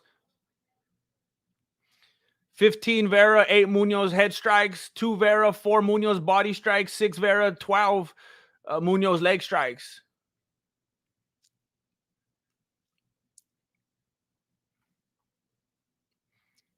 The oblique kick from Vera, left hand to the face from Vera, left hand from Munoz. Left to the body from Vera, right hand to the face from Vera. Left hand down the middle again from Vera, landing on the nose. Left hand again from Vera. I think Munoz's nose is finally starting to bleed. Yeah, or it's cut like on the bridge. Vera keeps landing that left hand right on the nose. Yep, he landed it again, square on the nose. The way that Munoz is fighting and standing with that aggressiveness continues to come forward. Vera has the reach to just keep landing right there on the nose. Man, I've been stopping the clock like a pro for you guys. Are you ready? Yes, I'm ready. Are you ready?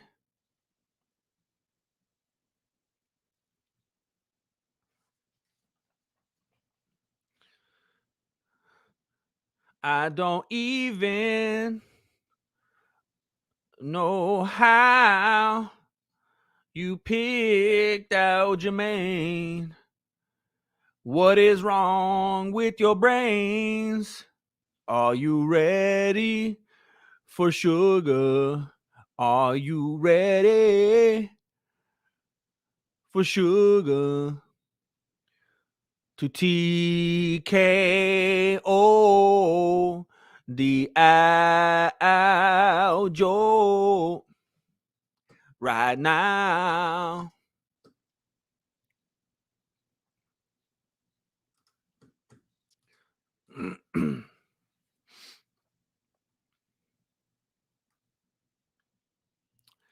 Angela, see, that's what I'm here for. That's what I'm here for, to save you from viruses and frustration.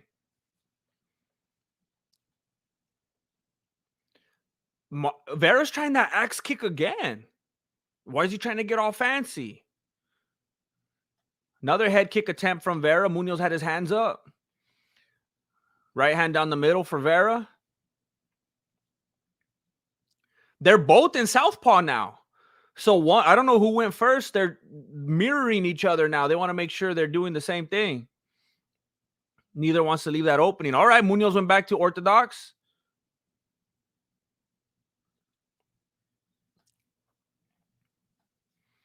For anybody that cares, Kevin, I only gave the first round to Munoz.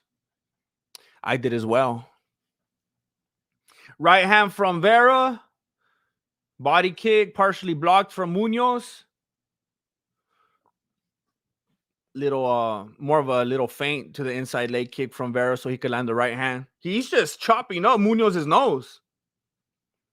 He's gonna give him that Nate Diaz nose. DC and John Anik with that narrative, acting out how close it is, acting surprised that everyone on Twitter saying that Munoz won it. Solid, loud right hand from Munoz right there. Left hand from Vera, left hand from Munoz. People just like Vera for some reason. Like the UFC loves Vera. The commentators love Vera. The fighters love Vera. They want him to win. But they're being very biased right now. There was no confusion about who won that first round. Left hand from Munoz.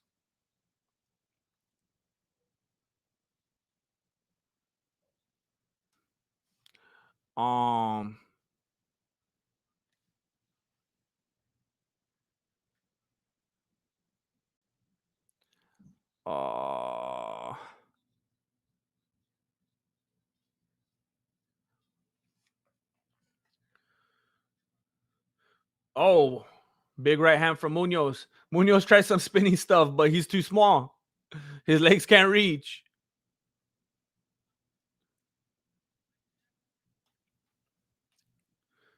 Left hand, right hand from Vera, but it was very sloppy.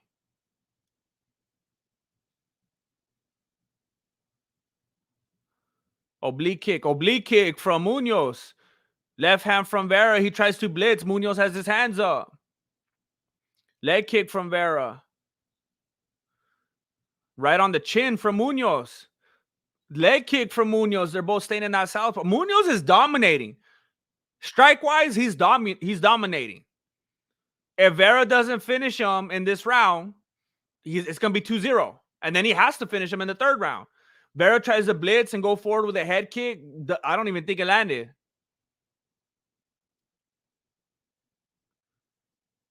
Right, left from Munoz.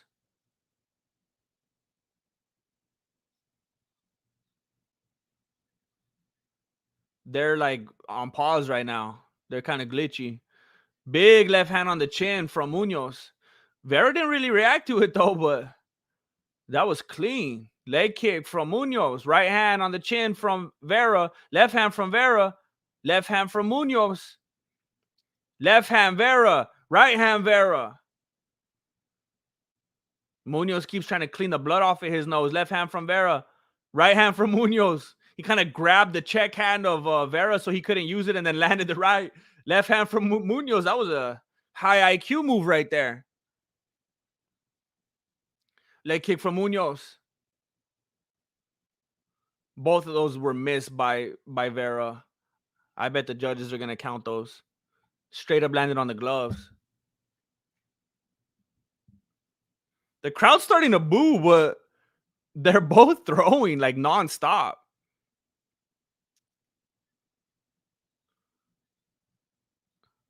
Right hand from Munoz. Leg kick from Munoz. Right hand from Vera. Left hand from Vera.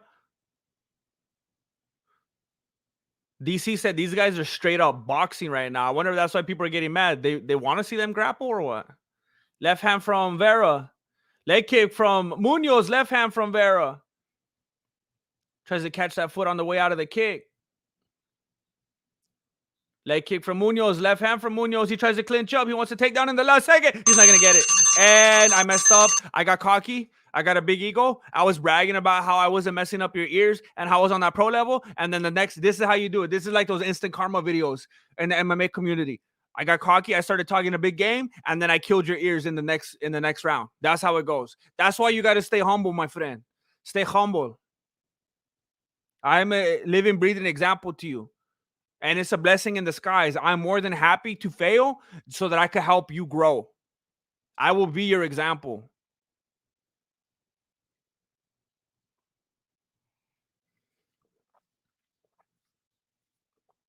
Man.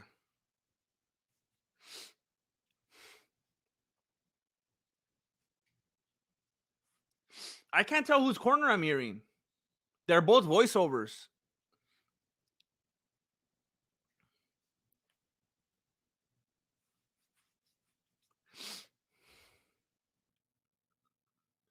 We're going to go into round 3 right now. The equalizer 1, firme. Equalizer 2, pretty good. Equalizer 3 is like someone's grandpa killing fools now. It's kind of weird now. Very weird now. Even the best fall down sometime. All right, here we go.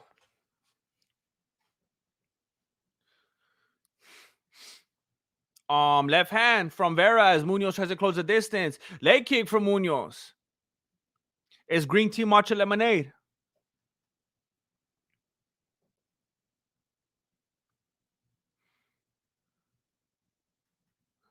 What do you think about Kobe saying that Jones kicked off the Madison Square? I have no idea. Everyone's liars. It's hard to know anything at all.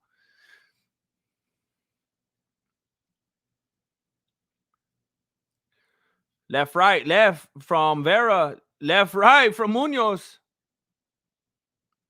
Every time Munoz is landing crisp and clean, but every time he tries to like physically get in there and move closer toward him, Vera kind of just suffocates him with his long arms and kind of just puts him in the way, and then he kind of just can't do anything. He's forced to just keep going in and out. He can't stay close. One of those seemed to Vera just landed one right now that seemed to rock Munoz a little bit, kind of rethought his life for a moment.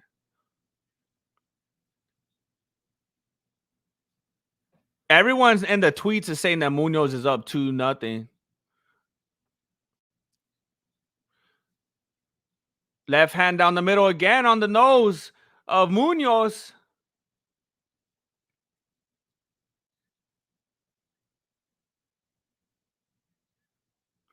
Left hand from Vera.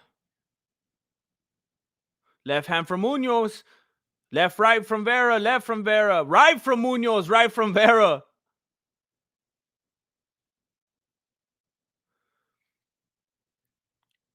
Left hand from Vera. This is going to be one of those tricky ones when it comes to the judges. Left, right from Vera because of Munoz's face. Because he's outlanding Vera, it looks like. I don't know about in this round. But they might be like, oh, well, your face, so damage. That's not necessarily how it works. So everyone's got different skin, different tissue they're dealing with, scar tissue. I don't know. It's not always easy to judge it like that. I think there was a fight. You know how they lube up your face before the fight? There was a fight. I can't remember which one it was. It might have been against Pettis.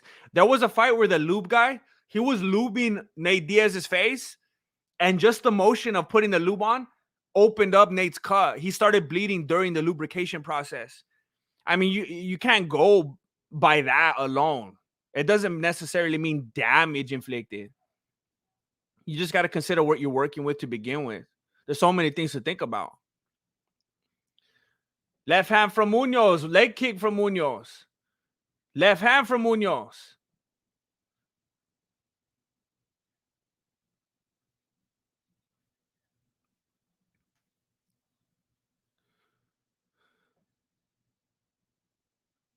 That was a big left hand from Vera. The crowd goes wild. Left hand on the chin from Vera. Left hand from Vera. Munoz is getting mad. He comes forward with 2-3 shots. Resets. Munoz is having to work double time sniping from the outside, but anytime he tries to close the distance, Vera just uses that reach and jabs him, and it's frustrating Munoz because he can't get in there. Left hand on the chin from Vera. Oh, that was a shot to the back of the head from Vera.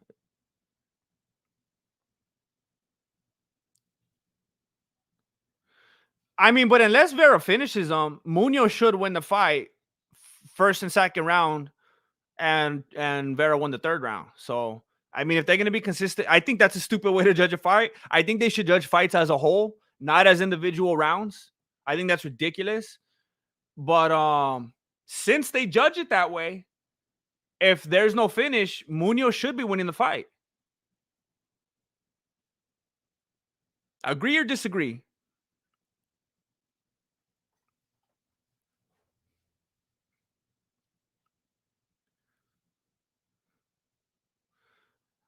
That was like a heel palm landed from Munoz. Left hand landed from Vera. Left hook landed from Vera. So Vera's just content just fighting from the outside like that, but I'm pretty sure he lost the first 2 rounds. And I saved your ears again. We're back to form. We're back to form.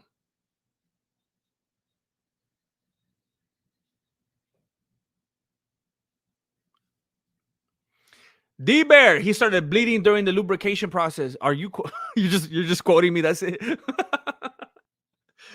Yeah, that's the judges have to consider stuff like that. You have to. Just because you're bleeding, your face looks red or whatever, that doesn't mean anything. You could be bashful. You could have got shy. People were cheering you on during the walkout. You just turned a little bit red. You can't count it like that. Is it or is it not 2-1 Munoz? Is it or is it not? Don't just say Munoz won, Vera won. Like, why? Because I thought it was 2-1. I don't think they should judge fights like that. I think they should judge it as a whole. But since they judge it like that, it looked like Munoz won the first and second.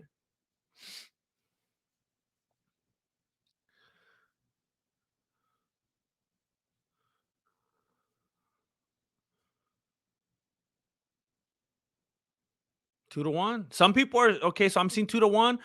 Some people are saying they're gonna rob Munoz, but some people are also saying damage. Man, I thought Vera won the walkout.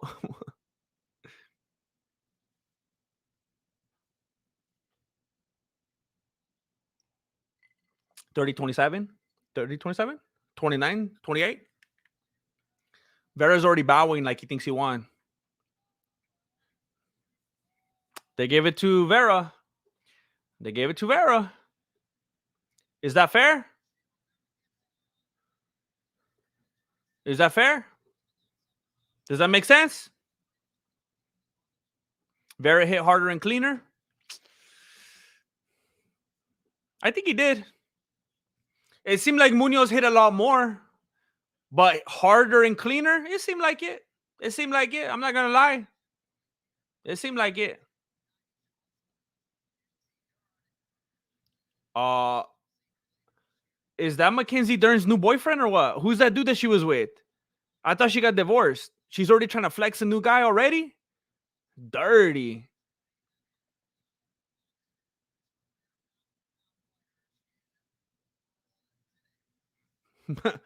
Pereira doesn't want to smile for the camera. Um,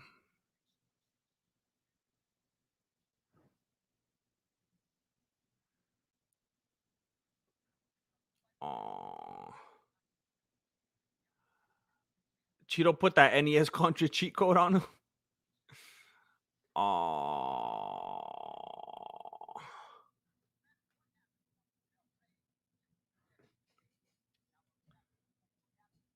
Pereira doesn't know how to smile. So now we're going to Damon Blackshear. Am I ignorant or like I can't believe this is on the main card? Damon Blackshear and Mario Bautista? Are these dudes like the truth and I'm just out of the loop right here? Why is this on the main card?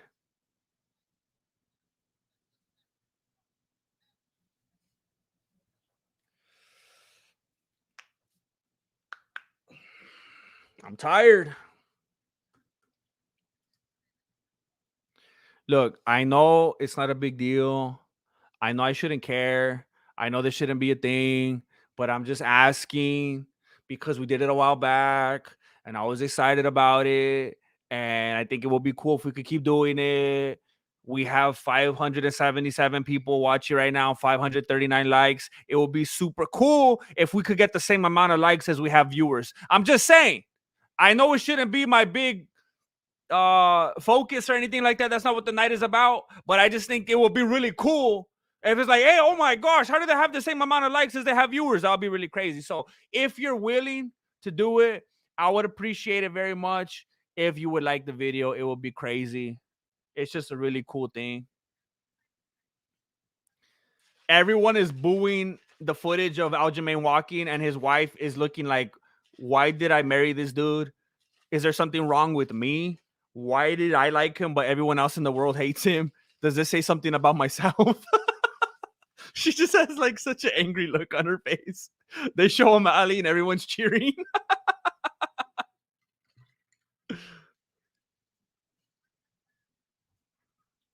Hey, we passed it. We crushed it. I didn't think we were going to go that far. We smashed it. We have 576 viewers and 604 likes. 606. Thank you. Unbelievable. I was hoping for like, one or two past how many viewers we have, and you guys went above and beyond. You guys Buzz Lightyeared me. Thank you very much. Unbelievable. Unbelievable. Thank you.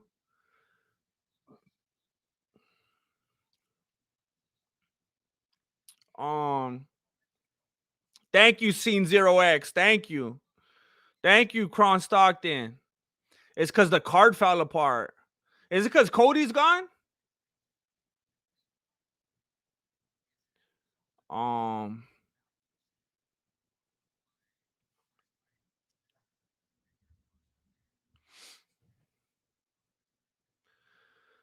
Aljamain Sterling's gonna have to box Jake Paul after this. Um, yeah, that was funny. It seemed like Bilal was like, "Hey, fool, you're not gonna smile or what?" And he was like laughing at the fact that Pereira wouldn't smile. Blackshear's a last minute replacement for Cody Garbrandt. He fought and won last weekend with a twister. Oh, nice. All right, that's pretty cool. So he's like the third dude ever to do that in the UFC.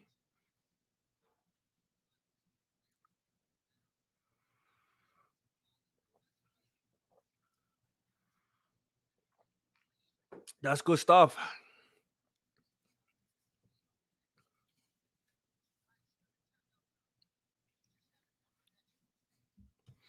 He got a twister and is fighting on a 1 week notice. I'm a fan now. That is crazy.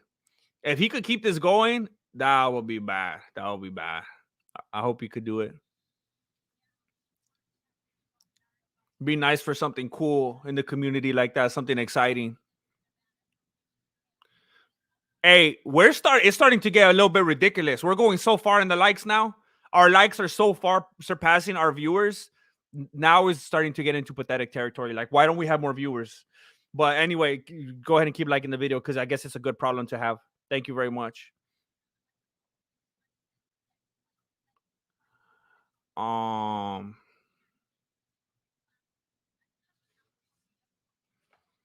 Do. That's how we do it. That's how we do it.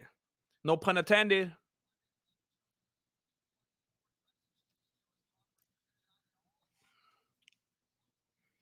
What are you talking about, Bobby Lewis? What's the problem now? Because I'm saying that it's a good problem to have.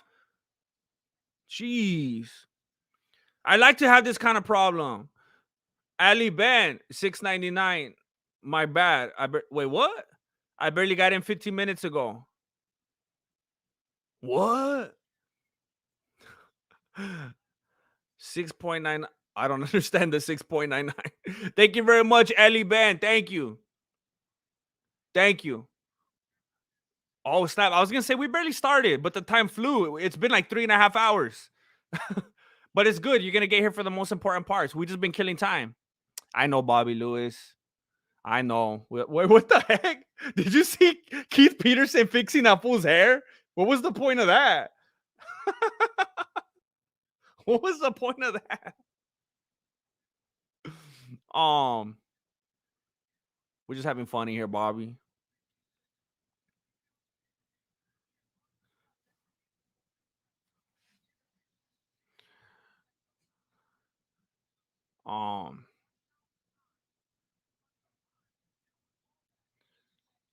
O'Malley has troll hair. I mean, it's true. It's true. Main event, who you got? You just admitted that you didn't watch my. I always do the. You just admitted that you didn't watch my prediction video. It's pinned up there in the top of the chat. Scope it out.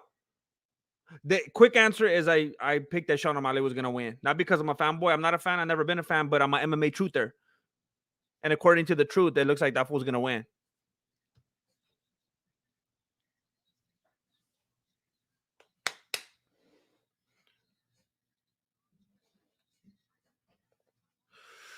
Woo. Respect, G family, respect. Here's what I ran into.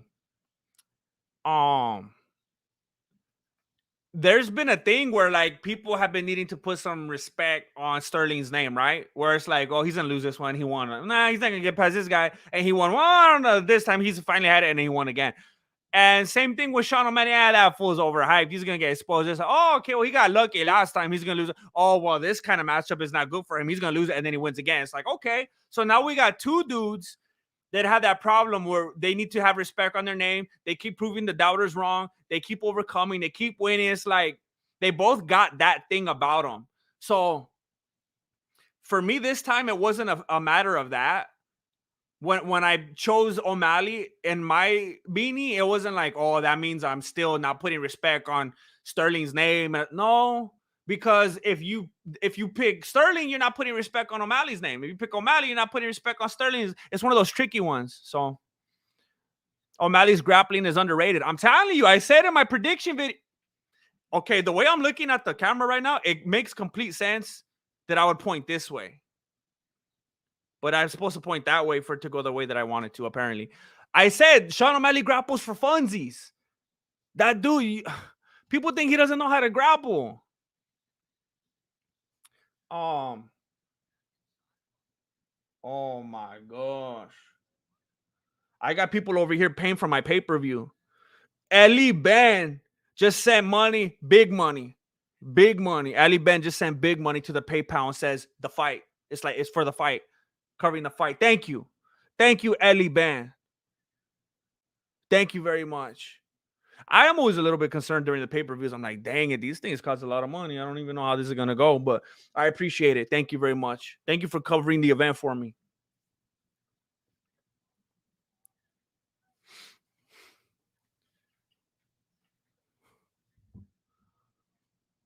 That'd be crazy if he twists this fool up again. He just starts winning every single fight by Twister. Come on, baby. He starts coming out to that song. Let's do the twist. Come on, baby. Let's do the twist. Take you by your little neck. Is that a new referee?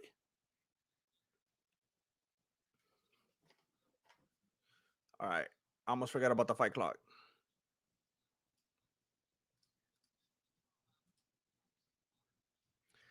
Shortest turnaround between fights in modern UFC history. He already made history. Let's keep making it tonight, homie. You gonna help me prove tonight that sometimes I root for the black dude because I'm tired of people thinking I'm racist. Let's go, black dude. Let's go. Let's go, black dude. Let's go. Let's go, black. I've been waiting for a while to root for a black dude. I'm telling you. That's how you know for sure that you're not racist. You're just waiting for your opportunity to root for a black dude. I've been waiting. I've rooted for black dudes in like basketball and other sports, but that's not the same thing. That's too easy. But here, that means something. That's a big old gesture. You got Russians, you got Mexicans, you got white dudes, you got a bunch of different colors you could root for. You start rooting for a black dude in MMA, that's saying I'm a good person now. Ali Ben says, keep hustling. Thank you, Ali Ben. Thank you, Ali Ben. Look at this, the Ali that keeps on giving. Thank you. I really appreciate that. Thank you very much. You pay for the pay-per-view and for my chicken sandwiches. Thank you very much, Ali Ben.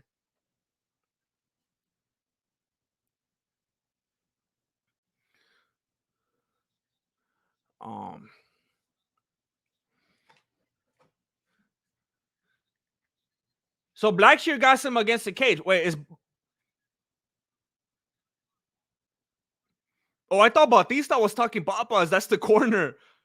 I thought he was telling them.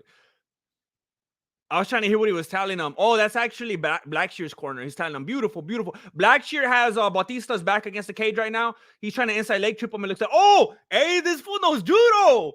Bautista's on his back right now. Blackshear's trying to twist him up like, come on, baby. Let's do the twist. Bautista's on his back right now. Blackshear's in his guard. He's looking for that twister.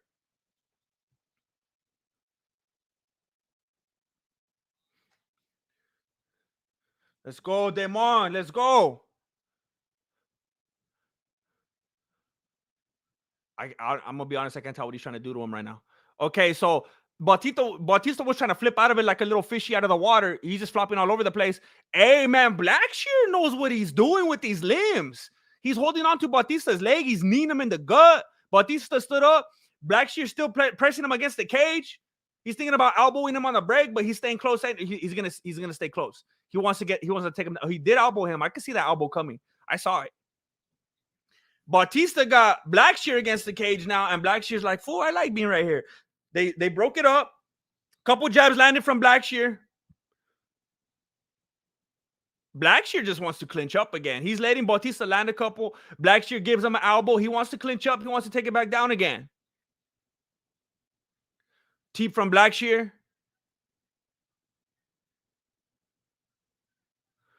Kick to the body from Blackshear. Look, I'm gonna be truthful still. I'm rooting for Blackshear right here, but that full striking looks a little bit underwater. It's very slow. It's very slow. He's not the most crisp striker. His strikes, his offense, and his reflections pretty slow on the feet. Oh, there we go. Blackshear gets the back again. Bautista looks paranoid. He looks like he's about to grab the cage. Bautista's turned around. He's trying to make sure that Blackshear doesn't get his hands interlocked. Oh, Blackshear got the takedown again. Let's go, black guy. Let's go. He's just sitting on that. He's sitting on him like if he's Santa Claus. Blackshear sitting down, and he's got Bautista on his lap. Oh, he got in a bad position. Blackshear's going to take him down again. Come on. Just pick him up and dip him. Just turn him. Turn him. Just get that takedown point real quick.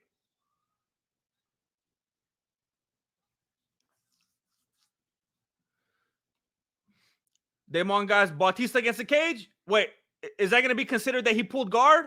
Or Blackshear put him down? Blackshear, don't you tap. I saw him put his hand in a position like if he was thinking about tapping. Don't do it. Don't you do it. You only got 30 seconds left. Don't do it. Hey, if you just let yourself fall asleep, you'll wake up before the round's even over. You got 30 whole seconds. He got out of it. He got out of it. There we go. The crowd's going wild. Elbow from the top. Elbow from the top from Blackshear. He gets up, and then he faked out forward to thinking that he could get up too, and then he got right back on him. He's clinched up. He has Bautista against the cage. He lands an elbow. He misses the second elbow, but he wants to get another one. He's not going to get it. The round's going to be over. Oh, he kicked him in the face. There we go. First round to Blackshear.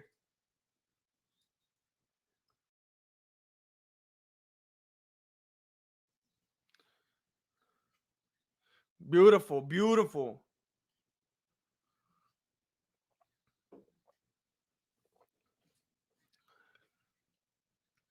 Very, very good. Blackshear's doing it. Blackshear's doing it.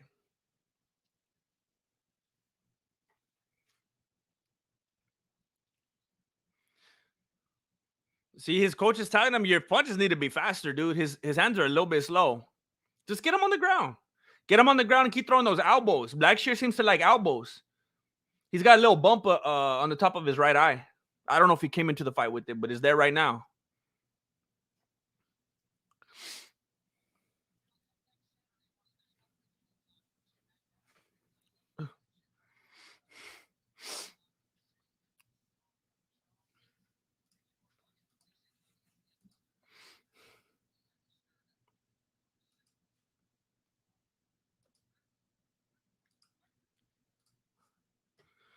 All right, here we go. What are we going to do?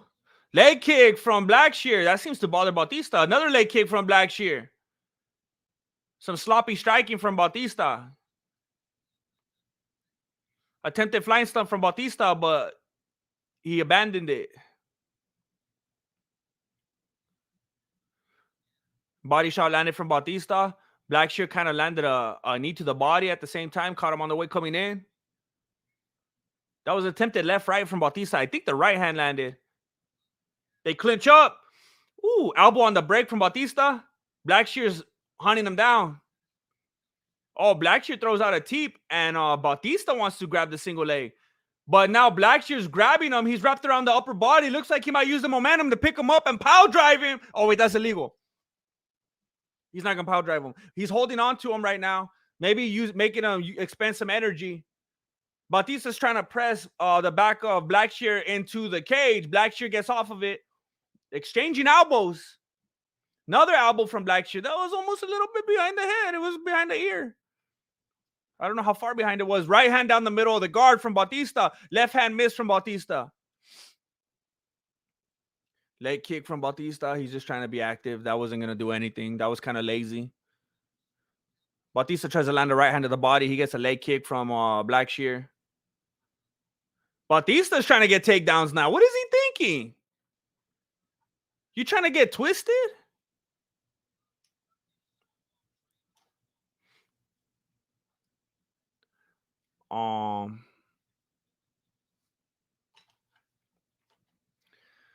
Blackshear's pressing Bautista onto the cage. Lands a nice elbow.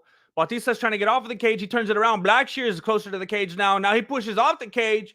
They're going to strike a little bit. Attempted teeps from Blackshear. I don't think either of them landed. Attempted kick from Bautista. That didn't land either. Okay, why don't we just keep clinching and elbowing on the break and going for takedowns? I don't think either of these dudes are going to be doing any real striking tonight. Yeah, a couple missed shots from Blackshear, block kick from Batista. There's a leg kick from Blackshear. Leg kick again from Blackshear. Body kick from Blackshear. Shot to the body from Batista. A teep from Blackshear. Right hand to the body from Batista. He's just doing like a lot of body shots and attempted takedowns. Blackshear's not letting him get it. Hey, at this point, you already have him in the clinch. Blackshear, you might as well trip him. Just take him to the ground. Batista wants to keep clinching up. Take advantage of it. Make him pay for it. Said I love you, but I lied. 'Cause this is more love I feel inside. Said I love you. That's not my key. I'll have to fix it.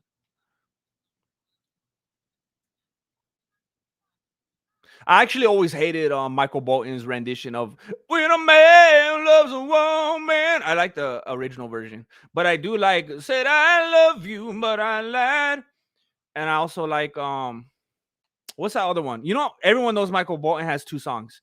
It said "I love you, but I lied," and then the other one. How does the other one go? He only has two songs. Um, um, takedown for I don't know if that takedown counted from Blackshear, but he still got up like immediately. Said I love you, but I lied. Dang it, I can't think of it right now. That's gonna drive me crazy. I'm gonna have to look it up. Michael Bolton songs. Oh yeah, that one. How was I supposed to live without you? Now that I've been loving you so long. That one. That's the oh my, those are two good songs right there. You can put those up against any songs. I don't care what you think about Michael Bolton. You put up How was I supposed to live without you? You can put that up against anything. Um Big overhand right from Blackshear. It wasn't that big. I don't know why I said that. It wasn't that impressive. But it landed. Attempted single leg from Bautista. Blackshear backs up with some good balance. His back is against the cage now. They're clinching up against the cage. Hopefully, they come out with a lot more energy in the third round because this was kind of a dud after the type of round we had in the first.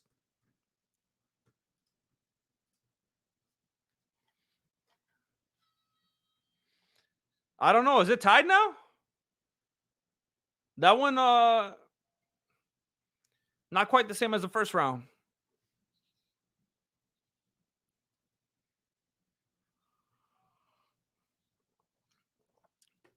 That dude was breathing heavy and he just like spit his saliva all over the cut dude's head, all over his face. His coach is telling him again, I need you faster. I need you a little faster.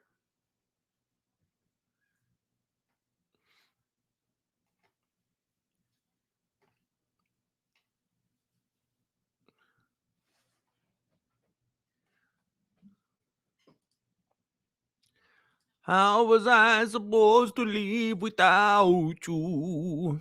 I heard that supposedly they opened up the case again against Michael Jackson or something. Did anybody hear that? I heard that they're looking into him again. I don't know what happened. It's green tea matcha lemonade. You got to look it up. You got to make some. It's unbelievable. Green tea matcha lemonade, but you got to put lemon in it. You got to squeeze fresh lemon into it. Or they don't even have to be that fresh as long as it's a lemon. And then I heard something about Obama that was very interesting. I don't know if that's true. Right hand from Bautista. Oh, they both look like their coaches were mad at them and they got to do more now. Couple leg kicks from Blackshear.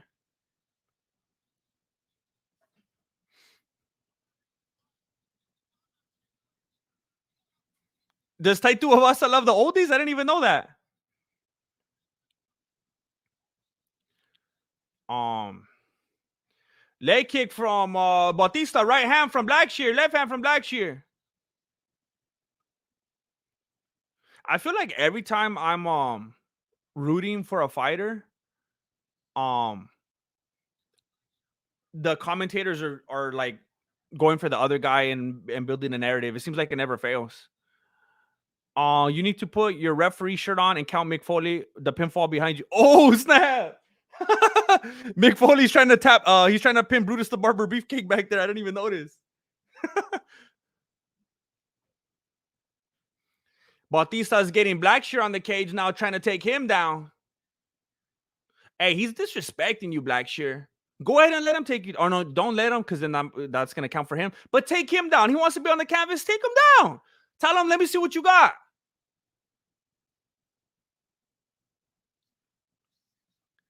Never go full EBI. Lots of elbows in this fight from Blackshear. We got another elbow from him right now. Knee to the body from Bautista. Knee to the body from Blackshear. Elbow from Blackshear. Elbow from Bautista. They're in the clinch right now. Blackshear against the cage. Couple little shots from Bautista. Blackshear pushes off the cage. Knee to the body from Bautista. They're going back toward the center so they can strike. Left hand, left hand from Blackshear. Leg kick from Blackshear. Wow, that dude's fighting underwater. Come on, you made history. You got to make history again. Not a lot of people get to make history while they're making history. Bautista got the takedown. You gonna let him do that to you? You just got a twister. You can't let him dominate like this. Don't Bryce Mitchell us. Oh my gosh, if you let this fool get somewhere with you. Bautista has the back right now. They're spooning. They're laying on the canvas on their sides, but Blackshear's in the front. Bautista's in the back, hoping that he could get that rear naked.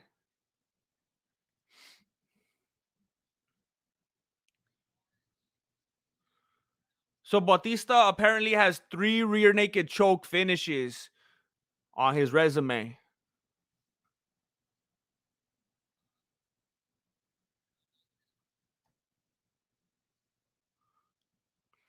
Tuivasa has an interview explaining his walkout music choices where he challenges people to argue that Celine Dion song in Titanic is not a great song or that they don't know the words.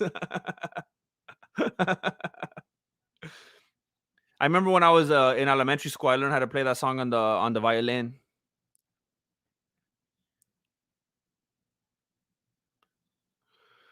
Well, Bautista still has the back. I mean, they're still in the same position. This isn't looking good for Blackshear at this point.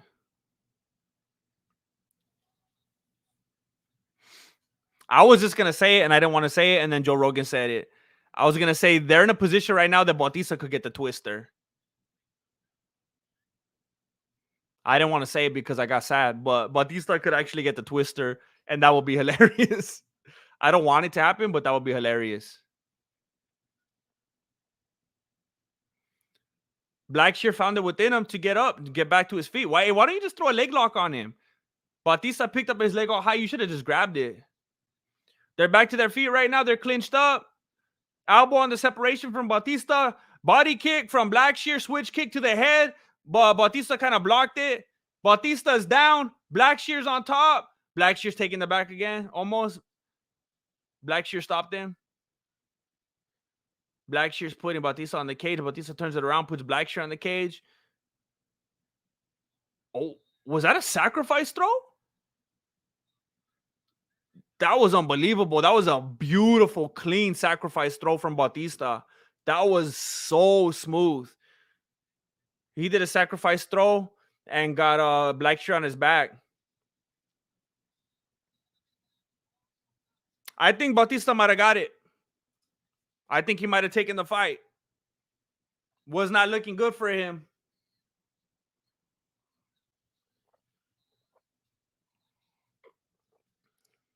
If they give it to Bautista, I'm not gonna fight it. I could see it. Here's what's going on in my beanie right now. I was rooting so hard for Blackshear,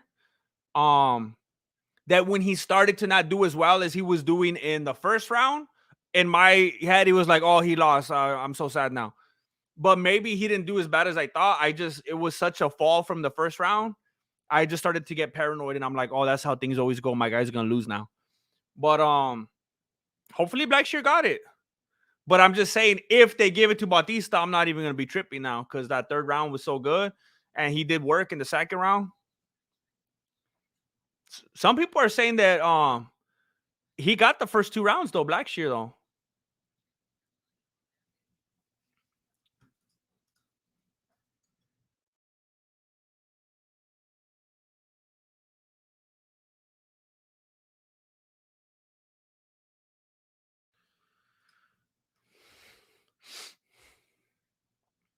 29, 28, 29, 28, 30, 27. Unanimous decision. It's got to be Blackshear. Whoa!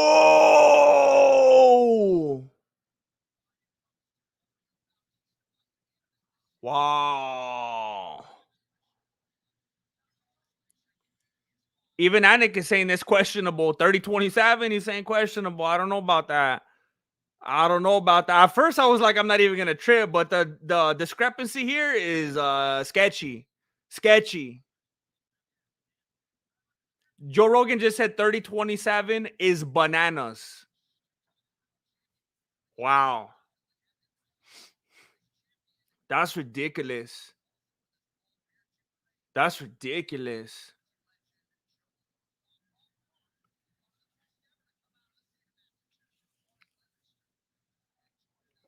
Wow, that's dirty. That's dirty. I was gonna say, yeah, split.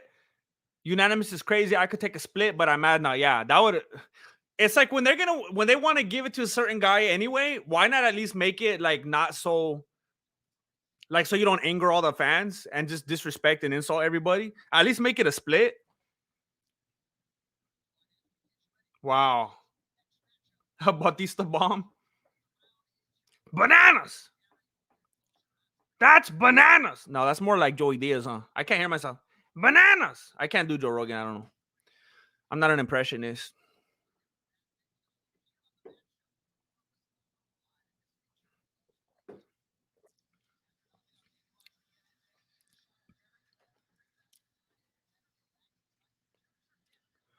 Um, the Asian sensation, is that what they call them? You should get into voice acting. I actually did that for quite a while. I was on Fiverr.com.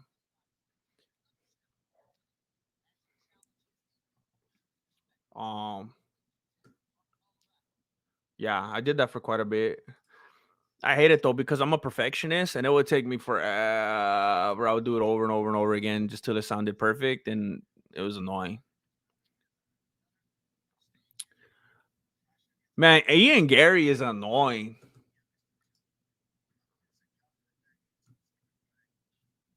Wait, why did they call someone the Asian sensation? It's Neil Magny and Ian Gary. Is Ian Gary saying that he's Asian now too? Is his wife Asian? I don't understand. And I saw people defending Ian Gary saying he's not trying to be like Conor McGregor just because he's Irish. Irish people sound the same. He can't just be himself. No, it's because of when he said that. You'll do what you're told. Remember when McGregor said that in The Ultimate Fighter? You'll do what you're told. However he said it. That's the same thing Ian Gary said. And he's like, it's not just his voice. It's now he's saying the catchphrases of Conor McGregor. It's like, I don't know. It's too much. He wants to be McGregor. He wants to be his wife. He wants I don't know what's up with it. He has like an identity problem.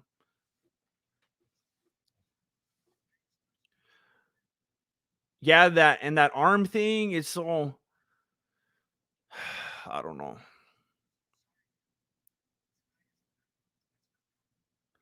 I can't wait to see this dude lose.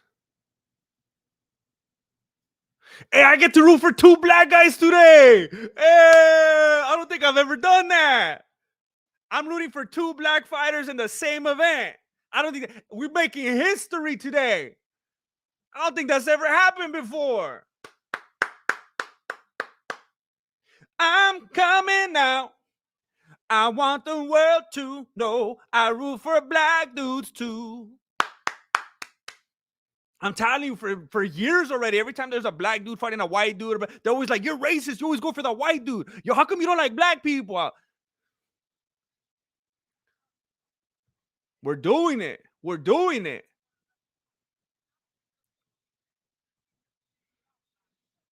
Uncle Bob reacts. Black to black.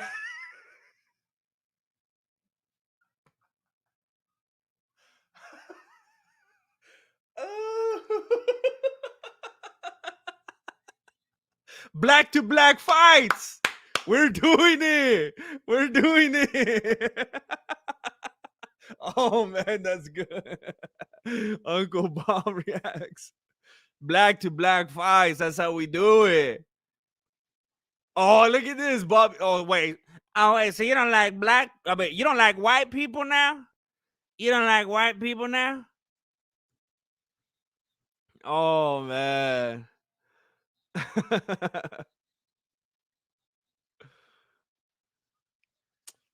Dang it. If I rooted for Sterling, you're right. I could be 3 for 3 tonight. Dang it. But I can't. I can't. I can't allow myself to do it.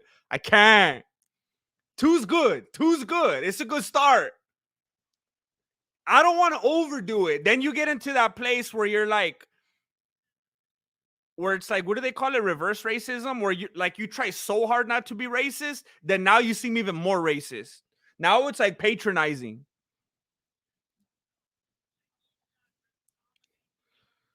I was trying to do Nate. That was Nate Diaz. Oh, you don't like white people now? Hey, J Roth, it's fine. They don't care. Take a mental health day. Um, full circle racism. I can't believe it makes me so mad with human beings that there's people in there cheering so loud for Ian Gary. Like, what is it about that dude? Oh, they're in Boston. They're in Boston. But aside from that, I'm like, what would make anybody like this dude at all or root for him? Like, it just makes you like, if you had any to begin with, lose all faith in humanity. What time is the sugar fight? It'll probably start at like 9:30. Even if these fights end quick, they're gonna stretch it out. They're gonna milk it.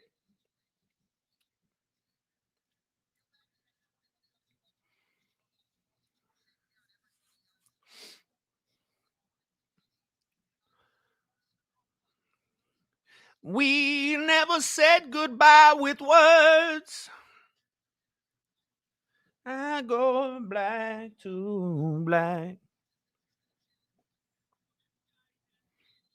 9:30 PST. West Coast.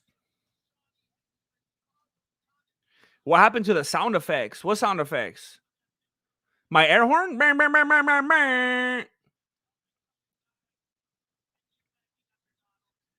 I thought Mackenzie switched teams. Man, who knows? All these people in the public eye and celebrity and whatever they tell you to do, you know? Whatever they tell you to do. Um, it's 5:30 a.m. here in the Raza. Oh snap, 5:30. Whoa. Hoser the guy. Oh snap.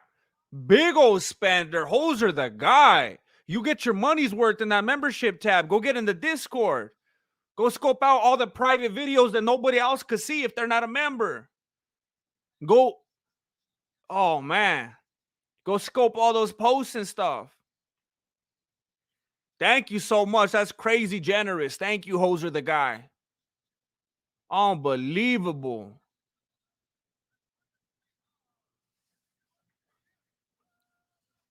Thank you. I'm gonna have to start putting more content in there just for Hoser the guy now, because I need to be more active. And now you're gonna make me feel guilty in a good way, though. I'm not trying to make you feel guilty about making me feel guilty. I'm telling you that's a good thing. It's a motivator. Um, D Bear, why Magni look like he's doing Predator cosplay? Man, I'm out here trying to root. I'm out here trying to root for these dudes. I'm. Are you trying to keep? Are you trying to? Why are you trying to keep? Why are you trying to keep the black man down? I don't know. He's trying to. He's trying to intimidate Ian Gary. He's trying to distract them. He's gonna go in there like that. Rick James.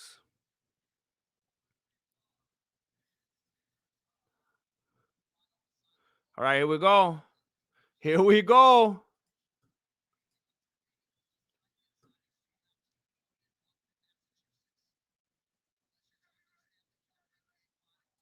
Here we go. Here we go. Orthodox. Orthodox. What? What? A leg kick. A leg kick. And Magny was already on his back. What are you doing? He got up right away. Ian Gary did not want to grapple. He didn't want to go to the ground. He's like, you want to get up? You want to get up? Oh my gosh. What? Ian Gary threw another leg kick and Magny went. He fell down again. What's happening? He fell down again. He just went straight down. Kick to the. Oh my gosh. It's over. Magny's going to lose. Gary kicked Magny in the body, and the way Magny reacted was like he's never been touched in his life, and he's a pacifist. The look on his face, his body language, then he got socked with the left hand. I don't understand what's happening.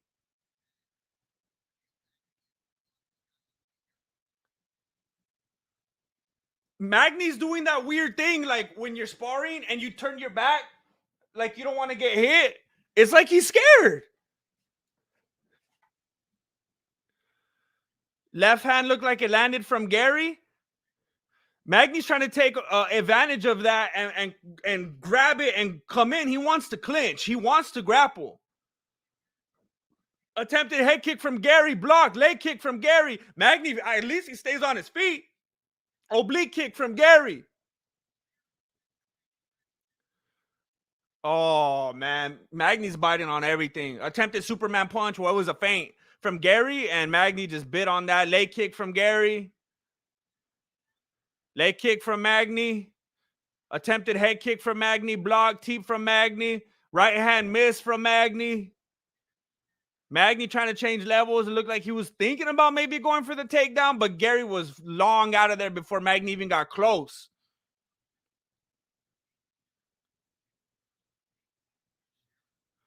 Leg kick from Gary. Okay, Magny's finally able to take leg kicks without falling.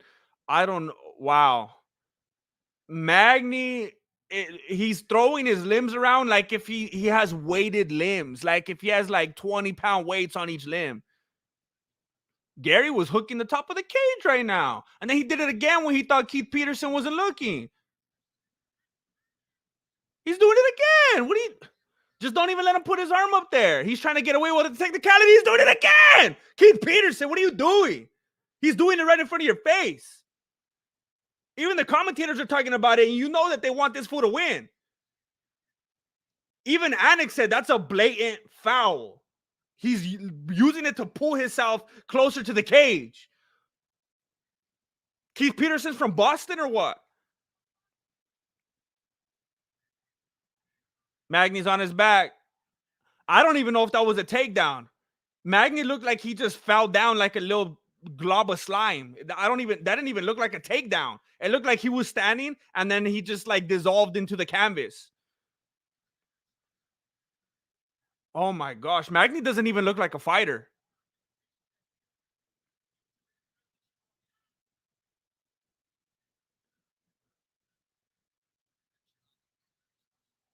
Oblique kick from Gary.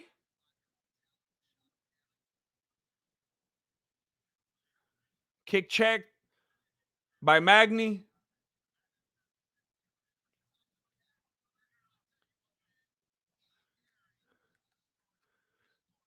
Dean Thomas is saying that Gary is extraordinary. Another leg kick. Magny's on his back.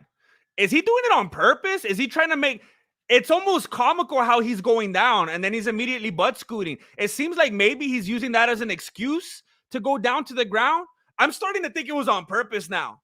Like, actually, the way he goes down, it doesn't look like he's losing his balance and like he's in pain. It's almost in a comical fashion the way he goes down, and then he immediately butt scoots. I wonder if he's using that as an excuse to go to the ground, because you can't just flat out butt scoot on your own because the ref will just tell you to get up. So maybe he's trying to force it to the ground any way he can. Couple teeps from Magny. Kick to the body from Gary. They're clinched up. Knee to the body from Magny.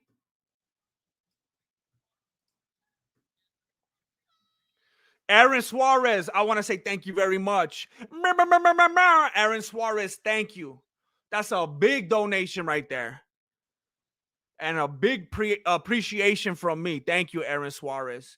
Thank you for throwing your hard-earned dollars at the stream. Thank you for supporting this and what I do. I'm going to keep doing my best because there's people out there like you that are helping me and that care to make sure this thing stays alive.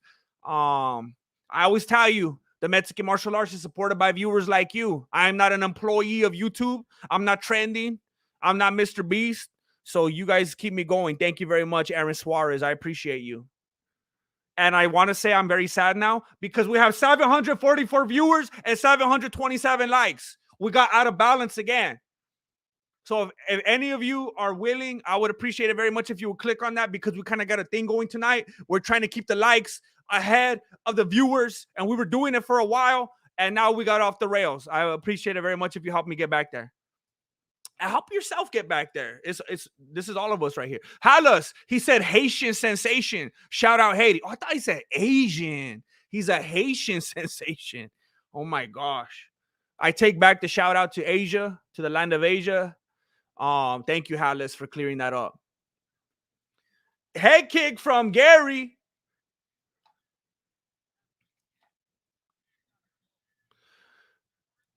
Magny's corner is telling him he needs to capitalize on any openings. He needs to get in there. He needs to be more aggressive. He needs to throw that jab.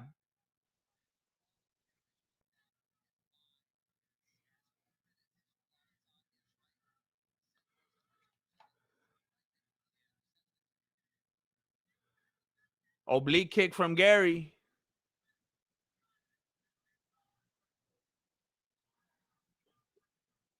Gary's just trying to find Magny. He's trying to find an opening. And Gary's just so fast. He's fast with his feet. Oh, that was a very impactful leg kick from Gary, and Magny is hopping. He is hopping. I think he might have got that perennial nerve. Thank you very much for the likes, by the way. We're back in action. That looked like a head kick from Magny. Another leg kick from Gary. That definitely affected Pride More. Thank you, Pride More. Thank you, Pride More. I appreciate you helping us to level up, helping us to keep doing what we're doing. I don't know why I'm saying us. Thank you very much, Pride More. Beautiful. Gary is against the cage right now. I don't know what Magny's plan is. I don't know if he's pressing him into the cage on purpose and then he's going to triple. You got 3 minutes. You got 3 minutes, Magny. Oh, Magny's taking the back. You got 3 minutes. Don't let him go. Don't let him go. Don't let him start striking again. Keep him close. Get him down. Smother him. Get that darts. This is where you need to be. Don't let him go. It took you a while to get here. Don't let him go. This is how you need to fight. If that other, what's that other dude that looks like Andrew Santino that was fighting like that last week and everybody got mad at him? Sandhagen. If he could do it, you could do it. Come on. People don't even have those Sandhagen type of expectations for you right now. You could definitely get away with it.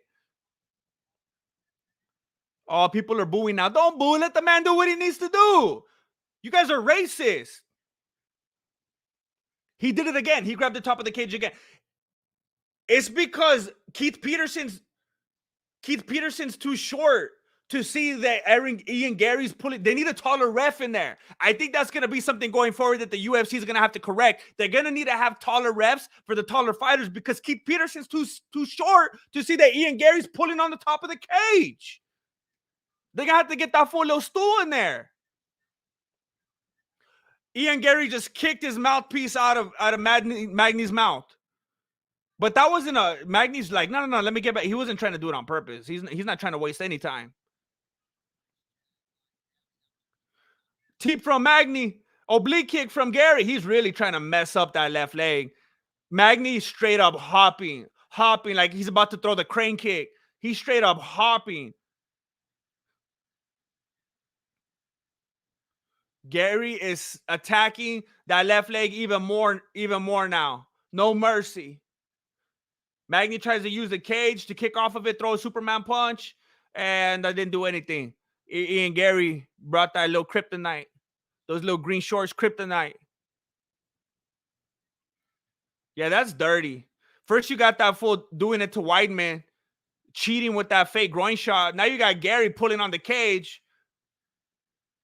All of a sudden, Keith Peterson is allowing some nonsense. And now DC is saying all loud that Keith Peterson's going to have to stop the fight. Why don't you keep your opinions to yourself, DC? Trying to be like Dan Hardy in here. Keep your opinions to yourself.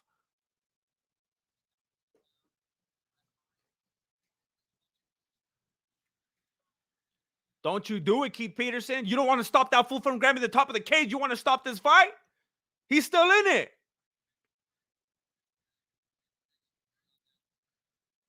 Don't say that, John Anik. He just said he can't put any weight on it. He just put weight on it right now. Look, he's walking around.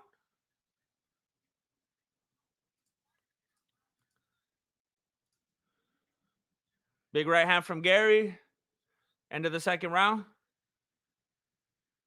Gary sticking his tongue out at him and flipping him off. This is who you guys are rooting for. This is who you guys are rooting for. Gary just stunk his tongue out at him and flipped him off. He's dominating 2 rounds to nothing, and he's sticking his middle finger out and his tongue.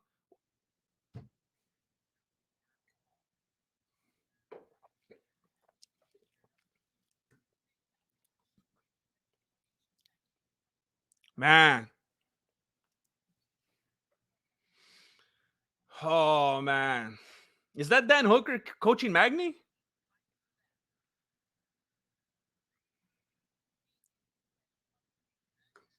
Oh, man. Magny's coach is telling him, be in his face. You need to be in it. It makes me so sick to see Burns coaching Gary because I like Burns a lot. Oh.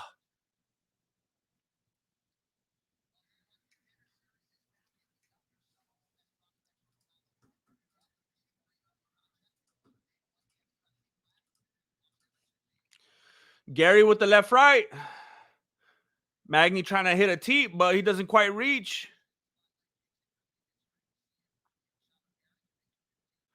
Oh, head kick from Gary. Magny had his hand up, but it looked like it didn't feel good. He's still in it, though. Left hand to the body from Gary. Teep from Magny. Attempted body kick from Magny. He's down. He's butt scooting. He's trying to take it, but Gary's never going to go for it.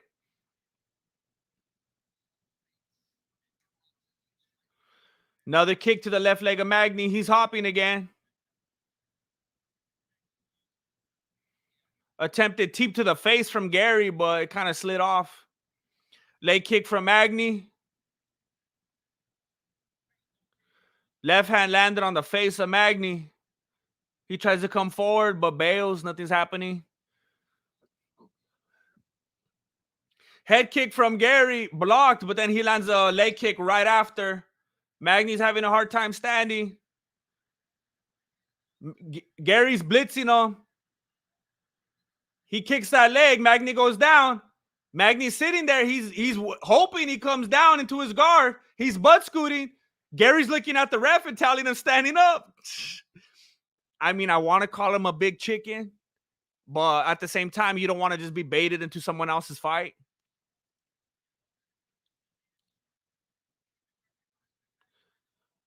Pretty unbelievably solid switch kick to the midsection of Magny. That was solid and that was loud.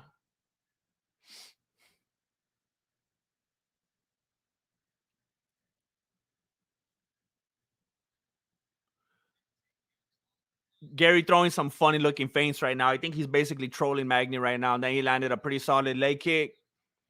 Magny with his back against the cage. Kick to the midsection from Gary.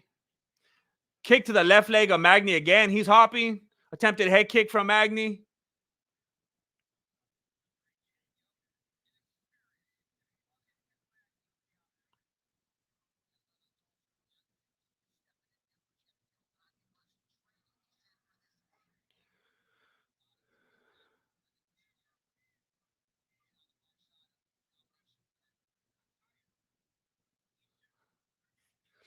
They're kind of just circling around right now by the outside of the cage, not really doing anything.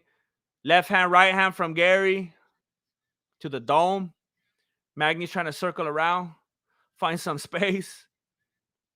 Gary, left hand to the body. Magny bounces off the cage. Somebody made a good point in the chat earlier that if Gary can't finish this does not look good for him.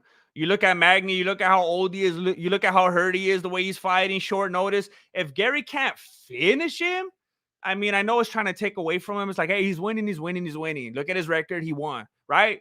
But I don't know. It also doesn't look like the best thing if he can't finish this dude in this circumstance. There's at least something to consider there. Another leg kick from Gary.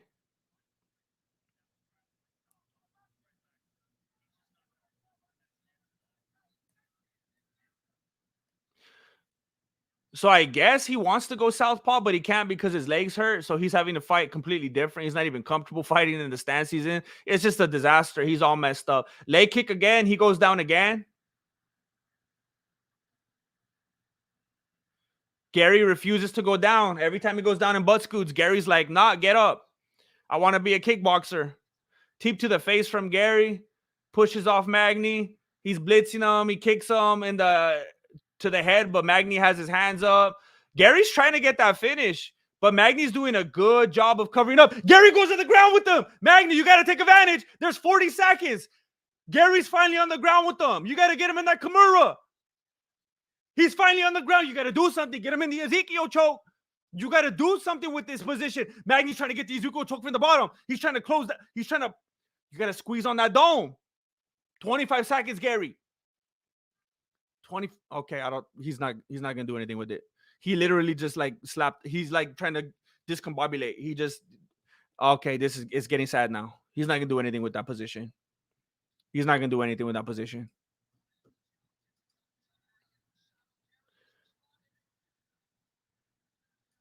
Yeah, that's gonna be it.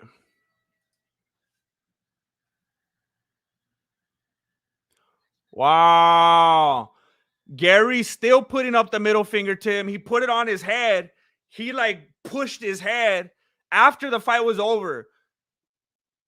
He like put his middle finger up, put his head on it, pushed his head, kept doing it in his face. That guy's an idiot. Terrible sport. Terrible sport. But I bet people are going to love him for it. People are going to eat it up. Man.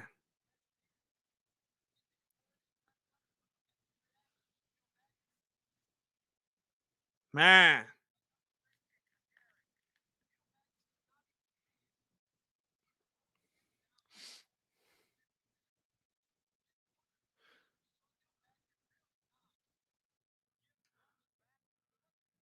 They're just showing us a bunch of replays right now.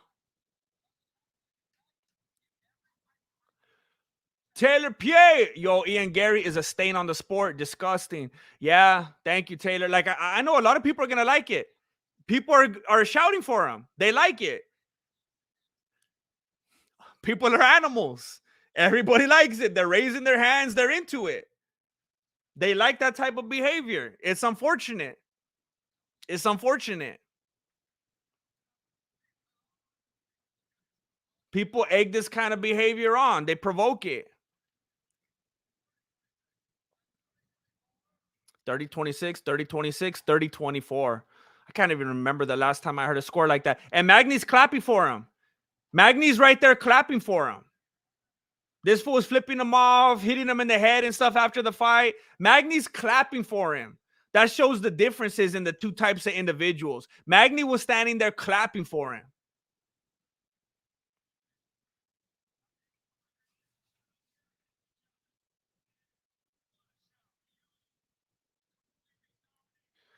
What a show. You completely dominated what many people thought was going to be your biggest test so far in the octagon. Yeah, I tell everyone this the exact opposite. I tell everyone when I show up, I surgically dominate, and that was my plan today. And that guy's fought some of the best in the welterweight division. That was his 31st fight, and I made it look like he's never fought in the octagon before. Was there ever a moment when you were surprised that you weren't able to get him out? Good thing for bringing that up, Joe Rogan. Because you hit him with everything but the kitchen sink. No, I took my time. I told him patience. I showed him what an elite level striker looks like. Excuses, dude. Like you don't want to finish him. I heard him, and I kept talking to him, and I meant that. That today was justice. This was an important fight for you, a big test, and this sets you up for bigger tests. Give us your thoughts on who you would like to face next. Boston, let me hear you. I absolutely love you. Like if I actually know you on a personal level, and I'm not saying this just to um acquire fans. This breaks me into the UFC top 10. I'm 25 years of age. I'm telling you now, I need to prove myself as the best striker that this division has ever seen. And Joe, I think you guess where I'm going here. To be the best striker in the world, you need to beat the best striker. And everybody has Stephen Wonderboy Thompson on that list. Give me Stephen Wonderboy Thompson whenever, wherever for 5 rounds, and I will prove to you I'm the new generation striker in the I'm the new generation striker in the world. I think he was meant to add in best or something there.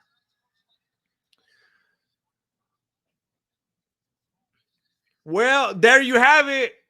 Ian Gary has it again. Ian Gary has it again. This degenerate goes on to win another day. Ay, ay, ay. Ay, ay, ay. You know what it kind of reminds me of? You know, when someone has like a really overbearing, depressing, bad job, and then they go home and they like treat their family bad and they abuse their family and they take out all their rage and repression on them.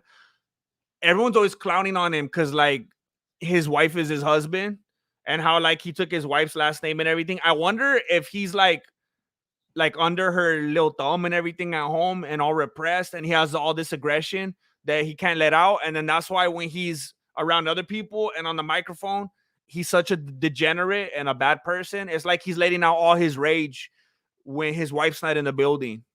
That's kind of what it feels like that's his outlet, and then when he goes home he's like, I'm sorry, I'll take your first name too. I don't even like the name Ian. um Yeah, the very first kick he landed, the very first kick, Magny immediately, like comically, Magny immediately went down to his butt. Immediately. Then he landed the second kick like 15 seconds later. Magny immediately went down again. Then he did that same thing, like I think 3 more times in the fight. But the more started to happen, it actually looked like if he was doing it on purpose. It didn't look like he was hurt, he stumbled, he lost his balance. It looked like kick, I'm down now. It was weird.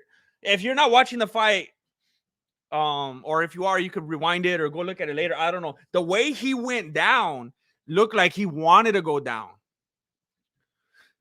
Cause that's correct, right? When you're in the UFC, you can't just straight up 100% just, oh my gosh, there's 840 likes and 840 viewers. That's insane. Oh, now it's 830. That was crazy for a moment. But that was bad. But you can't just straight up pull guard, right? They'll tell you, what are you doing? Get up. So I think he was using that excuse when he would kick him. They're like, all right, I'm gonna go down there. Ian wears red panties at his house. His right leg already had lumps on it. Man,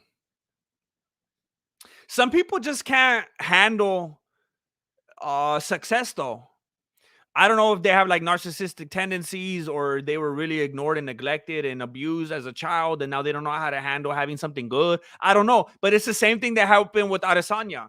Good fighter, good striker, impressive, great athlete, but he can't handle winning because it turns him into a villain. It turns him into an obnoxious child, and it does that to some people. Look what happened to Conor McGregor.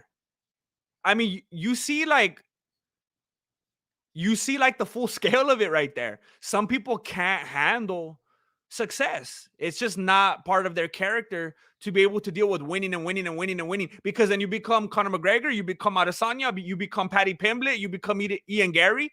They can't handle it. But then you look at people like, I mean, that never happened to George St. Pierre.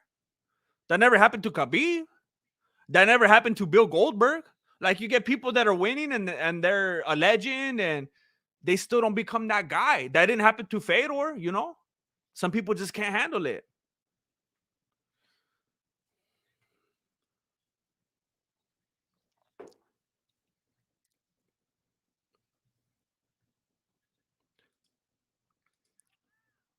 I'm gonna return some of this green tea back to the earth right now. So I'm gonna leave you with this visual. I'm gonna leave you with this visual and I'll be right back. All right. Please talk amongst yourselves and spam the like button.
Did Whaley knock her out yet?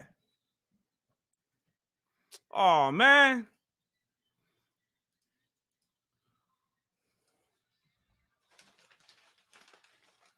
I don't have nowhere to put my food.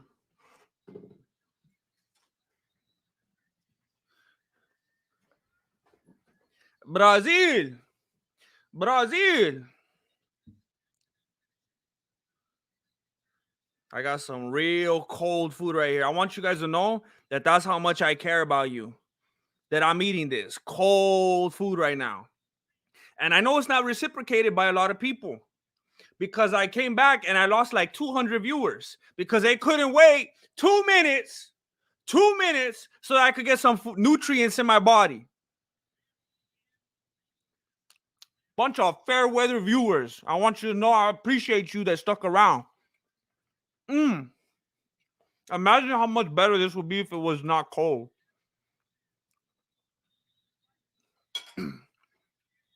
I was very disheartened right now though. Because I thought I had some soda out there and apparently I ran out. So I don't got nothing to drink. I guess there's like water. Some of you probably like, how about you drink water? But you can't drink water with dinner. That's like serial killer stuff right there. How are you gonna eat dinner and drink water?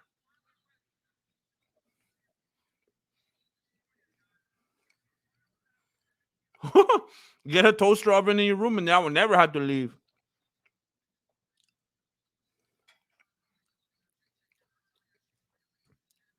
Um AJP, let's go Whaley, the Haitian sensation Zane.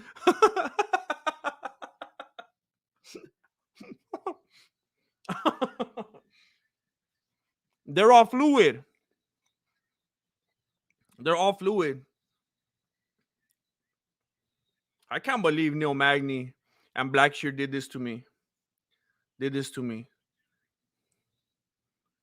Last time I root for the black dude.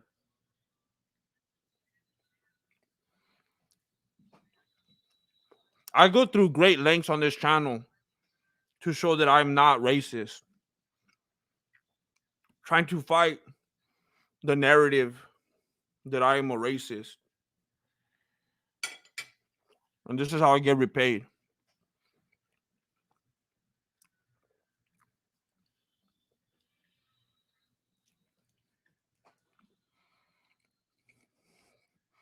It's like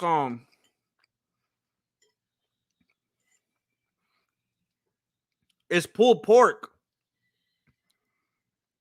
A lot of people like pulled. They was like, "Ooh, pulled pork." Well, I don't like pulled pork. I think it's nasty. And some like macaroni thing. I don't know. I don't get pulled pork.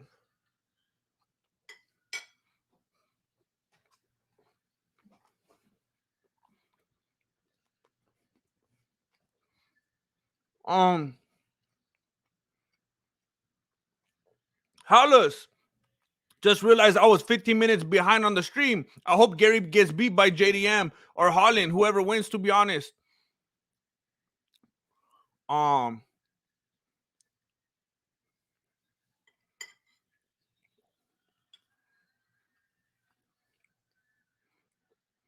I'm having a brain fart right now. Who's JDM?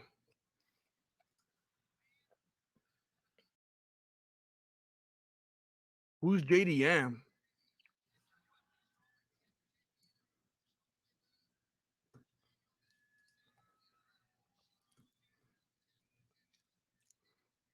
Um, Jack Dalla Maddalena. I guess it's it's a lot easier to say JDM. Yeah. um, I don't know. Holland looks impressive when he's doing well, but I feel like when we've seen him face adversity, he kind of falls apart. And because of his physical attributes, and he has a decent fight IQ, and I feel like we don't see him in that position a lot. But when we have, he crumbles. I think if Ian Gary puts a certain pressure on him, I think he could definitely beat Holland.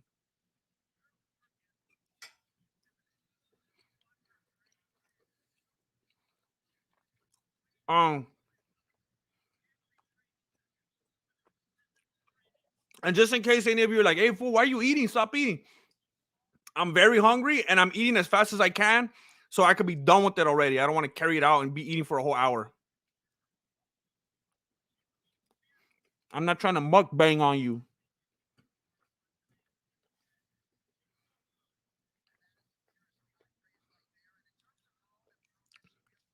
How dare you say that, Ray O'Can? How dare you speak that? Um, Tim McKay, first time I listened to a fight companion instead of the telecast. Much more fun here. Thanks. Hey, that's a big old compliment. I appreciate that. Thank you very much. Thank you, Tim McKay.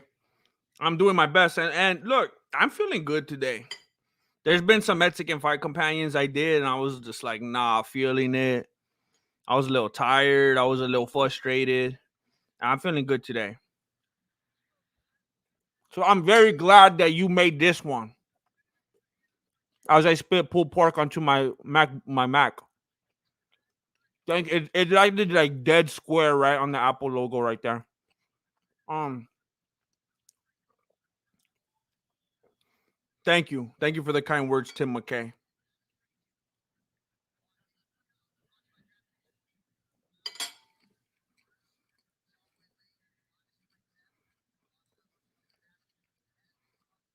Mm.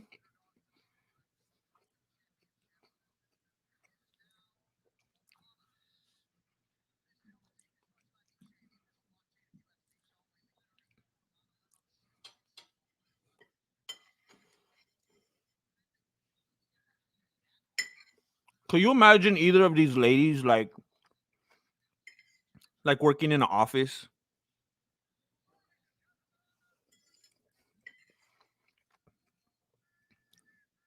just like being on a Zoom call talking about like ROI and stuff like that?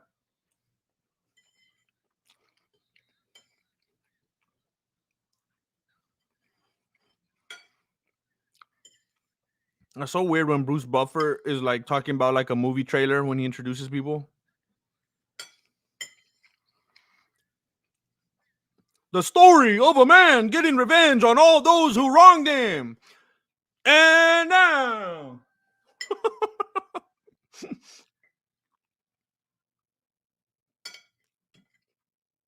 Uh-oh.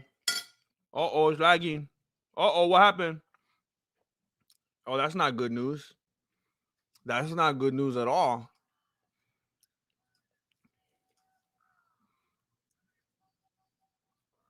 That's not good news.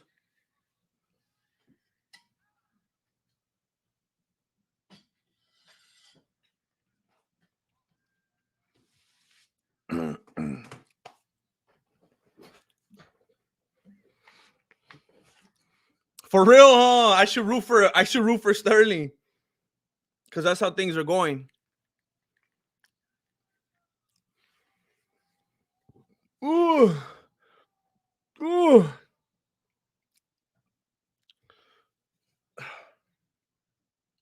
Oh my gosh. I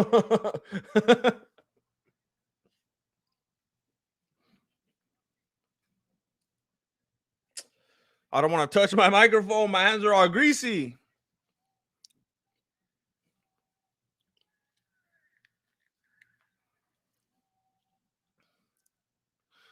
All right, here we go. Here we go. They're introducing Wei Lee. They're about to do it.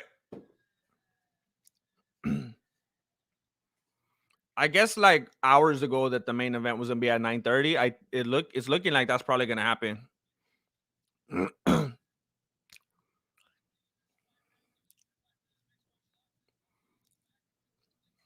You think Izzy is rooting for Zhang? Absolutely. I think didn't they used to date? Adesanya was her girlfriend.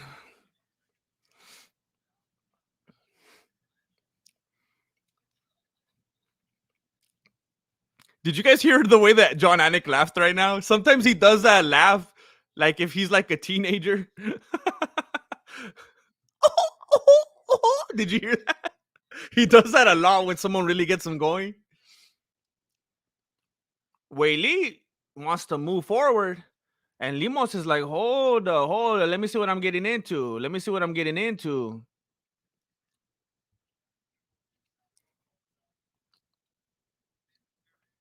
Oh, I forgot to put the there it is. Oh, Limos is already on her back. I'm gonna be honest. I was looking at the clock and I missed what happened. I think did Wei Li punch her and then she went down or what? Because Limos is on her back already, and Wei Li is. I mean, Limos could blow a fart on her, but other than that, she's not in a favorable position. Zhang was stacking her, and now she's going to the side control. Maybe she could crucifix her. Limos has her hand up right there, like not really knowing what to do with it. If Wei Li could capture that with her legs, she could crucifix her with that quickness. Get the main event started already.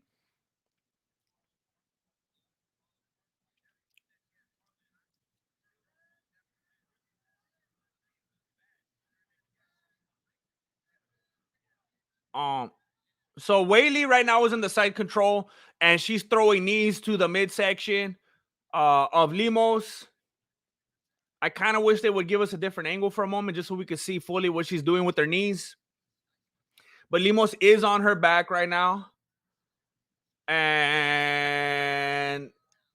Zhang is socking her in the head, throwing elbows.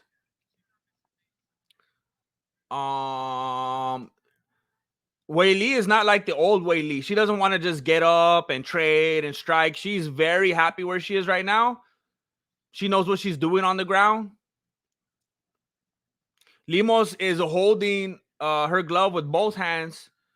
Wei Li is teeing off on her. Limos is on her back right now on the turnbuckle. And Wei Li's landing a lot of shots to the face with her left hand. She has the right leg of Limos completely trapped. She has her legs wrapped around Limos' right leg. And Limos has her toes in the cage. Ref isn't saying a single thing. He's kind of doing the Keith Peterson style right now, allowing a little bit of nonsense into the fight.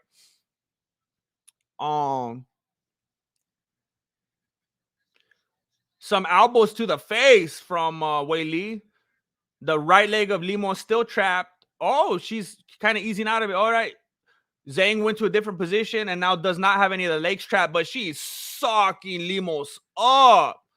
The crowd is going wild. Lots of shots to the face of Limos. And she got up for a moment, and then Wei Li. Oh, Wei Li took her down. Oh, Wei Li might get choked out. Wei Li was so distracted with getting a takedown that she completely left her neck exposed, and Limos got in a pretty solid looking choke. I don't know if Wei Li is confident right now, and that's why she's being patient, or if she's losing some blood flow. But Limos has a choke in right now. She had a good torque on it right now. But Zhang is throwing some solid knees to the side, showing everybody I'm okay. Everyone was going crazy. And now Zhang took the back. She hit her so hard with those knees, Limos let go. Wei Li took the back, and now she's teeing off from the back. I've seen fights stop for less. She's no longer intelligently defending herself, but she got it all the way turned around. Now Limos is on her back. Wow. Herb Dean would have stopped that for sure. Limos is on her back. Big right hand from Wei Li. Elbow from Wei Li. Oh, Wei Li. That looked like a 12-6 from Wei Li right there. She picked it up for a moment, and then wow, nobody caught that.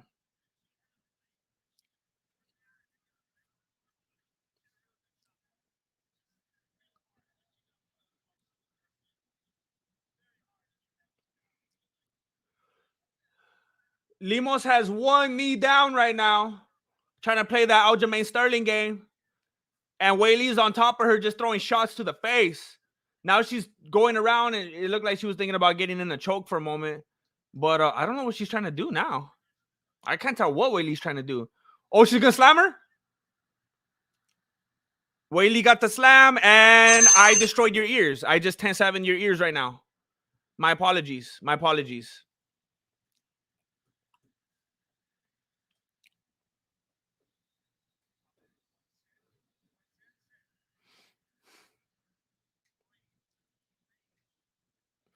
Hey. Guy Wilkinson. I want to say thank you very much, Guy Wilkinson. Glad you're getting some nutrients. Thank you for being here again. D Red in Montana. Hey, that's what's up. I always appreciate you. Shout out to Montana. I'm very jealous of you. Thank you, Guy Wilkinson. I appreciate that very much. I hope you truly, truly appreciate and are making the most of that life you're living out there in Montana. What a beautiful place to live. What a beautiful place to live. I want to be out there someday. Thank you so much for being a wonderful member of the MMA community. Thank you, Guy Wilkinson. You saw that too, Logan? She threw that 12-6.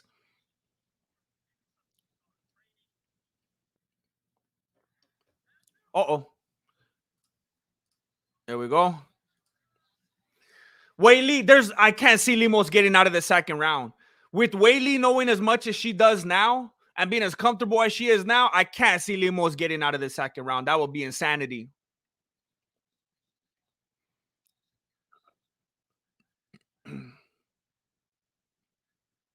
Leg kick from Weili, barely little toesies touched it though. Hey, that was a solid right hand from Limos. You got to be careful, Weili. The thing about Weili is she could be like a little bit like old style Nogano. I don't know if he's still like that a little bit, where you could be so like thinking about your own offense that every once in a while you can let the defense dwindle a little bit, like a little bit ago when she got caught in that choke because all she was thinking about was a takedown. Sometimes all she thinks about throwing her bombs, she doesn't defend her head as well as she should. She got caught with a big right hand again right now. Another right hand thrown by Limos. Good thing that Weili dodged it. Now she put her on her back. She got about 4 whole minutes right now with Limos on her back. She's going up. It looked like she was attempting to go high up on the side control. Would have been the perfect positioning for a crucifix. But then it seemed like immediately she stopped herself. She's getting her with a shoulder shot. I don't know why she went back. Maybe she just wants to ground and pound. But she could have done that even better in the crucifix. I don't know.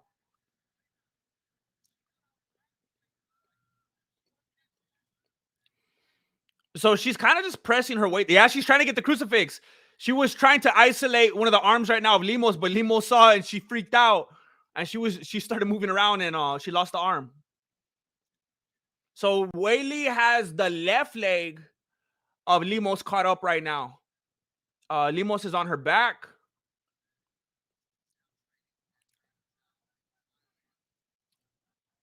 Weili putting that upper body weight down on Limos. Limos looking at her coaches. She's like, I can't understand you. Couple shots to the face of Limos.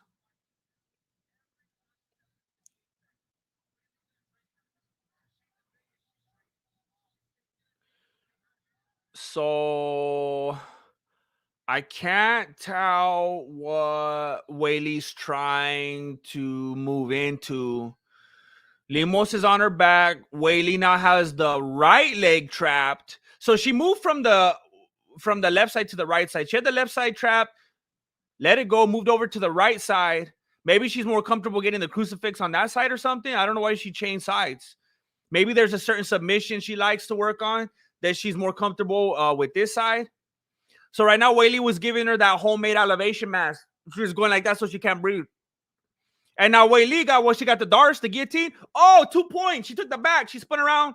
She's trying to take the back now. What does she want? The rear naked? Oh, it looks like she's going to try to get. Oh, I thought she was going to get an arm bar. Limos was trying to reach and left her arm exposed and looked like for a moment Weili was going to get the arm bar. But now Weili's flat. Well, she's on her back. Limos is on top of her looking up at the ceiling. And it looks like Weili is going to try to get the rear naked. But, okay, she bailed on that. I don't know what she's doing now. Maybe she could go for like an arm triangle now or what? I don't know. Weili is now like semi guard. She's trapping the left side again. She's trapping the left. Is she just taking turns? Is she being like, I'm gonna control time you and ground and pound from the top, but I'm gonna switch positions enough that I don't look like Sterling and I'm gonna look active? Like she was going all over the place. She traps this leg, then she traps that leg, then she traps the other leg. And I'm not implying that Limos has 3 legs. I'm just saying she goes back and forth.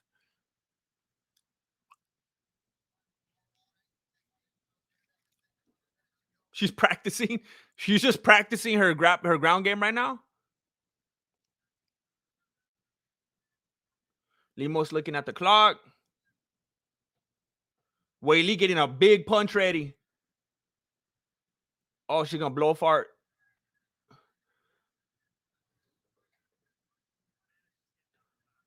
Well, I mean, Wei Li's taking the back again, but she's had the back like a bunch of times already. So it's kind of just like constantly switching positions. So like Limos is on her knees right now. Wei Li's on the back, but Limos is holding on for dear life to the right hand of Wei Li, so she can't do anything with it. And she's looking up at the clock and waiting for the third round. Like if it's gonna be any different.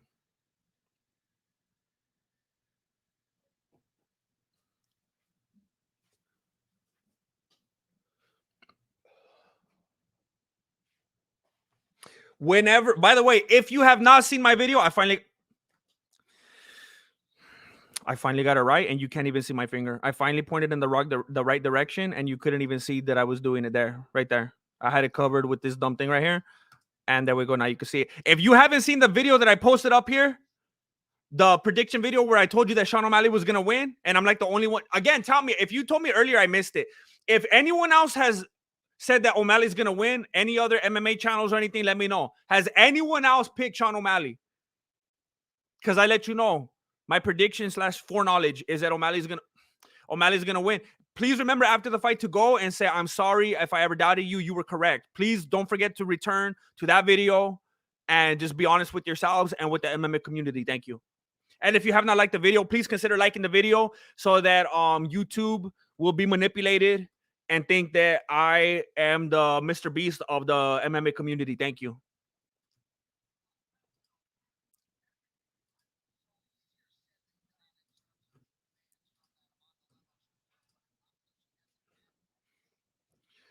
Um, Adesanya picked O'Malley? No way.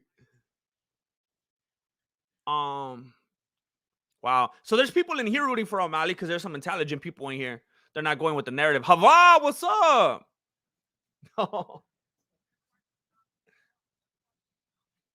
I appreciate that. Thank you, Steve-O. Thank you.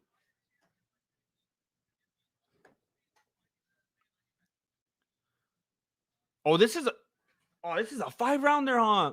Uh, uh, uh.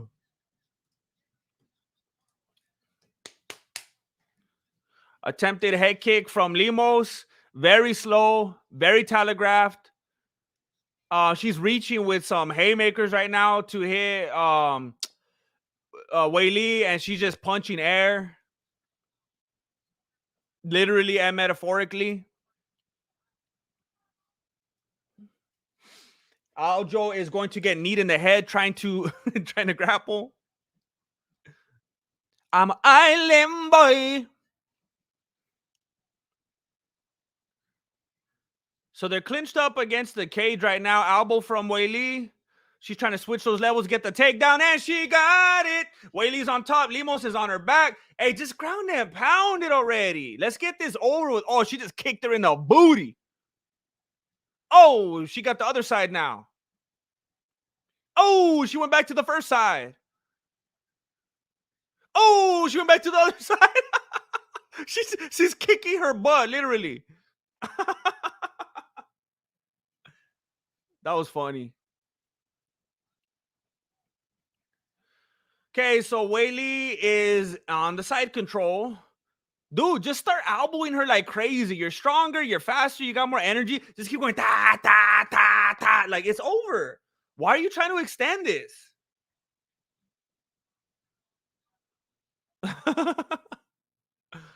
um, Uh-oh. Whaley has the back right now. It looks like Limos wants to stand up and throw herself back and slam Whaley. Kind of like, who didn't Chandler do that to like Poirier? Who was it? Come on, Whaley. I think the thing is that it's been so long since Whaley fought. She genuinely likes fighting and she just wants to make it last as long as possible. Um, um, what's the greatest alien movie of all time? Probably Rio Grande. Uh,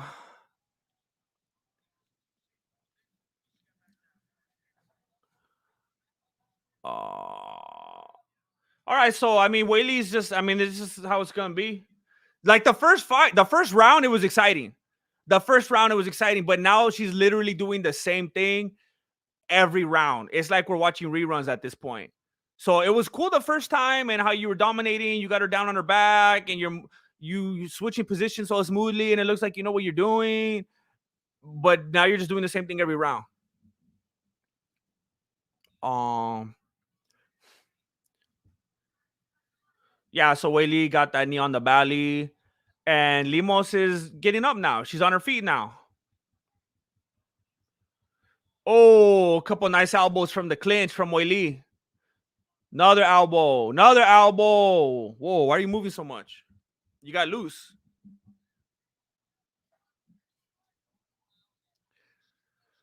Knee to the thigh from Whaley as she presses Limos against the cage. Come on, Whaley. Don't be like Gary. You gotta finish. Teep from Whaley.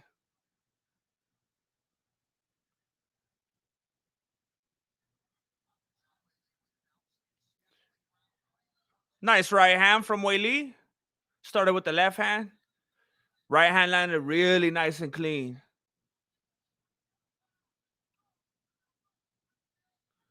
Oh, Whaley barely missed that elbow. That would have been crazy.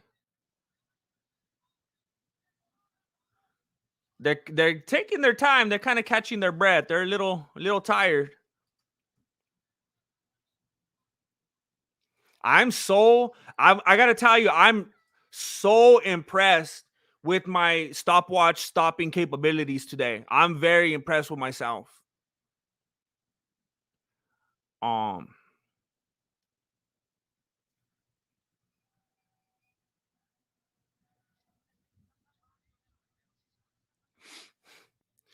that is interesting. Are there any Dagestanian ladies at all in the UFC? Are there any?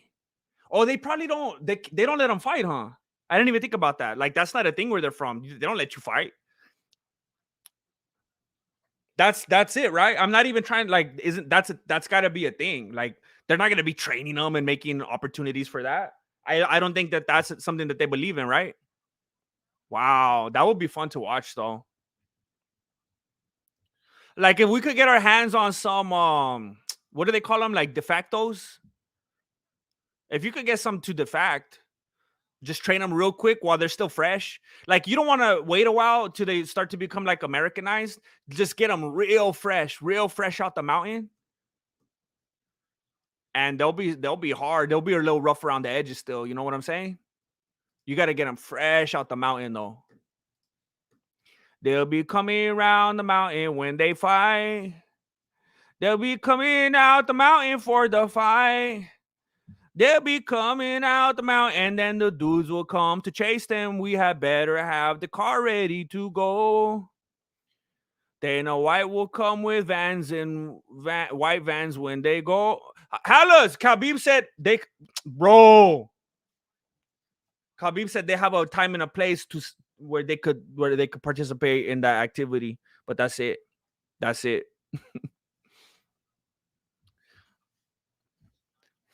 Come on, Whaley. Dana White will bring matchmakers when he comes. He will bring all the papacas when he comes. He will bring them blue jeans.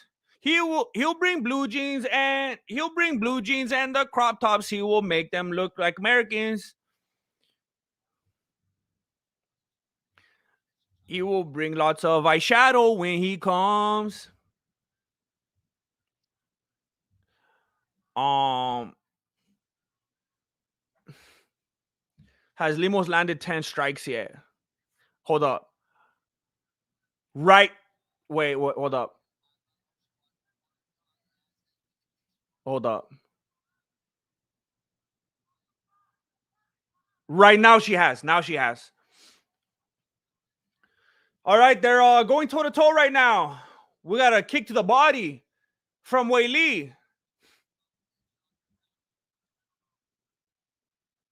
Some spinny stuff from Wei Li doesn't land. I'm getting a little bit irritated with you, Wei Li, because I expect more from you. It's because I have high expectations for you.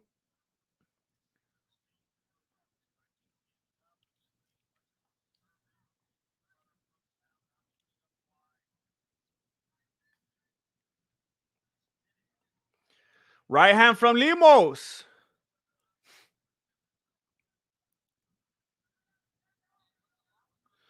Left hand to the body from Wei Li.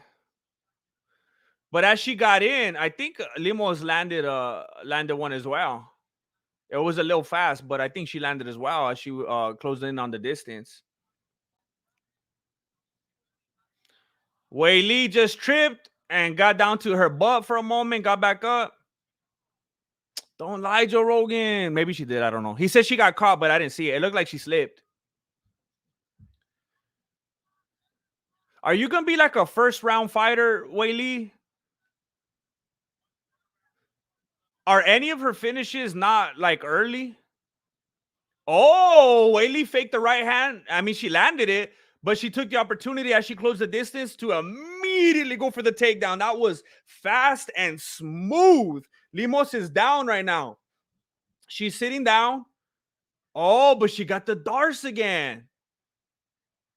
She got the darts and she's using her legs to push up and add to the leverage. She's pushing up on the gut of Wei Li while she pulls down on the. Oh, she's out of it. Wei Li was too sweaty.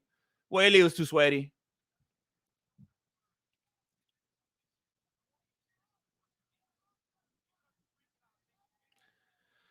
All right, so Wei Li has Limos against the cage. Wei Li breaks the clinch with the elbow. And they're back on the monster can. Nice kick to the body from Wei Li. Inside leg kick from Wei Li. I keep thinking Limos is that one character from the Halle Berry movie. She kind of, if you just like look at her real fast and you have bad vision, she kind of looks like Halle Berry.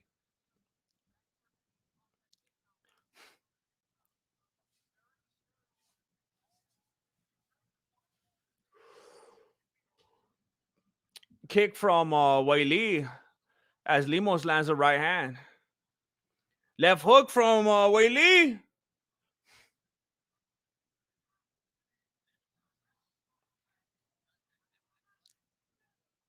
Limos has Zhang's back against the cage now. And it didn't take long for Wei Li to get off and break up the clinch with the elbow. Oh, that was a solid kick. I don't that was like high up on the upper body or the head of Limos, and it stunned her for a little bit.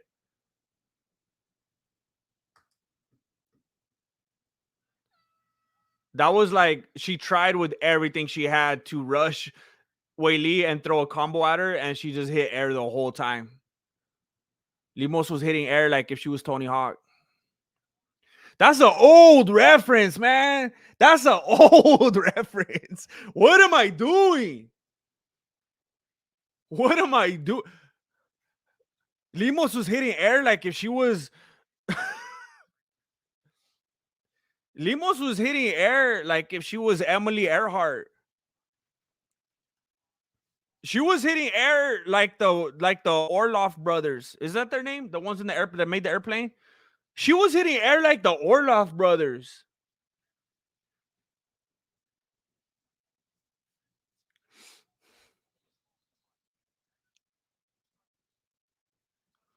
Um, you know that the government got Emily Earhart. You know that the Illuminati got her because she was gonna fly over Alaska and she was gonna expose everything. She's gonna be like, I just came back. The Earth ain't round. The Earth ain't round. She was gonna tell everybody that thing's flat, and they ain't gonna let people know that. That's dangerous. You start letting people know that, everything starts falling apart. Everything starts falling apart.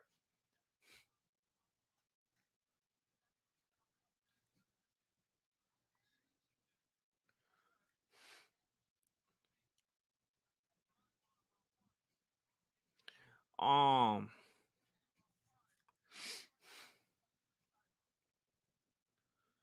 Come on, Wei Li. Kick to the body from Wei Li. Whoa! Big right hand from Wei Li. Hey, you took too long to capitalize, Wei Li. You took too long. It's like when you hit a home run or you think it's a home run and you stare at the ball too long and you barely get to like second base. Wei Li landed a big right hand. Limos's eyes were up in the nosebleeds. She was gone and she fell down like in slow motion. And then Wei Li took way too long to capitalize. And now they're on the ground. It looks like Limos is trying to get a knee bar. She let her have too much time to recuperate. Okay, now they might stop the fight. She's landing a bunch of hammer fists right now. Bunch of hammer fists right now. Hey, where's Herb Dean when you need him? Herb Dean would have stopped this fight so long ago. Oh, she does have the crucifix now. Hey, you're in danger. It looked like I thought she was in danger of hitting her in the back of the head, but okay, it was a bad angle. All you gotta do is put your legs out, put your legs forward, and pull back. She had the crucifix. It was in. She just didn't torque on it. It's like Wei Li was determined. I'm going to go the distance. Come on. Oh my gosh. A Dagestanian lady would never let this happen. I'm telling you. They'll be fighting in the mountains when they fight. They'll be fighting in the mountains tonight. They'll be watching all the pay-per-view and they'll get all excited. And they'll start roughhousing after dinner ends.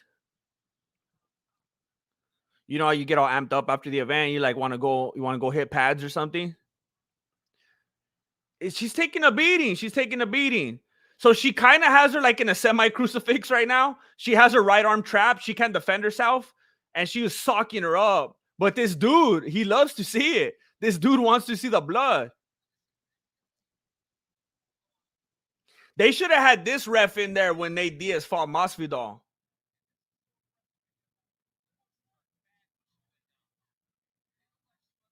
Wow.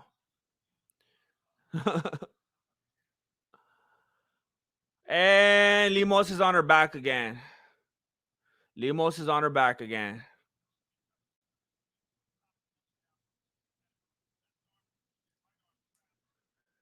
Limos is on her back, and Wei Li saying, I deserve this. You know this. You know this. I deserve. Tap. Tap. I deserve. Ian Gary needs a bully. Yeah, that fool needs to fight Mayhem Miller. Let him know what's up. Ian Gary needs to fight Mayhem Miller with no USADA, and that fool let him know what's up. Um,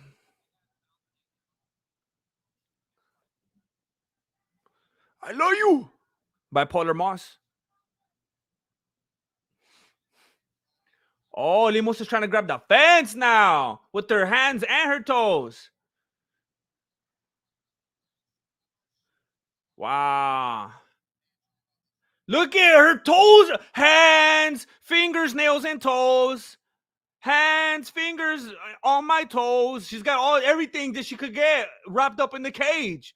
The ref's not saying anything. Come on, she's doing it again. She looked like she's like rock climbing in there. She's all wrapped up in that cage. Wow.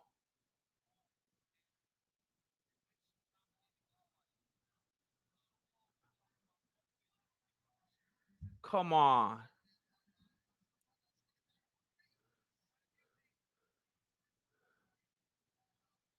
Oh, they're on their feet again. All right. That was wow. How unnecessary. How unnecessary. Side kick to the body from Whaley. We could have just said after the first round, oh, this is how it's gonna go. Just this times 5. All right, Whaley wins. Whaley landed almost 300 strikes. DC just said. All right, that's it. That's it. It's over. They're hugging. They're hugging. People jumping up and down, holding the Chinese flag. Oh, there's Adesanya holding the Chinese flag, celebrating.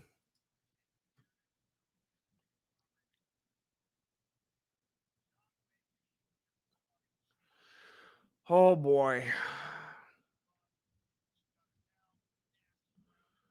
How does this affect LeBron's legacy? Still not better than Jordan. Um, what? Okay. This is some nonsense right here. This is some nonsense now. Hey, we've been doing good. We've been doing good. I've been holding my tongue. I've only had to bring it up like 2 times, but now this is some foolishness I'm seeing right here. We got over 1,000 people. We got over 1,000 people watching. We have 961 likes. We've been doing good. I've been proud of our progress, and we're falling behind. I would appreciate it very much if you would click that like button because we're trying to keep that ratio. We're trying to have more likes than we even have viewers. And it doesn't even make sense. It's not even logical, but that's what we're about. In the Mexican martial arts community, we don't care about logic. I didn't think about that before I said it. But when it comes to having more likes than viewers, it all goes out the window. There's that big old gray area. I haven't seen it go up one little bit. Are you playing with me right now? Is it lagging? Is it lagging?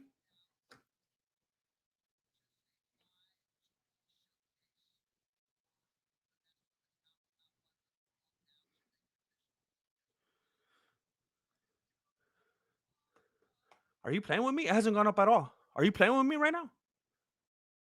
Nobody's gonna like it? How come my thing's not refreshing? It says 961 right now. It says 961. People are saying it says over 1,000 likes. How come I don't see it? It says 961. What is happening? Dave Larry Baudier, bro. During the fight, someone at the bar I'm at yelled, they should scissor kick each other. I said, I'm done, and almost walked out there. Almost walked out there, shaking my head, rolling on the floor, laughing. Yeah, for someone to yell that out loud in mixed company in a place that public.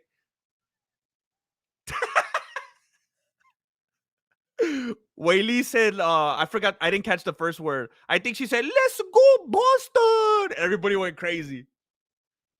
Um, I understand the sentiment. I understand the joke and people, being like that. But to say it just all out loud like that in a place like that, I mean, I guess a bar is like if you're gonna say it anywhere, that makes sense. But yeah, that's trippy. I mean, just out of nowhere, you kick him kick her in the face, submit her, choke her. But then to hear something like that, that's a little bit trippy. That's a little bit trippy. I wonder if he was it's actually funnier. I don't know if it's funnier if he just got there and if he was inebriated or not. I'm not sure. I'm not sure. It's kind of funny that someone would say that when they're not even, but when they're not, then it's like they're just being stupid. I don't know. Just be careful for that dude. Look over your shoulder. You already know the way that dude's mind works now, Dave Ladibo. There, be careful. You now you know what type of mindset you're dealing with. Ivan Estrada, hey bro, off topic. Sorry, but can you post a link to your Christian podcast you mentioned on stream a couple months back? I mentioned that I was thinking about starting an additional channel, but I haven't. I haven't. And maybe this is like a beautiful, wonderful blessing in the skies that you're kind of like calling me out on this right now. Cause it's like, bro, this came up a couple months ago and you still haven't done it. Um,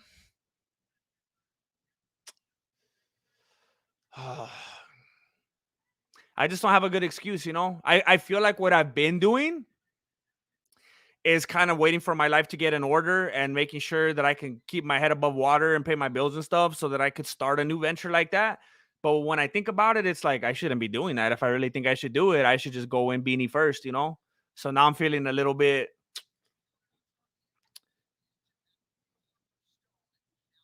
kind of feeling like Joel, you know? Joel. I mean Jonah. I was watching Whaley's antics. Um but Ivan Estrada, look, when I do it, I'm pretty sure I'm gonna make it one of the channels. You know, when you go on someone's YouTube page, at the bottom it shows like other channels that they want to link to or like let you know about or whatever. Um when I do it, I'm pretty sure I'm gonna put it down there.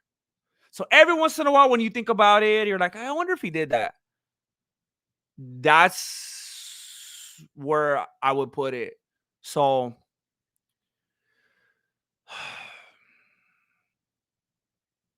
maybe I could start with shorts or something just to get it going, you know? But thank you for bringing that up.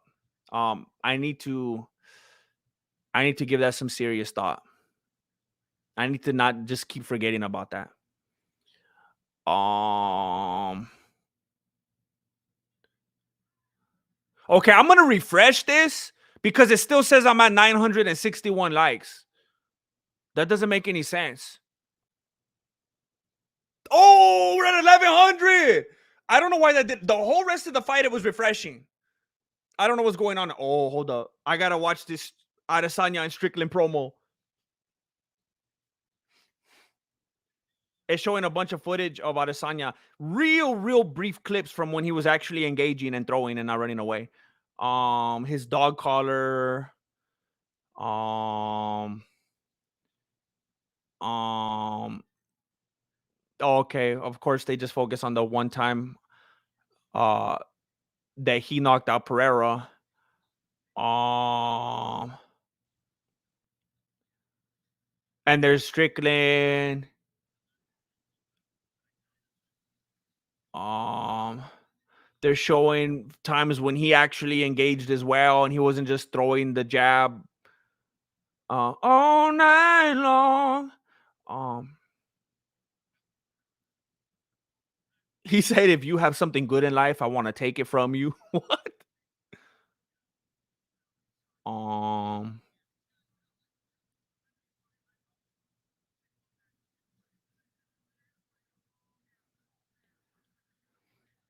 have you guys seen the thing where Adesanya is like telling him he's gonna break his jaw if he talks papas? Like that's so lame. He's basically begging him not to trash talk, and he's like afraid of the press conference. The fact that he even said that is like, wow. Um, you reformed? I don't know, bro. I'm still struggling with that. I'm still struggling with that. I mean, the scripture seems to unapologetically point to predestination, to election. It flat out talks about election. But it is difficult when you try to reconcile that with some other stuff. It is challenging. It is challenging. I don't know. I don't know. I don't know. I don't know. It's a tough one.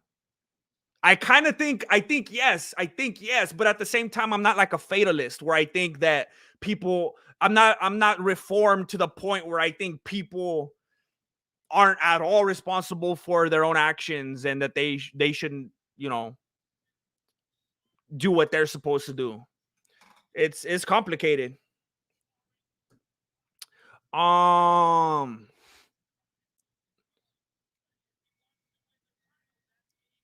Dude, I watch Can't Send Money. Please advise. You trying to send me money? If you're trying to send me money, you can send it right there. I just sent the PayPal link.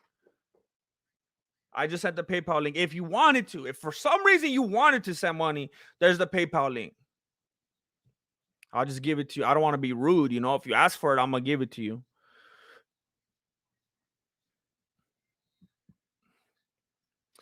Caleb, Drunken Miller, just realized I'm one of the guilty non-likers. To be fair, I turned it on and then walked into the next room while women's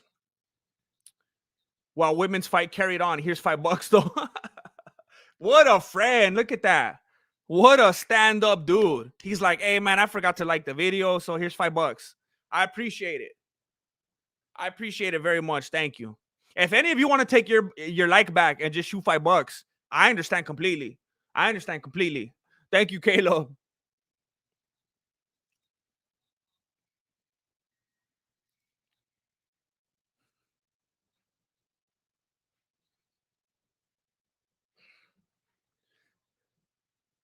It won't pop.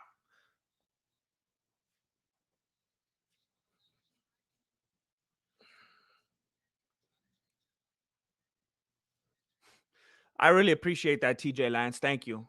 Thank you. For you to have that much time being around here and you to still not be like, man, I'm tired of that dude already. I'm very thankful. Thank you.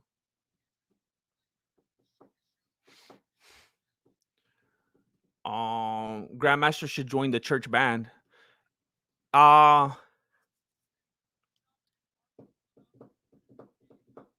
I was actually the band leader for a long time.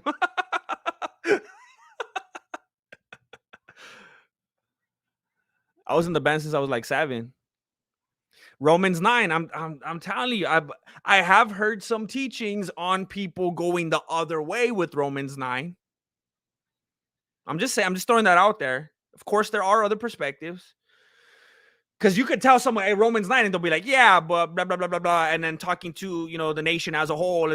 But then there's people that say, no, no, no, they wasn't talking to the nation as a whole. It was, or the nation. It was about a nation, not about an individual person, and in regards to their individual salvation. But yeah, I feel like I remember, I'll just say this, and I remember RC Sproul. One time somebody said something to him about, he did a lot of QAs all the time.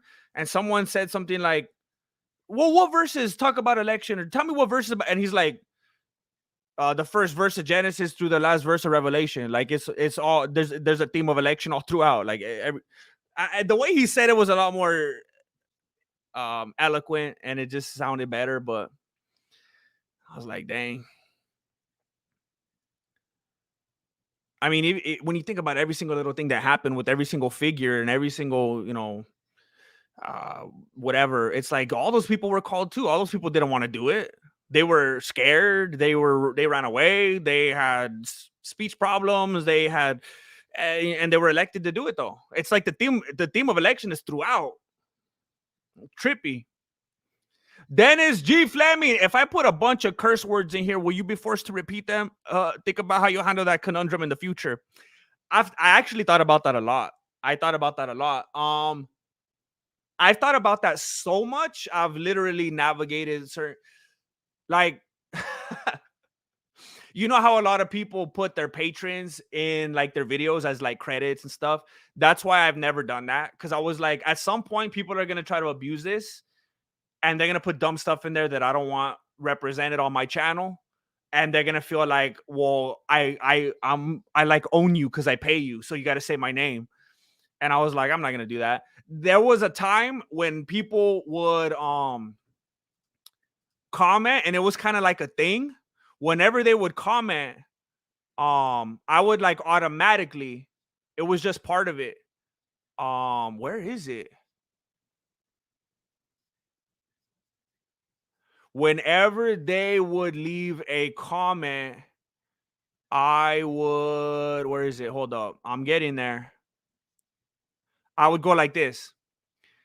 And I was like a nice way to highlight them and show it off and whatever. But then the problem was, every time someone said something a little bit like, I don't want that on my screen, um, it got a little bit awkward because I didn't like having to decipher between which ones deserve to be on the screen and which ones didn't, especially when there's people who are like pillars of the community, and they're here a lot, and I know their name and they're cool, but then every once in a while they'll say something a little bit out of bounds, and I'm like, now I gotta kind of like restrict the homie, and he's gonna be like, why didn't you put mine? And it's I've had to kind of tiptoe around that game a little bit. But typically when people say something dumb, typically the way I think about it is like this. When people have been here long enough, when they've been here long enough, they know the way I like to do things. And I don't like to say certain things, whatever. And my thinking is when they say that and they donate and they know it's highlighted, that's on them. They should know by now that I'm not going to say certain things. So if they say something and they don't like that I didn't repeat it or whatever, it's like, that's on you, dude. Like, you should know better. Like, it's almost like you're trying to force me to say something. So whenever they have like the gall to do that, I'm like, nah. And I'll just use a different word or I'll skip over. And I know some people don't do that. And some people are, they're well-meaning or they never paid attention to that or it's their first time here. And I don't think nothing of it. It's not like I get upset or anything. I just kind of try to skim past it. It's a family show, I mean, if you're constantly reading the chat and see bad stuff in there, I can't help it. But if there's like kids watching or anything like that, I'm not gonna say something bad that a kid's gonna hear.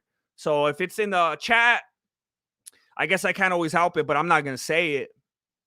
Thank you, Dennis G. Fleming. When will you drop your martial arts movie? I wrote a couple movies a long time ago, and I wrote like a couple pilot episodes.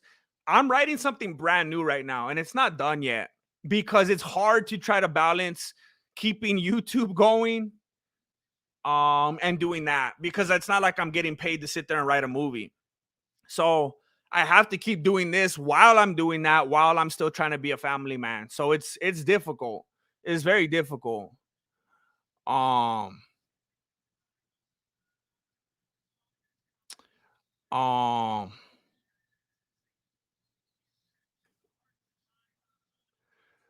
um No, I mean, sometimes you guys will say stuff in the chat that's like bad, and I'll see it and I'll laugh. Like I'm only human, but I'm not gonna be reading it for all these kids and stuff to hear. um,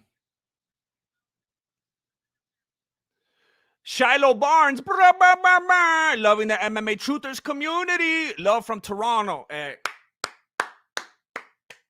Beautiful. Make Toronto great again. Get Ariel Hawani out of there. I don't even know if he's from Toronto. Is he? I think he's from Toronto. I'm not sure. Shiloh, you just made me like Toronto. You just made me think good. I haven't thought good thoughts about Toronto since Vince Carter was playing. I appreciate you. Thank you for bringing it back on my radar. Thank you, Shiloh Barnes. I appreciate it. The community is better with you being here. So I hope you stick around. Um,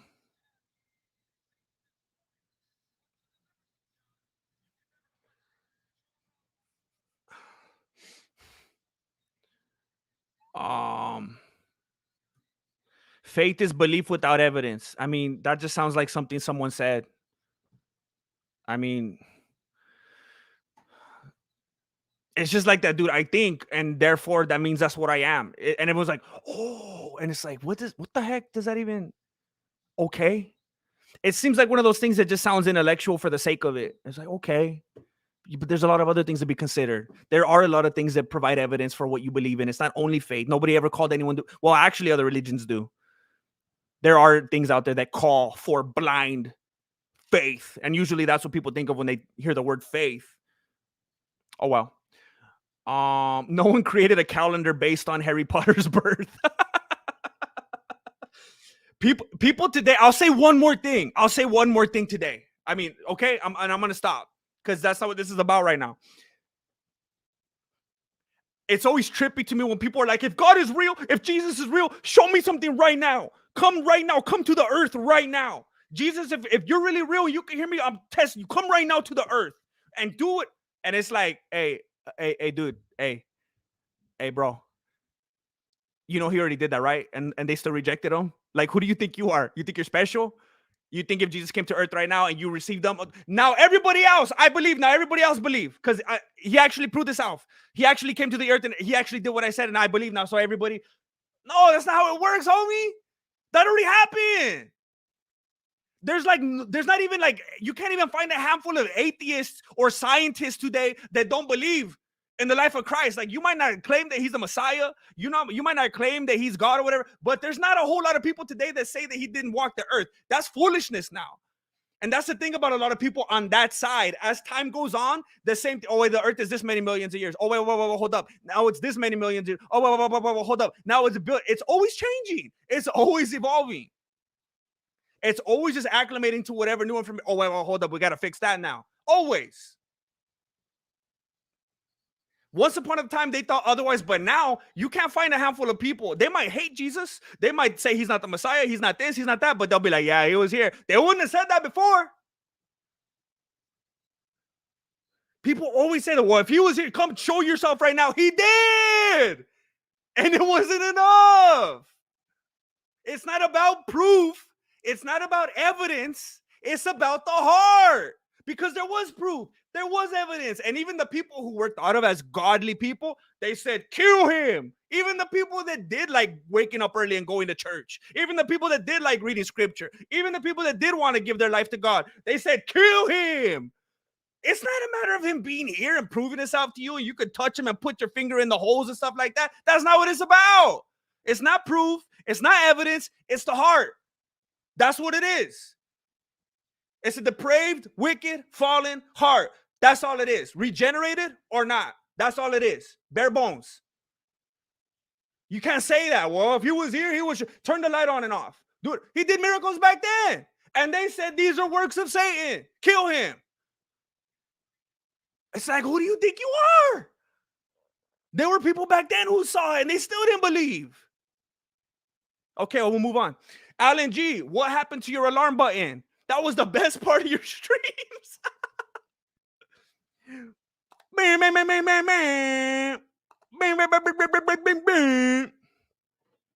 It's, look, this is just like a indication of how my life is. The dumbest situation, like, oh, I just need to like put new batteries and whatever, like, and I just haven't, because it's been so easy to just sit here and go, bah, bah, bah, bah. And it's like, the way my brain works, I feel like I got a million situations where it's like, oh, I just need to do that one little thing. And I don't, because I feel like there's so many of them that I just get overwhelmed. It's so dumb, I know. Oh,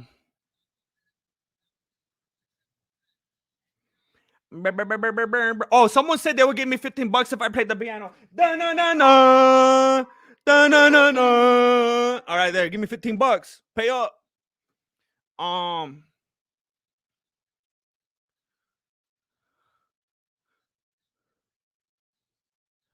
Here we go. Here we go. Oh my gosh. Hold on. Let me catch up on the super chat real quick. Oh, let me catch up on the super chat. Oh my gosh. Look at, they're already up there facing off. Look at, are you looking at the feed? They're already both up there right now. I've never seen this before. The ref keeps telling the security guys, get them out of there. Get them out of there. He's all mad at them. They're not listening. They're not moving. They're refusing. The ref is so mad. These guys aren't doing their jobs. Omalley's being a good guy. He's listening. He's listening. Aljamain is not going anywhere. The cameraman's like, I'm out of here then. This is awkward. John Kleemeyer, late to the party, Jam. How was White Man's fight? It was bad. It was like sad bad. It was sad bad. It was like Tony Ferguson. It's like not even funny anymore. We're way past that. It was sad. He needs to be done. He needs to be done. He had so much heart, but it wasn't enough. Hollis, what did you think about the Jamal Hill versus Ariel beef? I think it was beautiful. I actually was never a Jamal Hill fan until that. I think it was cool how he was articulate and he wasn't getting all crazy and all emotional about it. I think he handled it beautifully. I think he had facts. I think he was well-spoken. I think he handled it like a gentleman. I think he exposed Ariel in the perfect way that Ariel needs to be exposed, with facts and with poise, not with emotion. It was beautiful. I like it. And it's one thing when all these other MMA YouTubers come at Ariel and it's like, yeah, of course that's what they're going to do. It's drama. But when the fighters do it, that's when needs to happen. That's when it's going to bring the right kind of attention. Grasshopper Mouse. GM Ariel is from from Montreal, Canada. I'm from the same city, unfortunately. Okay, Grasshopper Mouse, make Montreal great again. I apologize, Montreal. So there's like no redeeming qualities about Montreal then, not even Vince Carter, besides Grasshopper Mouse. It's all on you, Grasshopper. The city rests in your hands. Chuck Fury at FuriousComedy.com. Just saving you the trouble of editing the horrible. I say. I appreciate that, Chuck Fury. You're a good dude. At FuriousComedy.com. I appreciate the editing. Thank you. You saved me some work. Let me make sure I didn't miss any super chats. I think I saw one more down there. Okay, one more. Night Light 13. Grandpastor Jesse in the building. Amazing. I appreciate it. I need to get my other channel going. I need to do the right thing. I appreciate you. Thank you. Thank you for that. They did the fist bump. That was a little bit surprising. Oh, I'm so excited to be so right. I'm like an underdog right now. Nobody else is picking like me. I'm a super underdog right now. And it's going to feel so good. Oh, I'm so excited right now. Oh my gosh, I'm excited right now. All right, here we go. Billy the Kidder, member for 11 months. Let's go, Conor McDonald. Thank you, Billy the Kidder, for being here for 11 months. Attempted head kick from Aljamain. Doesn't land. Omalley has his hand up. Sterling going for the high teep. Sterling, he's wild with these limbs. I was telling you, he's going out there like Royce Gracie. He's just thinking about the takedown. He threw a sloppy side kick, didn't land. 1992, Daihatsu Charade, Omalley TKO round 4. It was in my dream. There it is. You're going to deny someone his dream? Dreams are what come true. The truth doesn't... Never mind. Dreams come true. It's not the other way around. They check each other's kick. They both go forward with the right kick at the same time. Teep from Omalley. Has my feet in my member for 33 months. That doesn't even sound realistic. That's so long. Thank you. Attempted high body kick. Thank you again, Hamza, for real. The OG. Attempted high kick from Sterling. It doesn't land. Teep from Omalley. I couldn't even tell. That was a weird camera angle. I think it was a right hand to the body from Omalley.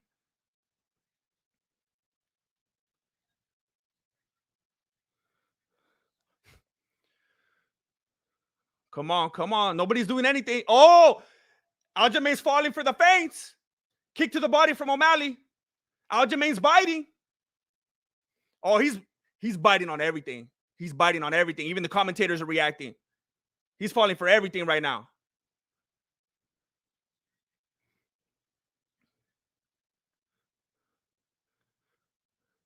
Oh, nice left hand from Omalley. He was moving around side to side right now, dodging a lot of stuff from Sterling, and then he just lands. I tell you, he's a sniper. I told you, I was even using footage like this of him just moving around and just go whenever he feels like it. Aljamain can't reach him. I was talking about that leg reach. Sean O'Malley only has a 1-inch reach advantage, but he has a significant leg reach advantage. Aljamain can't reach him with those leg kicks. Everyone kept talking about Sterling's leg kicks. He can't reach him. It's not going to happen.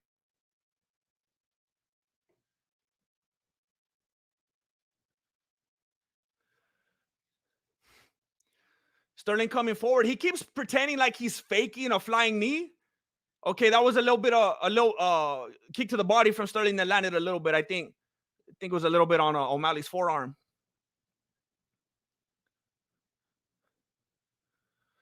I think I heard inside leg kick from Sterling. I think I heard Sterling's corner telling him when he comes in. When he comes in, I think they're trying to get him to counter. Teep from Omalley.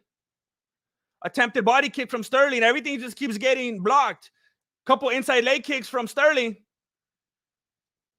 Another leg kick from Sterling. Woo! Oblique kick from Omalley. That one stumbled Sterling a little bit. I don't know if it hurt him or if it just took him off balance. How's my feet, man? I was hoping to listen to your commentator, but my stream is too delayed. Oh, man. It's all good. I understand. I don't want to ruin anything for you.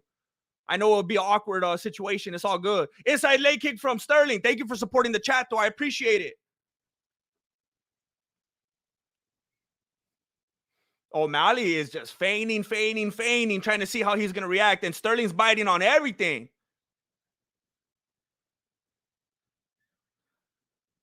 Lots of awkward movement and jumping around and backpedaling from Sterling.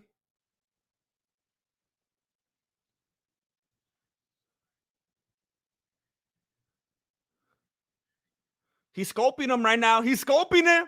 He's got that scope on. That was a leg kick of fear right there from Sterling. He barely landed it. He was just trying to get something out there, but he dipped with the quickness. He didn't commit to it. He's scoping him right now. He's in the scope. You can see it. He's locked in.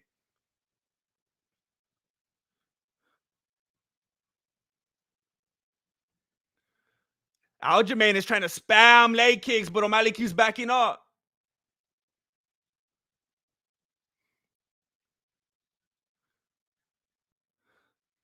You can feel him in that scope. You can feel him in that scope right now.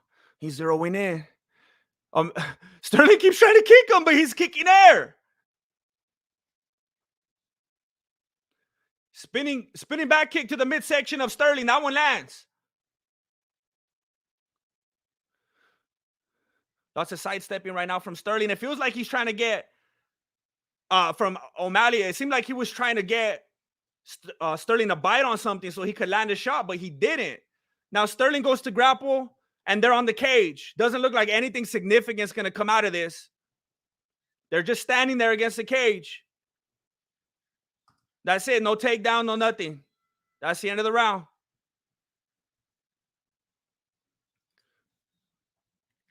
Show us the numbers. Show us the stats.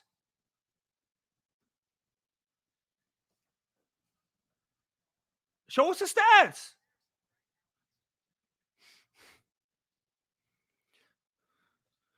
I want to thank you for being here. I want to thank you for liking. It's still unbelievable how we're able to maintain a good ratio. I appreciate it very much. It makes YouTube think that I'm good at what I do. I appreciate it. Or that you just didn't know how to find a Reddit link for the fight and that I was your last option. But I appreciate it.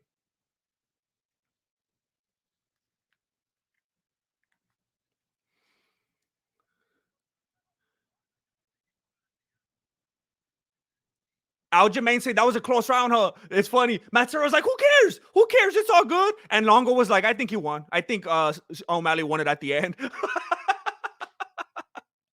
So Longo thinks Omalley won that round.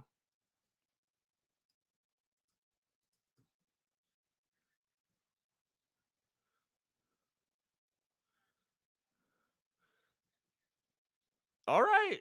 DC and Rogan are acting like they think Sterling won the round at the end.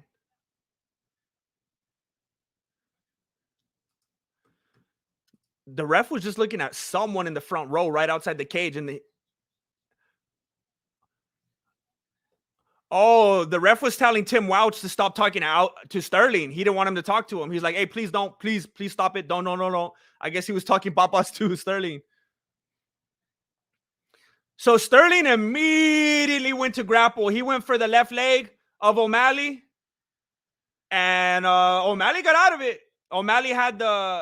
Sterling had a hold of the right leg against the cage.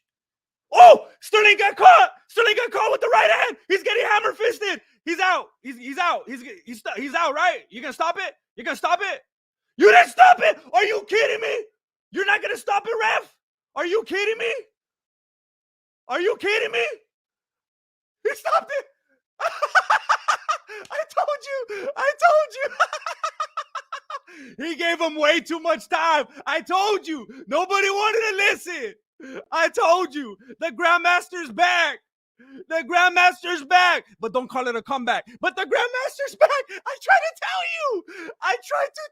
you.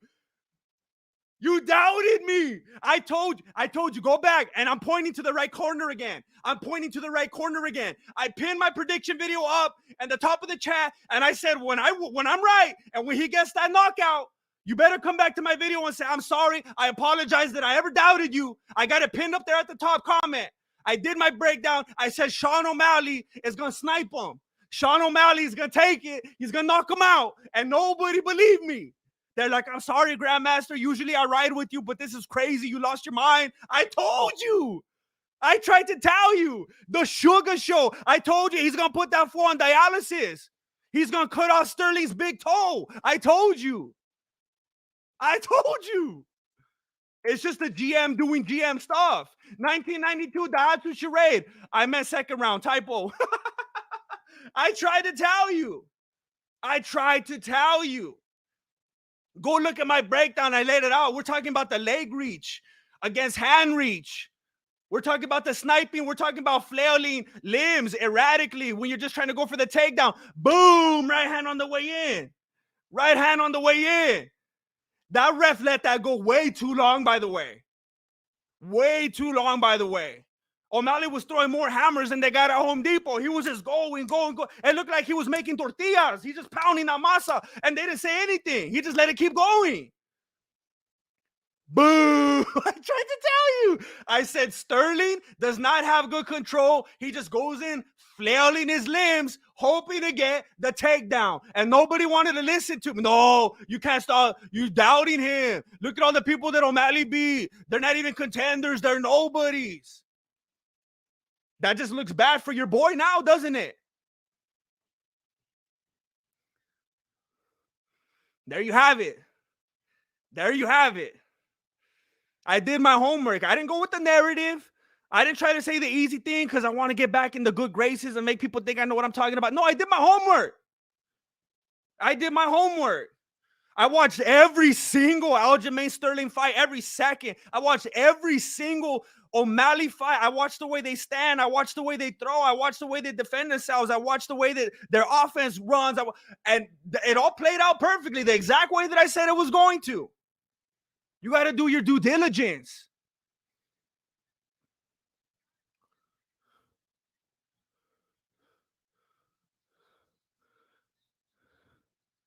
This fool just gave the UFC type 2 diabetes. He just injected that sugar rush into the UFC. There it is. There it is. After all this time, finally got the strap. And I don't know why I'm excited. I've never liked Sean O'Malley. It feels so good to see that fool humbled after he ran his mouth so much. It feels so good to see that fool humbled.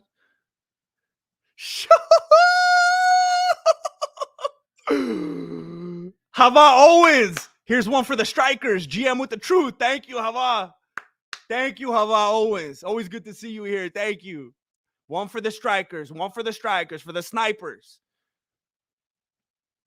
Mike Alfieri gifted a membership. Congratulations to Ordinary P. Got it. He's not so ordinary anymore. How does that feel? He says, "What's up, Boston?" They're cutting to people with wigs on. Somebody already went and said, "Sorry, I doubted you, Grandmaster." Sean, you envisioned this. You trained for this. Did you expect it to go down the way it did? Honestly, this was the most nervous I've ever been for a fight. In my eyes, Aljamain Sterling is the best bantamweight of all time. So yeah, I was a little bit nervous for this fight, but I never lost the confidence because I know that I possess this right hand, baby. Take a look at the screen. Take a look up at the screen, and I want you to enjoy this right hand because it was as pretty as any right hand that's ever been thrown inside the octagon. Look at this timing. He's a sniper. I'm telling you. You can't play Call of Duty. You can't put those hours into Call of Duty and not snipe like that. I said going into this fight, it only takes one mistake against me. I don't even know if that was a mistake or if I'm just that good.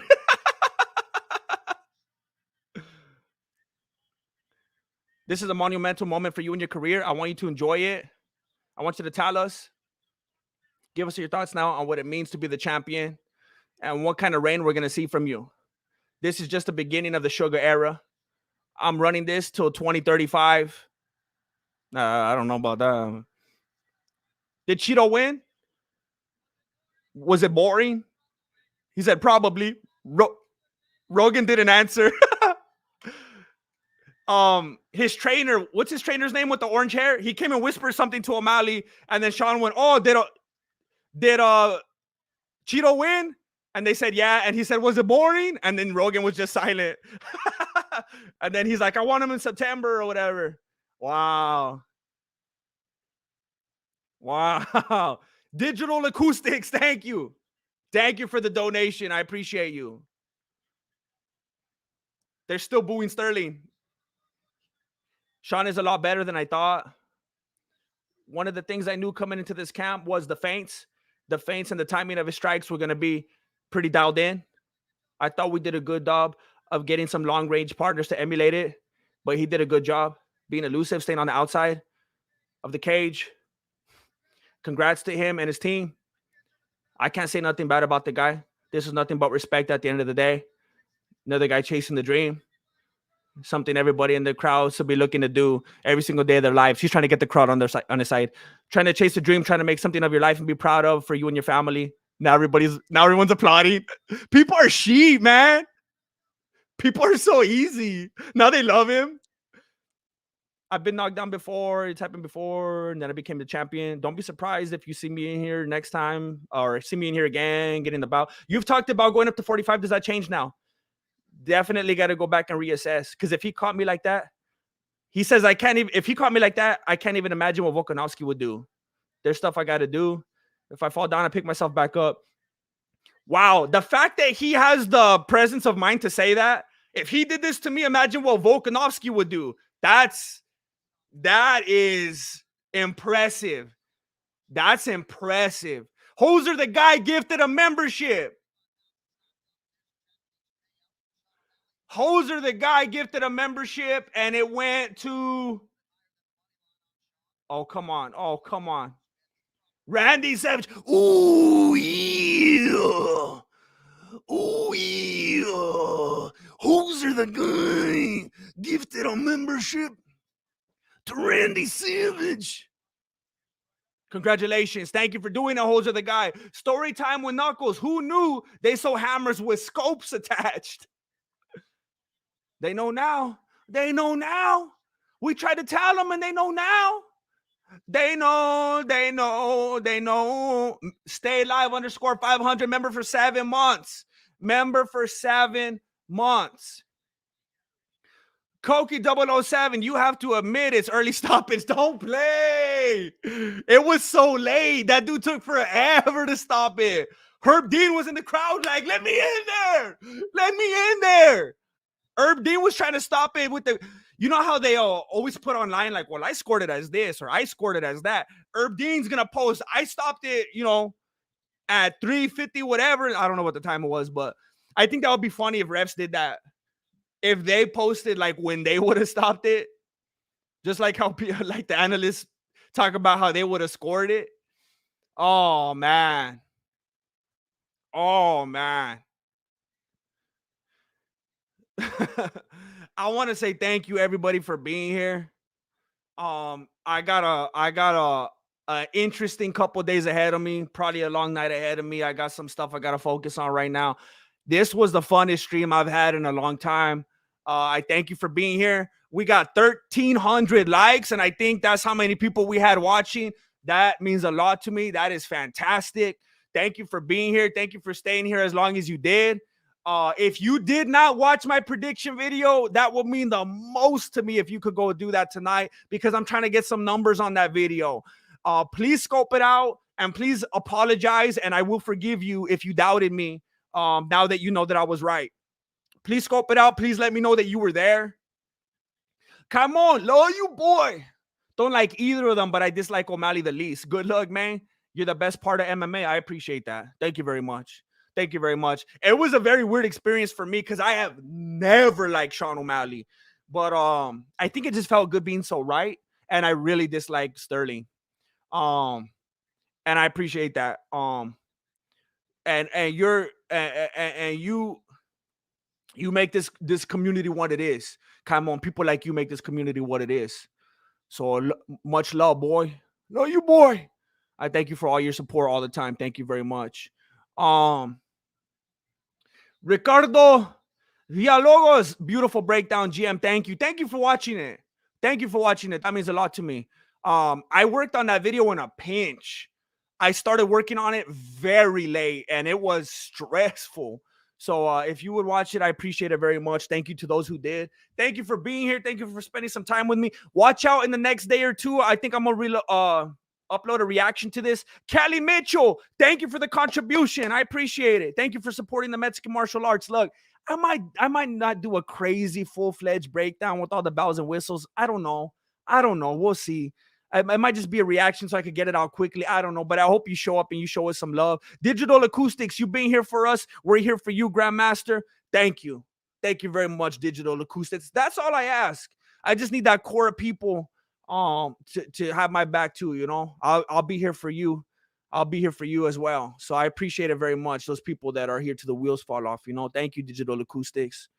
Going back to watch the prediction. Thank you, Adam. Thank you. I couldn't ask for more. I might sometimes anyway, but I shouldn't. Thank you very much. Thank you for watching Mexican Martial Arts. Appreciate it. Good looking out.